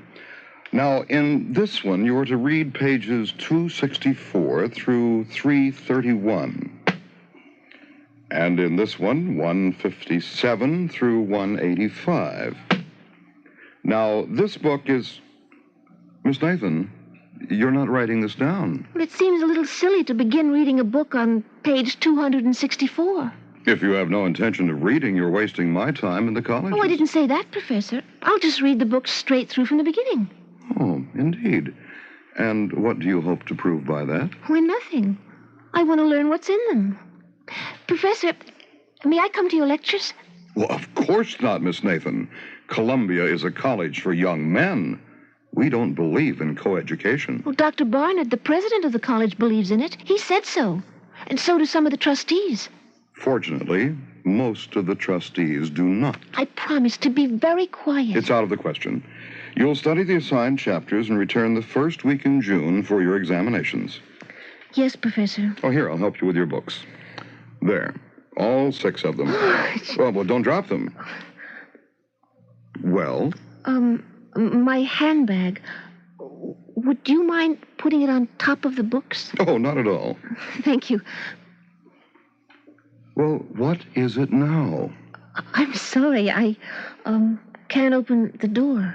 Miss Nathan, how helpless can a woman be?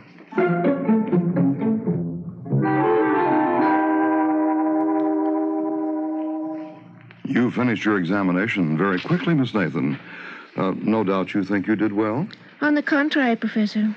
I think I failed. Oh, then maybe you're convinced now that higher education is not for females? No. I draw a different conclusion. I'm interested to hear it. The collegiate course for women at Columbia is completely futile. Well, naturally, you're disappointed at your failure. I had no trouble with the questions based on the books I read. But there were many questions that referred to your lectures, which I was not privileged to hear. Miss Nathan, you've spoken quite plainly. You'll pardon me if I'm equally blunt. The trouble with you feminists... I'm not a feminist. I just want a college education. The trouble is that you won't admit there's a difference between the sexes. No, Professor. Young women simply do not have the physical strength or the mental capacity to cope with higher learning. Do you really believe that the men students at Columbia could pass an examination based on lectures from which they were excluded? That's irrelevant, Miss Nathan. Men are not excluded from the lectures. But, Professor, how... Don't you see... Professor, my father would say that Columbia College has already made a change in me. For the first time in my life, I'm at a loss for what to say. A man like that is enough to make a feminist out of any woman. And yet he had a sense of justice, or possibly a sense of humor, for he passed me. So I continued in the collegiate course for women, and my father continued to be unhappy about it. Annie, I have arranged for you to visit your aunt in Baltimore. We'll talk about it later, Father. Father, I want you to meet a friend Dr. Alfred Meyer. I'm happy to meet you, sir. Yes. Now, there's a train at 8 tonight. Father, please. It isn't courteous. I'm sure Dr. Alfred will... Dr. Meyer, Father. Oh, whatever it is, I'm sure he'll excuse us. I'll come some other time. No, Alfred, please stay. All right, Father, if you insist. I'm not going to drop the collegiate course. Well, who's talking about that? You are, and not very subtly. What are you going to do with a girl like that? If you're asking me, sir, I have some ideas on the subject. Indeed.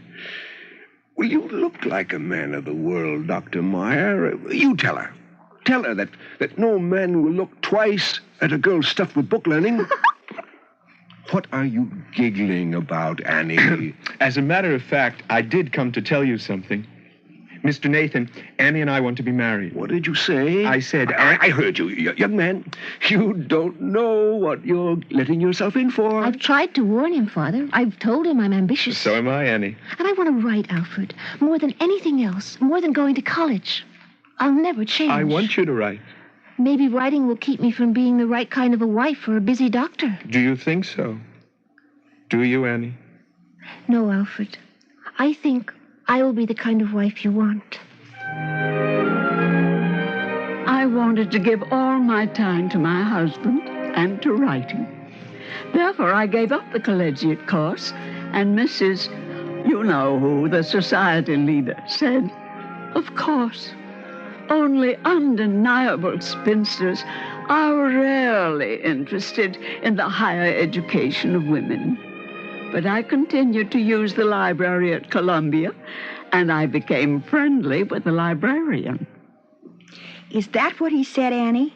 But that's logically absurd. You must remember, he's a professor of English, not logic. But see what it means? If women can get from a few examinations all that men get from daily discussions with faculty and students, from lectures and work in the laboratory, then women must be miraculously gifted. Hush. Someone will hear you. Annie, there should be a college for women in New York. There must be. There is. There are several. For instance, Mrs. Foster's Academy for Gentle Women. Stop making fun of me. I'm serious. I'm sorry. But after all, a college for women. Have you any idea how people would react if you said that in public? It doesn't matter. Now listen, I don't mean a finishing school for girls, but a real college affiliated with a university. With the same instruction as in a college for men. And the same academic standards and the same degrees. It sounds good. But who's going to make it come about? Maybe you, Annie. No, you're making fun of me. Well, someone has to start it. Why not you? Well, because I'm only 20 years old. And I'm not even a graduate of any school. And I don't know anybody of importance in New York. Aren't those good reasons? Maybe. But think it over, Annie. Just think it over.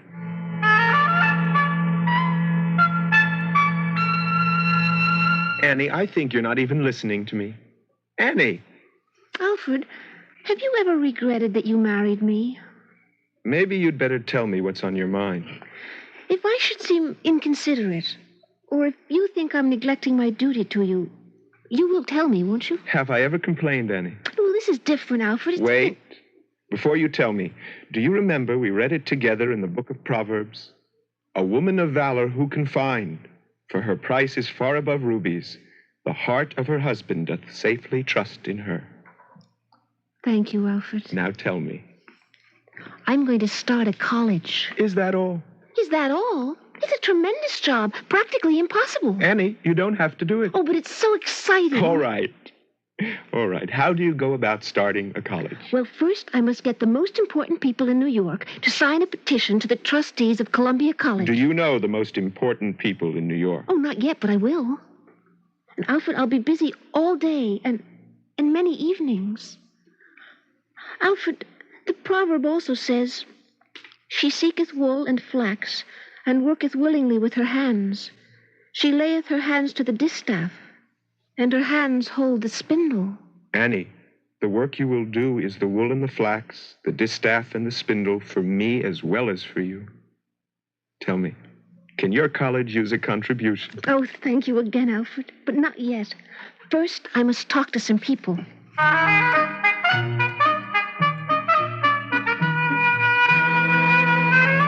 Of course, I'm in favor of higher education for women, Mrs. Meyer. Then you'll sign the petition to the trustees? As a matter of fact, I made a speech at the Athenian Club the other night.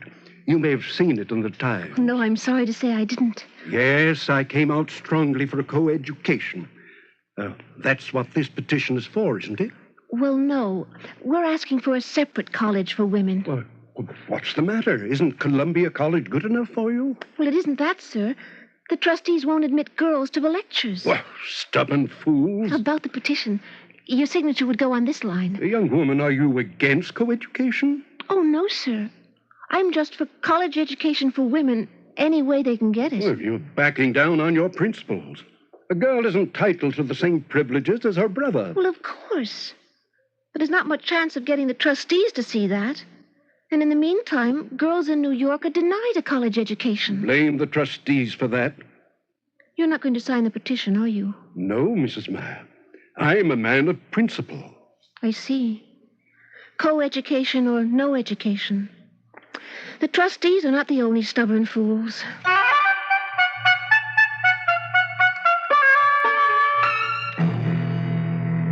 I'm not sure, young woman, that it's a good thing to send girls to college. Oh, but they don't have to go. After all, the first duty of a woman is to her husband, her home, her children.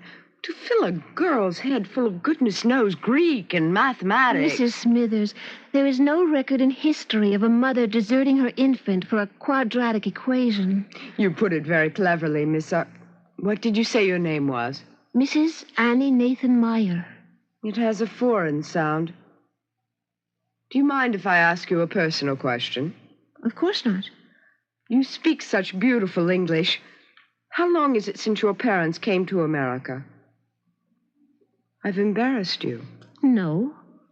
I've been trying to think of a friendly reason why you might ask such a question. You don't have to answer it, you know. Oh, but I will.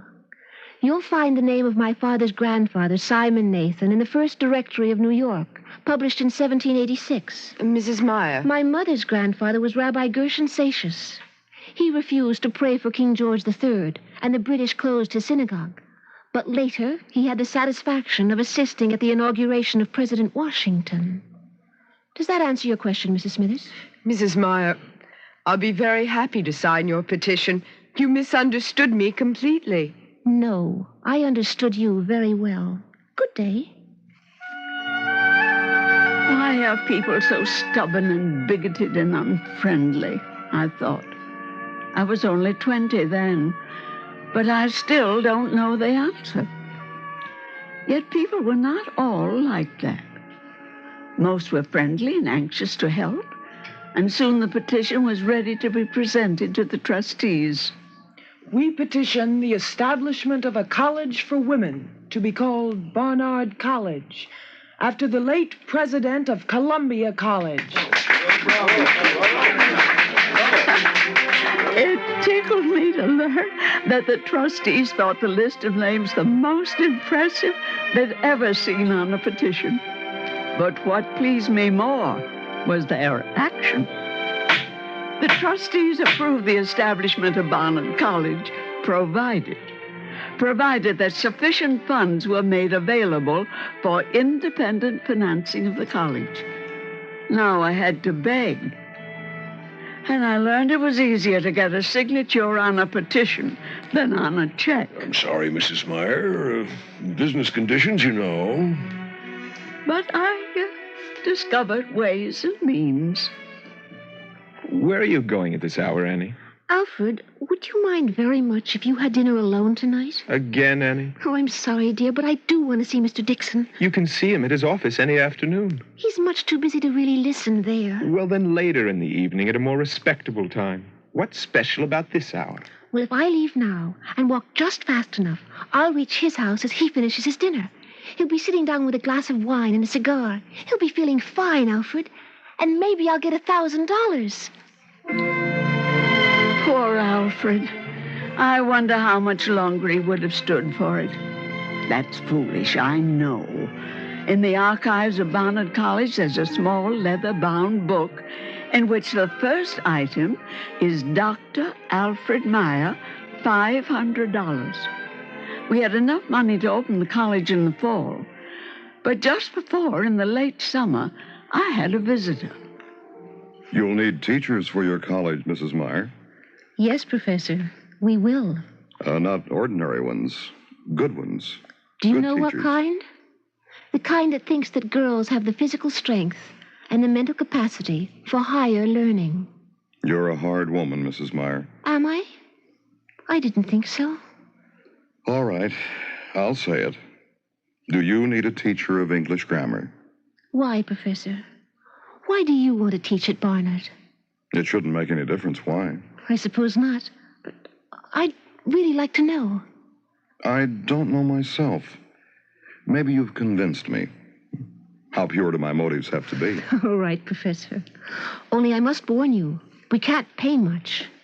Who said anything about money? It's a good thing he didn't. For the first year, the entire budget, including rent for a brownstone house on Madison Avenue and professor's fees, came to something over $7,000.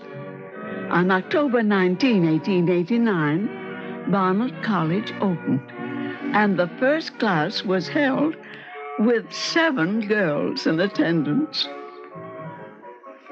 This semester, we will study together the structure of the English language, gentlemen. Oh, excuse me, it's a habit of long standing.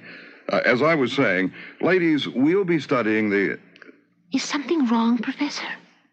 Look at them, Mrs. Meyer. They're sitting on the edges of their chairs. They've been waiting a long time. What?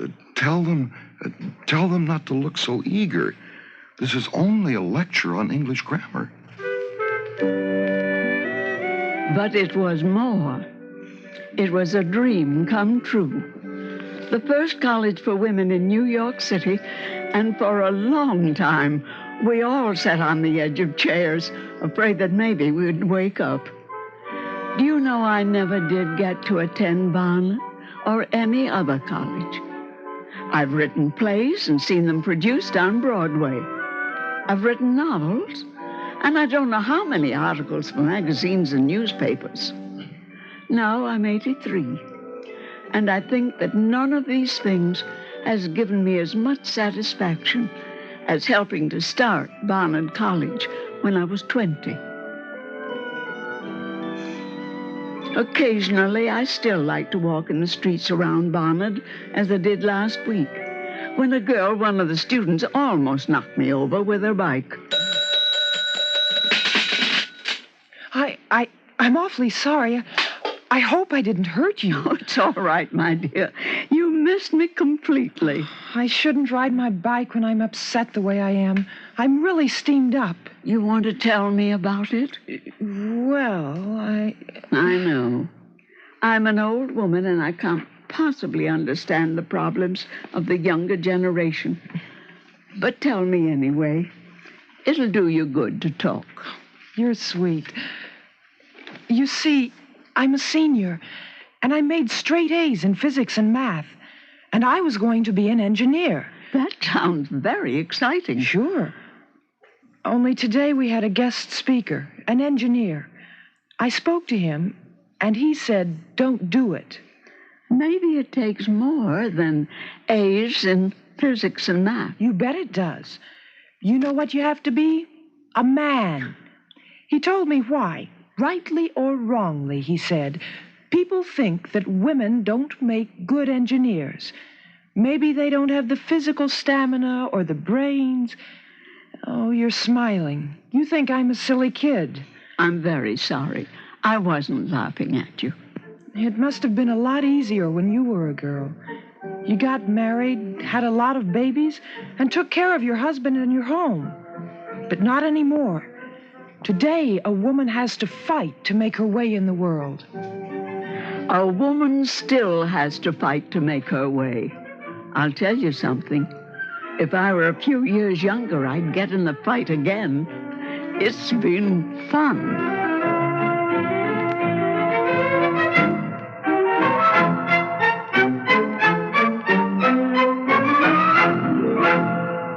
If you would like a copy of today's program, please send your name and address with 50 cents to cover the cost of postage and handling to the Jewish Theological Seminary of America, 3080 Broadway, New York, New York, 10027.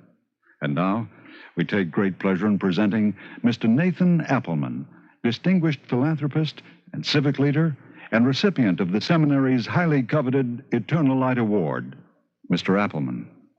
Today's play speaks for our times and its insistence that women can indeed take a place in academic life equal to that of men. Yet the founding of Barnard College was only one of the far-reaching social and intellectual interests of Annie Nathan Meyer. In an age when society was experiencing many important changes, she was a force for constructive change of inequitable institutions and for the creation of more equitable ones. She was concerned not so much with tearing down as with building up. In her struggle for equality for women in higher education, in her advocacy for civil rights for Black Americans, and her work with the National Conference of Christians and Jews, she demonstrated that decisive action need not be violent or offensive, and that important changes could be brought about using both tact and determination. Her example of dedication and persistence is one that can be looked upon even today as a model for idealism coupled with practicality. Her goals may have been radical for her day, but her sensitivity and intelligence in defining and publicizing these goals were successful in winning over many a skeptic. In today's world of overwhelming social and political ferment, it might be instructive to keep in mind Annie Nathan Meyer's ideals and her methods for attaining these ideals. Today, as in times past, there are many groups interested in attaining various goals and alleviating many pressing problems. At times, it may seem that the goals of such groups are incompatible or even conflicting. But if the truths behind the slogans were brought to light, it might be seen that the aspirations of various nations, factions, and organizations do not necessarily conflict. If spokesmen and leaders were to look beyond the rhetoric that separates them to the ideals that unite them, they could more effectively work together towards the common goal of a more just society. Thank you, Mr. Appleman. Today's program, It's Been Fun, by Joseph Mindell, was based on the book It's Been Fun, the autobiography of Annie Nathan Meyer. The play was the third in a series of 8 programs entitled Women's Voices in a Changing World. Featured in today's cast was Ellen Muir as Annie Nathan Meyer. Also heard were Guy Rep, Chris Gampel, Gordon Hammett, Donna Burrows, Mimi Garth, Roy London, and Jane Elder. Ann Ives was the narrator. We invite you to join us next week when the Eternal Light will present 4.5 Feet of Faith by Mark Siegel.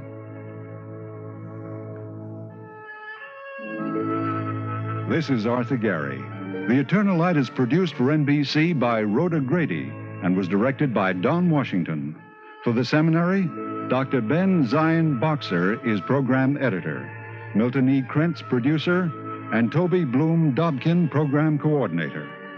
The Eternal Light is presented weekly under the auspices of the Jewish Theological Seminary of America.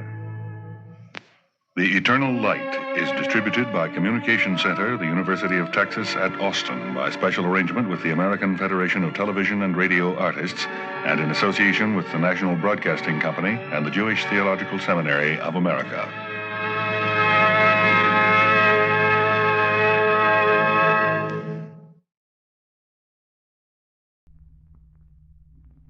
Something in the air? You bet. Excitement. Because 4 exciting new shows go on the air tonight, starting right now. ABC brings out its first Monday night surprise package labeled Dashiell Hammett's Fat Man. The Fat Man is the stalwart detective whose huge size doesn't slow up his progress a bit when it comes to sleuthing. And speaking of detectives, you'll want to meet hard-talking Ross Dolan, played by William Gargan. His business is crime. In his words, I deal in crime. And he follows in half an hour. And then the Dean of Music Makers, Paul Whiteman, and his new show, Forever Tops, the top tunes that will live forever. Paul Whiteman plays them on Forever Tops. And did you know that your top stage and screen laugh favorites, Jimmy and Lucille Gleason, have opened a diner? What a diner. You see, that's what we meant when we said excitement in and on the air tonight and every Monday night on ABC. Right now, let's take a trip into adventure with Dashiell Hammett's Fat Man. Wait, 247. Fortune, danger. Who is it? The Fat Man.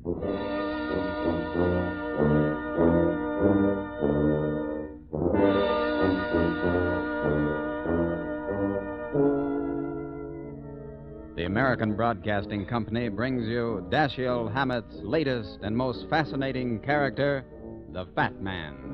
The hard-boiled, hard-hitting adventures of a criminologist who tips the scale at 247 pounds. Tonight's adventure, the 19th Pearl.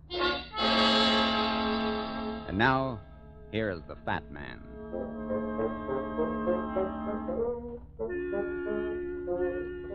One of the worst things about being fat is feeling thin. That extra load you carry around is something you never think about till you bump into a full-length mirror or drop a penny into a drugstore scale. Even then, you don't feel fat. The only time you really feel it is when you run into a beautiful woman. That's when the old collar kind of chokes you and your hands look big and your legs are hard to cross. That's when you're glad you've got a busy job like mine, solving crimes. This one began in Grand Central Station, right near the information center.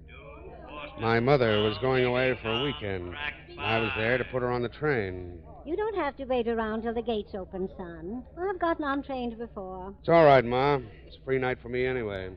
Want some peanuts? For heaven's sake, no. I do. Be right back. Bagged peanuts, Jenny. All right. Better make it 2. Here you are. Okay. Sorry, sister. I didn't mean to bump into you. It's all right. I wasn't looking where... Please, will you do me a favor? It's terribly important. Here, hold this bag for me. Oh, quick, he's coming. Who? Don't let him see me. He mustn't know I'm here. Why not? What have you done? Nothing. Stand in front of me, will you? Quick. Put your arms around me as if you were kissing me goodbye.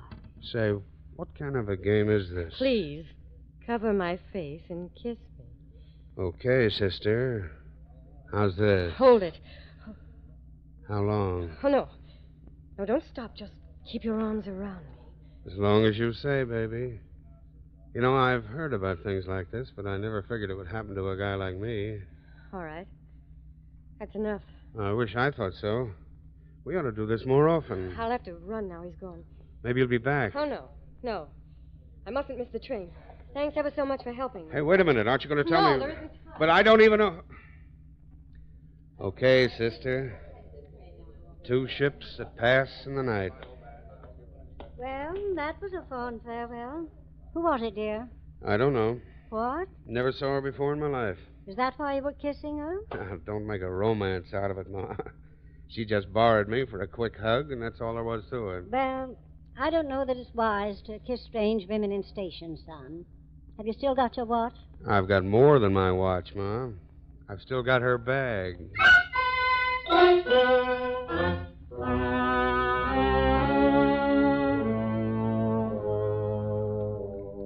But how do you know she's on this train, dear? I saw her duck into the car ahead. Well, leave the bag with me. I'll give it to her as soon as we pull out of the station. Are you kidding? Son, we're going to start in a moment. It's all right. I'll ride up to 125th Street. Just to give her back her bag? That's a good enough reason. Well, be sure you get off at 125th Street. Oh, we're moving. Okay, Ma. I'll take the bag up to her now. What's the matter? That dame's on the platform. I'm getting off. Careful, son. Watch your step. Sure. See you later. Bye.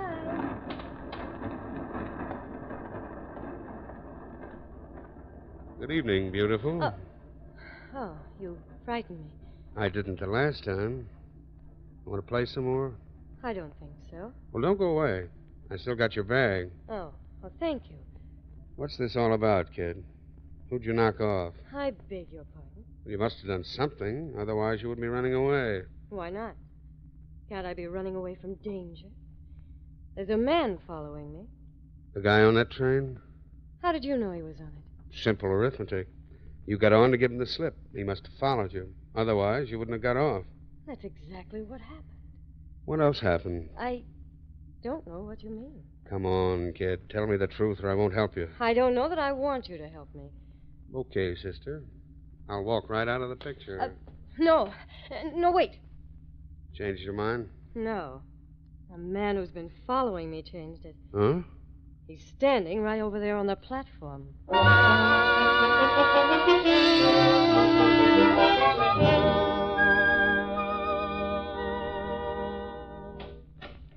You'll be safe here, Miss Evans. Is this your office? Yeah. Step in. Thank you. Sit down. Make yourself at home. Every chair in this place is comfortable. Have you sampled them all? Every one. There's one thing I hate. It's sitting on hard wood. Have an apple, Miss Evans? No, thanks. Awful good. No, thanks. Well, tell me now. How long has this guy been following you? About 3 days. And you don't know who he is? Or what he's after? No. What do you do for a living, Miss Evans? I'm an actress. On the stage? When I'm working. Maybe I've seen you. Not in New York. I haven't done anything here yet. Rich daddy? No.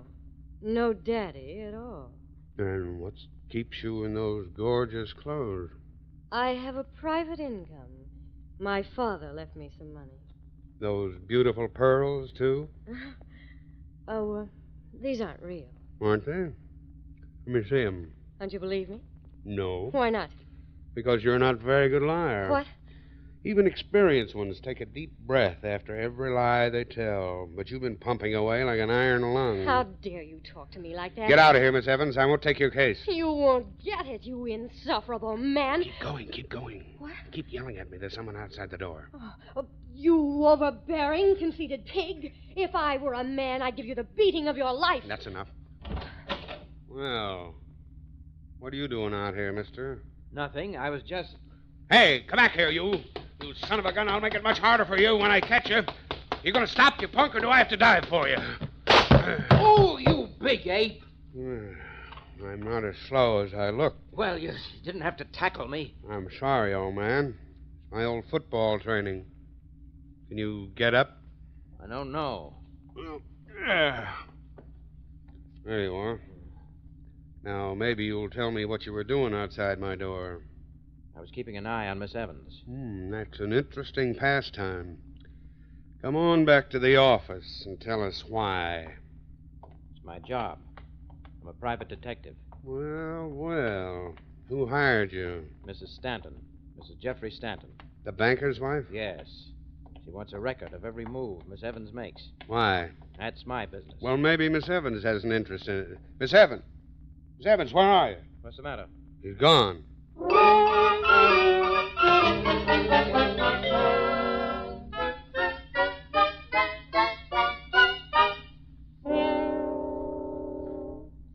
A gentleman to see you, Mrs. Stanton. Who is it, Carl? He refused to give me his card, madam. He simply said the fat man is calling. Fat man?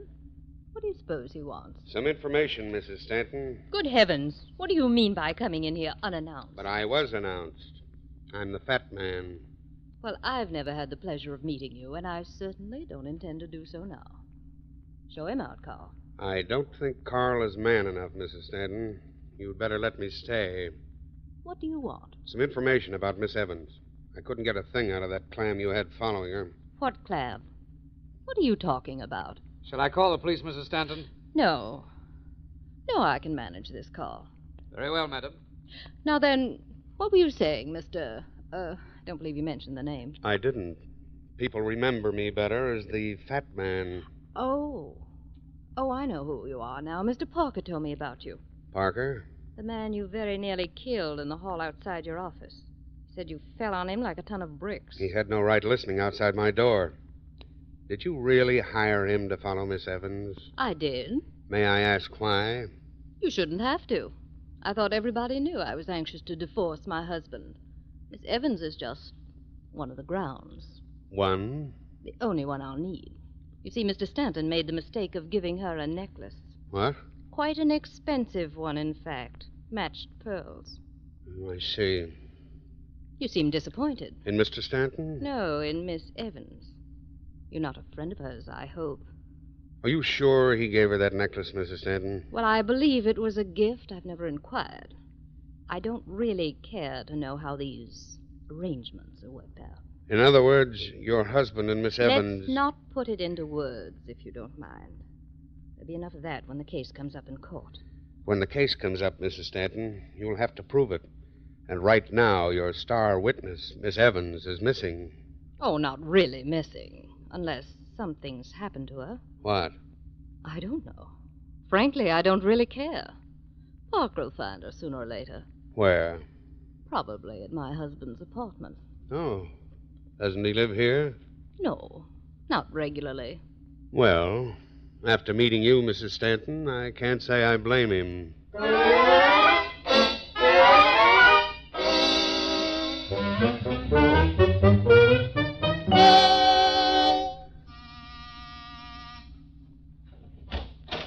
Mr. Stanton in? Yeah, he's in. O'Hara. What are you doing here, Captain? Come on in. I'm waiting for the medical examiner. Oh. Who's dead? Who do you think? Stanton lived here all alone. He might have had company. He did, a little earlier. There's a knife in his chest. Who put it there? I don't know. The murderer didn't leave his card. Want to see the body? You might as well. Where is it? Right over there in the corner. And leave those chocolate-covered almonds alone. Place hasn't been gone over yet. When did all this happen? Don't know yet. I just got here a few minutes ago. And the body was right where it is now? I'm sure it hasn't moved. It's funny, isn't it? What? How a guy gets stabbed in the chest without putting up any kind of a fight. No sign of a struggle around here. So what? Nothing. I just don't like it, that's all. Why not? Because the usual place for a knife is in the back. The chest, you see it coming. You got a chance to protect yourself. Not if you trust the person that's coming at you. Not if she's your sweetheart or something like that. Then you don't see the knife till it's too late.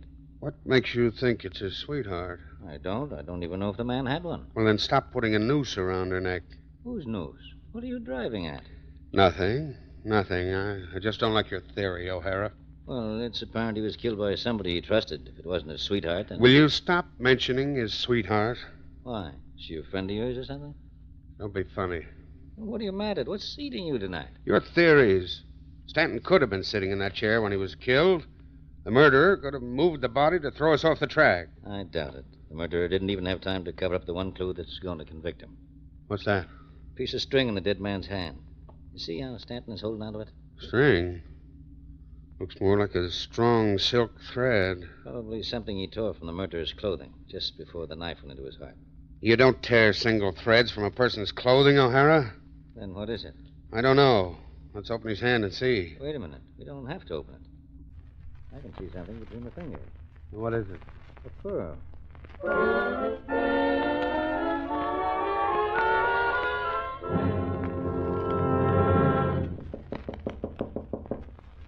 Miss Evans. Miss Evans, if you're in your room, for the love of Mike, open up. Who is it? The fat man. Alone? Yes, open up, will you? Well, what's wrong? Plenty. I've got to talk to you like a Dutch uncle. Oh, wait a minute. You can't come in. Shut up. You're in trouble, kid. I'm going to find out just how much. Where did you disappear to when I went after that guy that was following you? I ran down the stairs. Why? That's what I want to know. Why? To get away from him, of course. I knew you wouldn't let him follow me. I wish I had. Where did you go? Home? That's a lie. I've been calling up here all night. Well, I stopped off for a bite to eat. Where? At Mr. Stanton's apartment? What? I don't know what you're talking Come on, baby. Tell me the truth. I know half of it now. I want the other half, or I'll call in the cops. What have I done that's wrong? Lots of things. Most of them aren't my business. But murder is. Murder? You heard me. Don't stand there looking from one of my eyes to the other. Even a lousy actress can look innocent. She's beautiful enough. Why do you keep saying I'm beautiful? Because you are. And if I weren't a man and a half, I'd take you in my arms and... And what? Never mind. Go ahead. Do it. Are you kidding? Do it. I want you to kiss me, darling. My name isn't Darling. You never told me what it was. What can I call you? Nothing. You've got to believe me, darling. You've got to trust me. Why? Because I trust you. Will you kiss me now? Yeah. Oh. You're awfully sweet when you want it. Who gave you that necklace you're wearing? What? Who gave it to you? Why aren't you wearing it now? I just took it off. Where is it?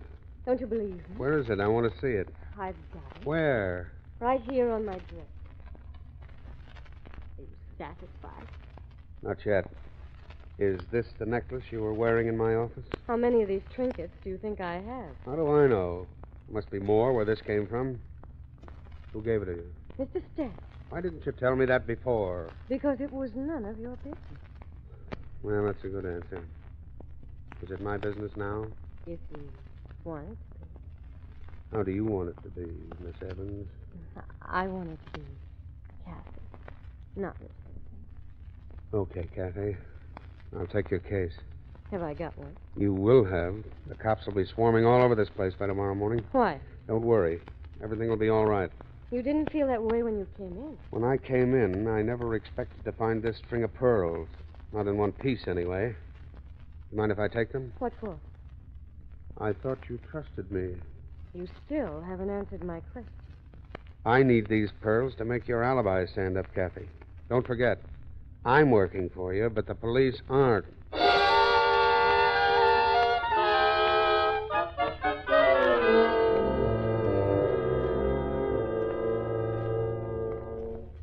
You're sure these pearls were bought here, Mr. Werner? Quite sure. I matched them for Mr. Stanton myself. No chance of a duplicate set looking exactly like these. Very unlikely. Pearls are almost as individual as people. That's why they're so hard to match. I see. This is your clasp, of course. Oh, yes, it was made here. And the string? Oh, the string might be anybody's. There's nothing distinctive about a string. But the pearls are distinctive. Quite. Why did Mr. Stanton rearrange them? You mean they're not in the right order? Oh, the order is correct. But I only counted 18. What? The big one in the center is missing.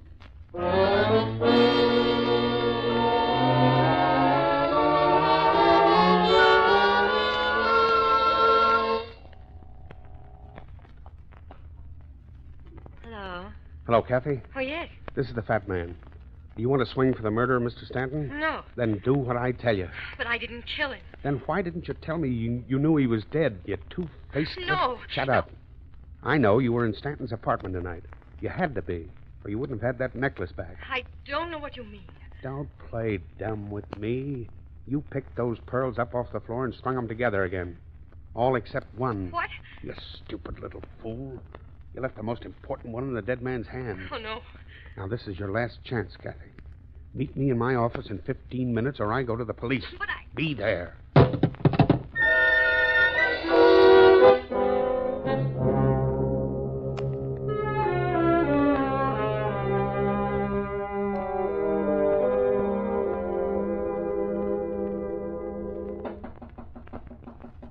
Yes?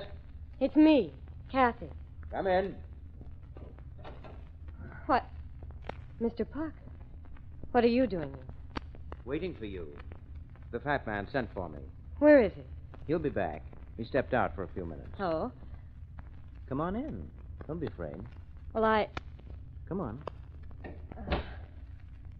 The fat man wants me to show you something. What?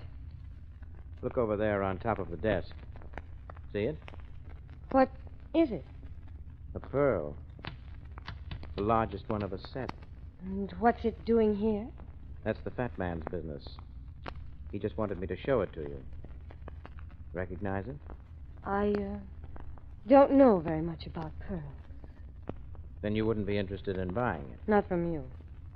Who told you it was for sale? The fat man. He offered it to me for... What's the matter? There's a microphone hidden in this bowl of fruit.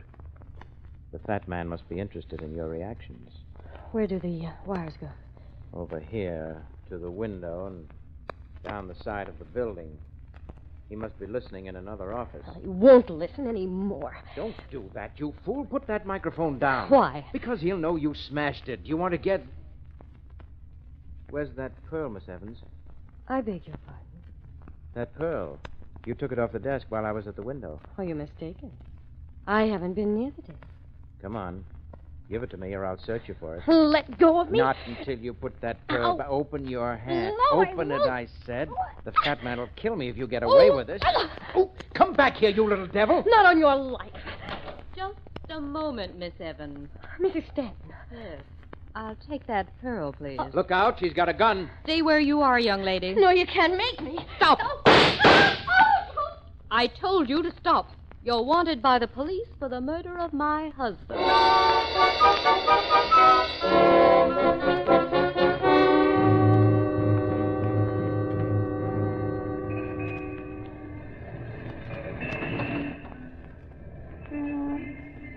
Get in the cab, Miss Evans. Where are you taking me? Get in. I'll watch her, Mrs. Stanton. Thank you, Mr. Parker. All right, driver. Hurry. Police headquarters. Right. Why don't you start? Gotta wait for the light to change, lady. You gotta wait for me, too. The fat man. Surprise. How do you feel, Kathy? Why, I'm all right. You better have somebody look at that shoulder. Franklin Hospital, driver. Make it snappy. Okay. Just a moment. We're taking her to police headquarters. With a fresh wound in her shoulder, she needs medical attention. But I said... Franklin Hospital, driver, and don't spare the horses.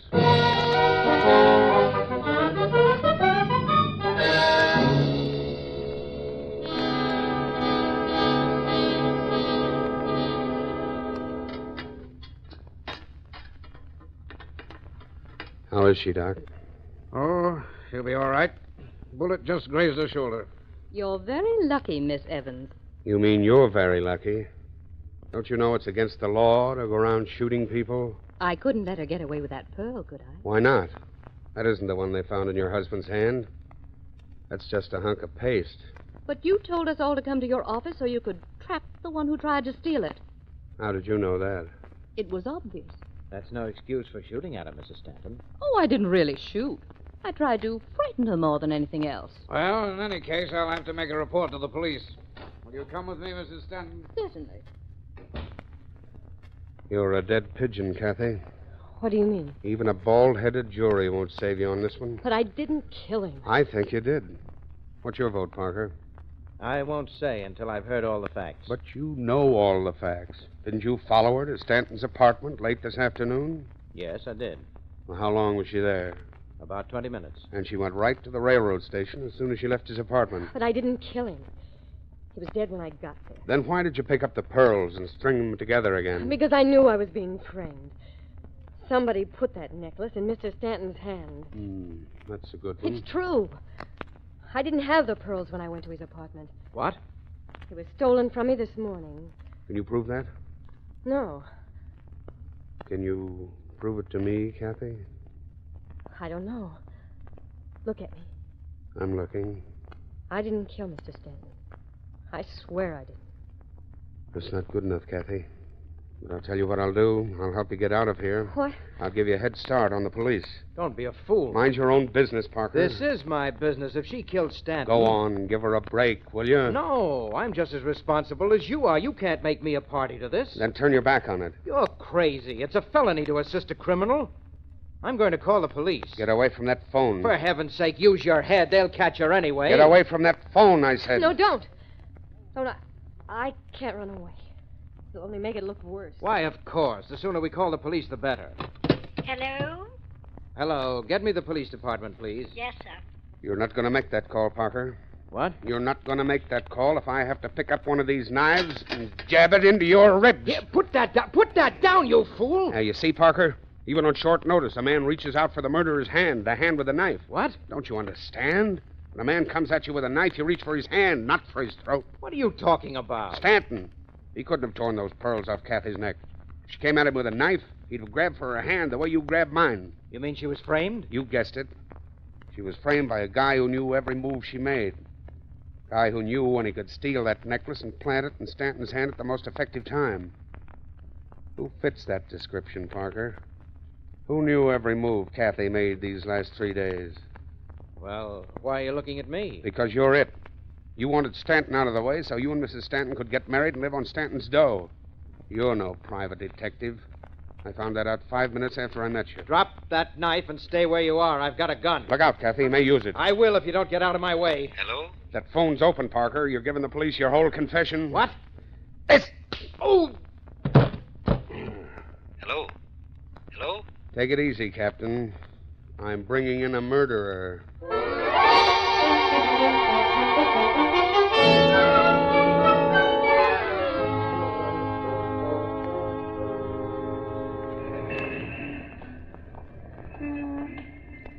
So you and Stanton were just good friends, Kathy? Mm-hmm, that's right.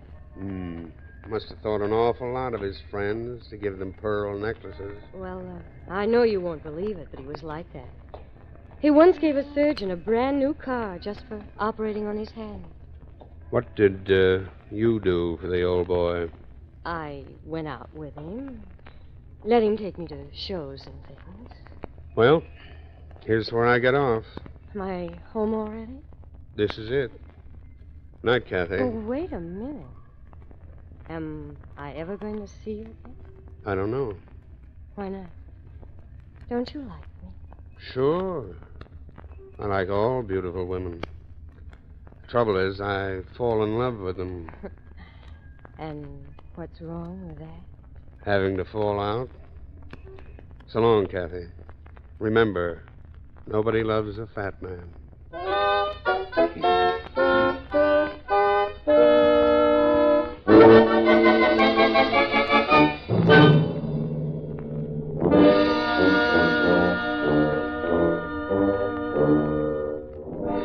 Listen again next week at the same time when the American Broadcasting Company brings you another adventure of Dashiell Hammett's exciting new character, the Fat Man.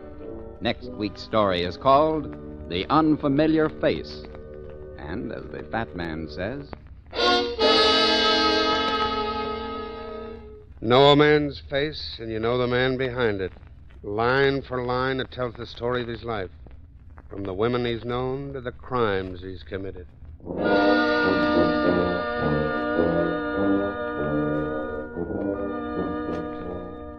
tonight's adventure of the Fat Man, played by J. Scott Smart, was directed by Robert Sloan. Bernard Green composed and conducted the original music.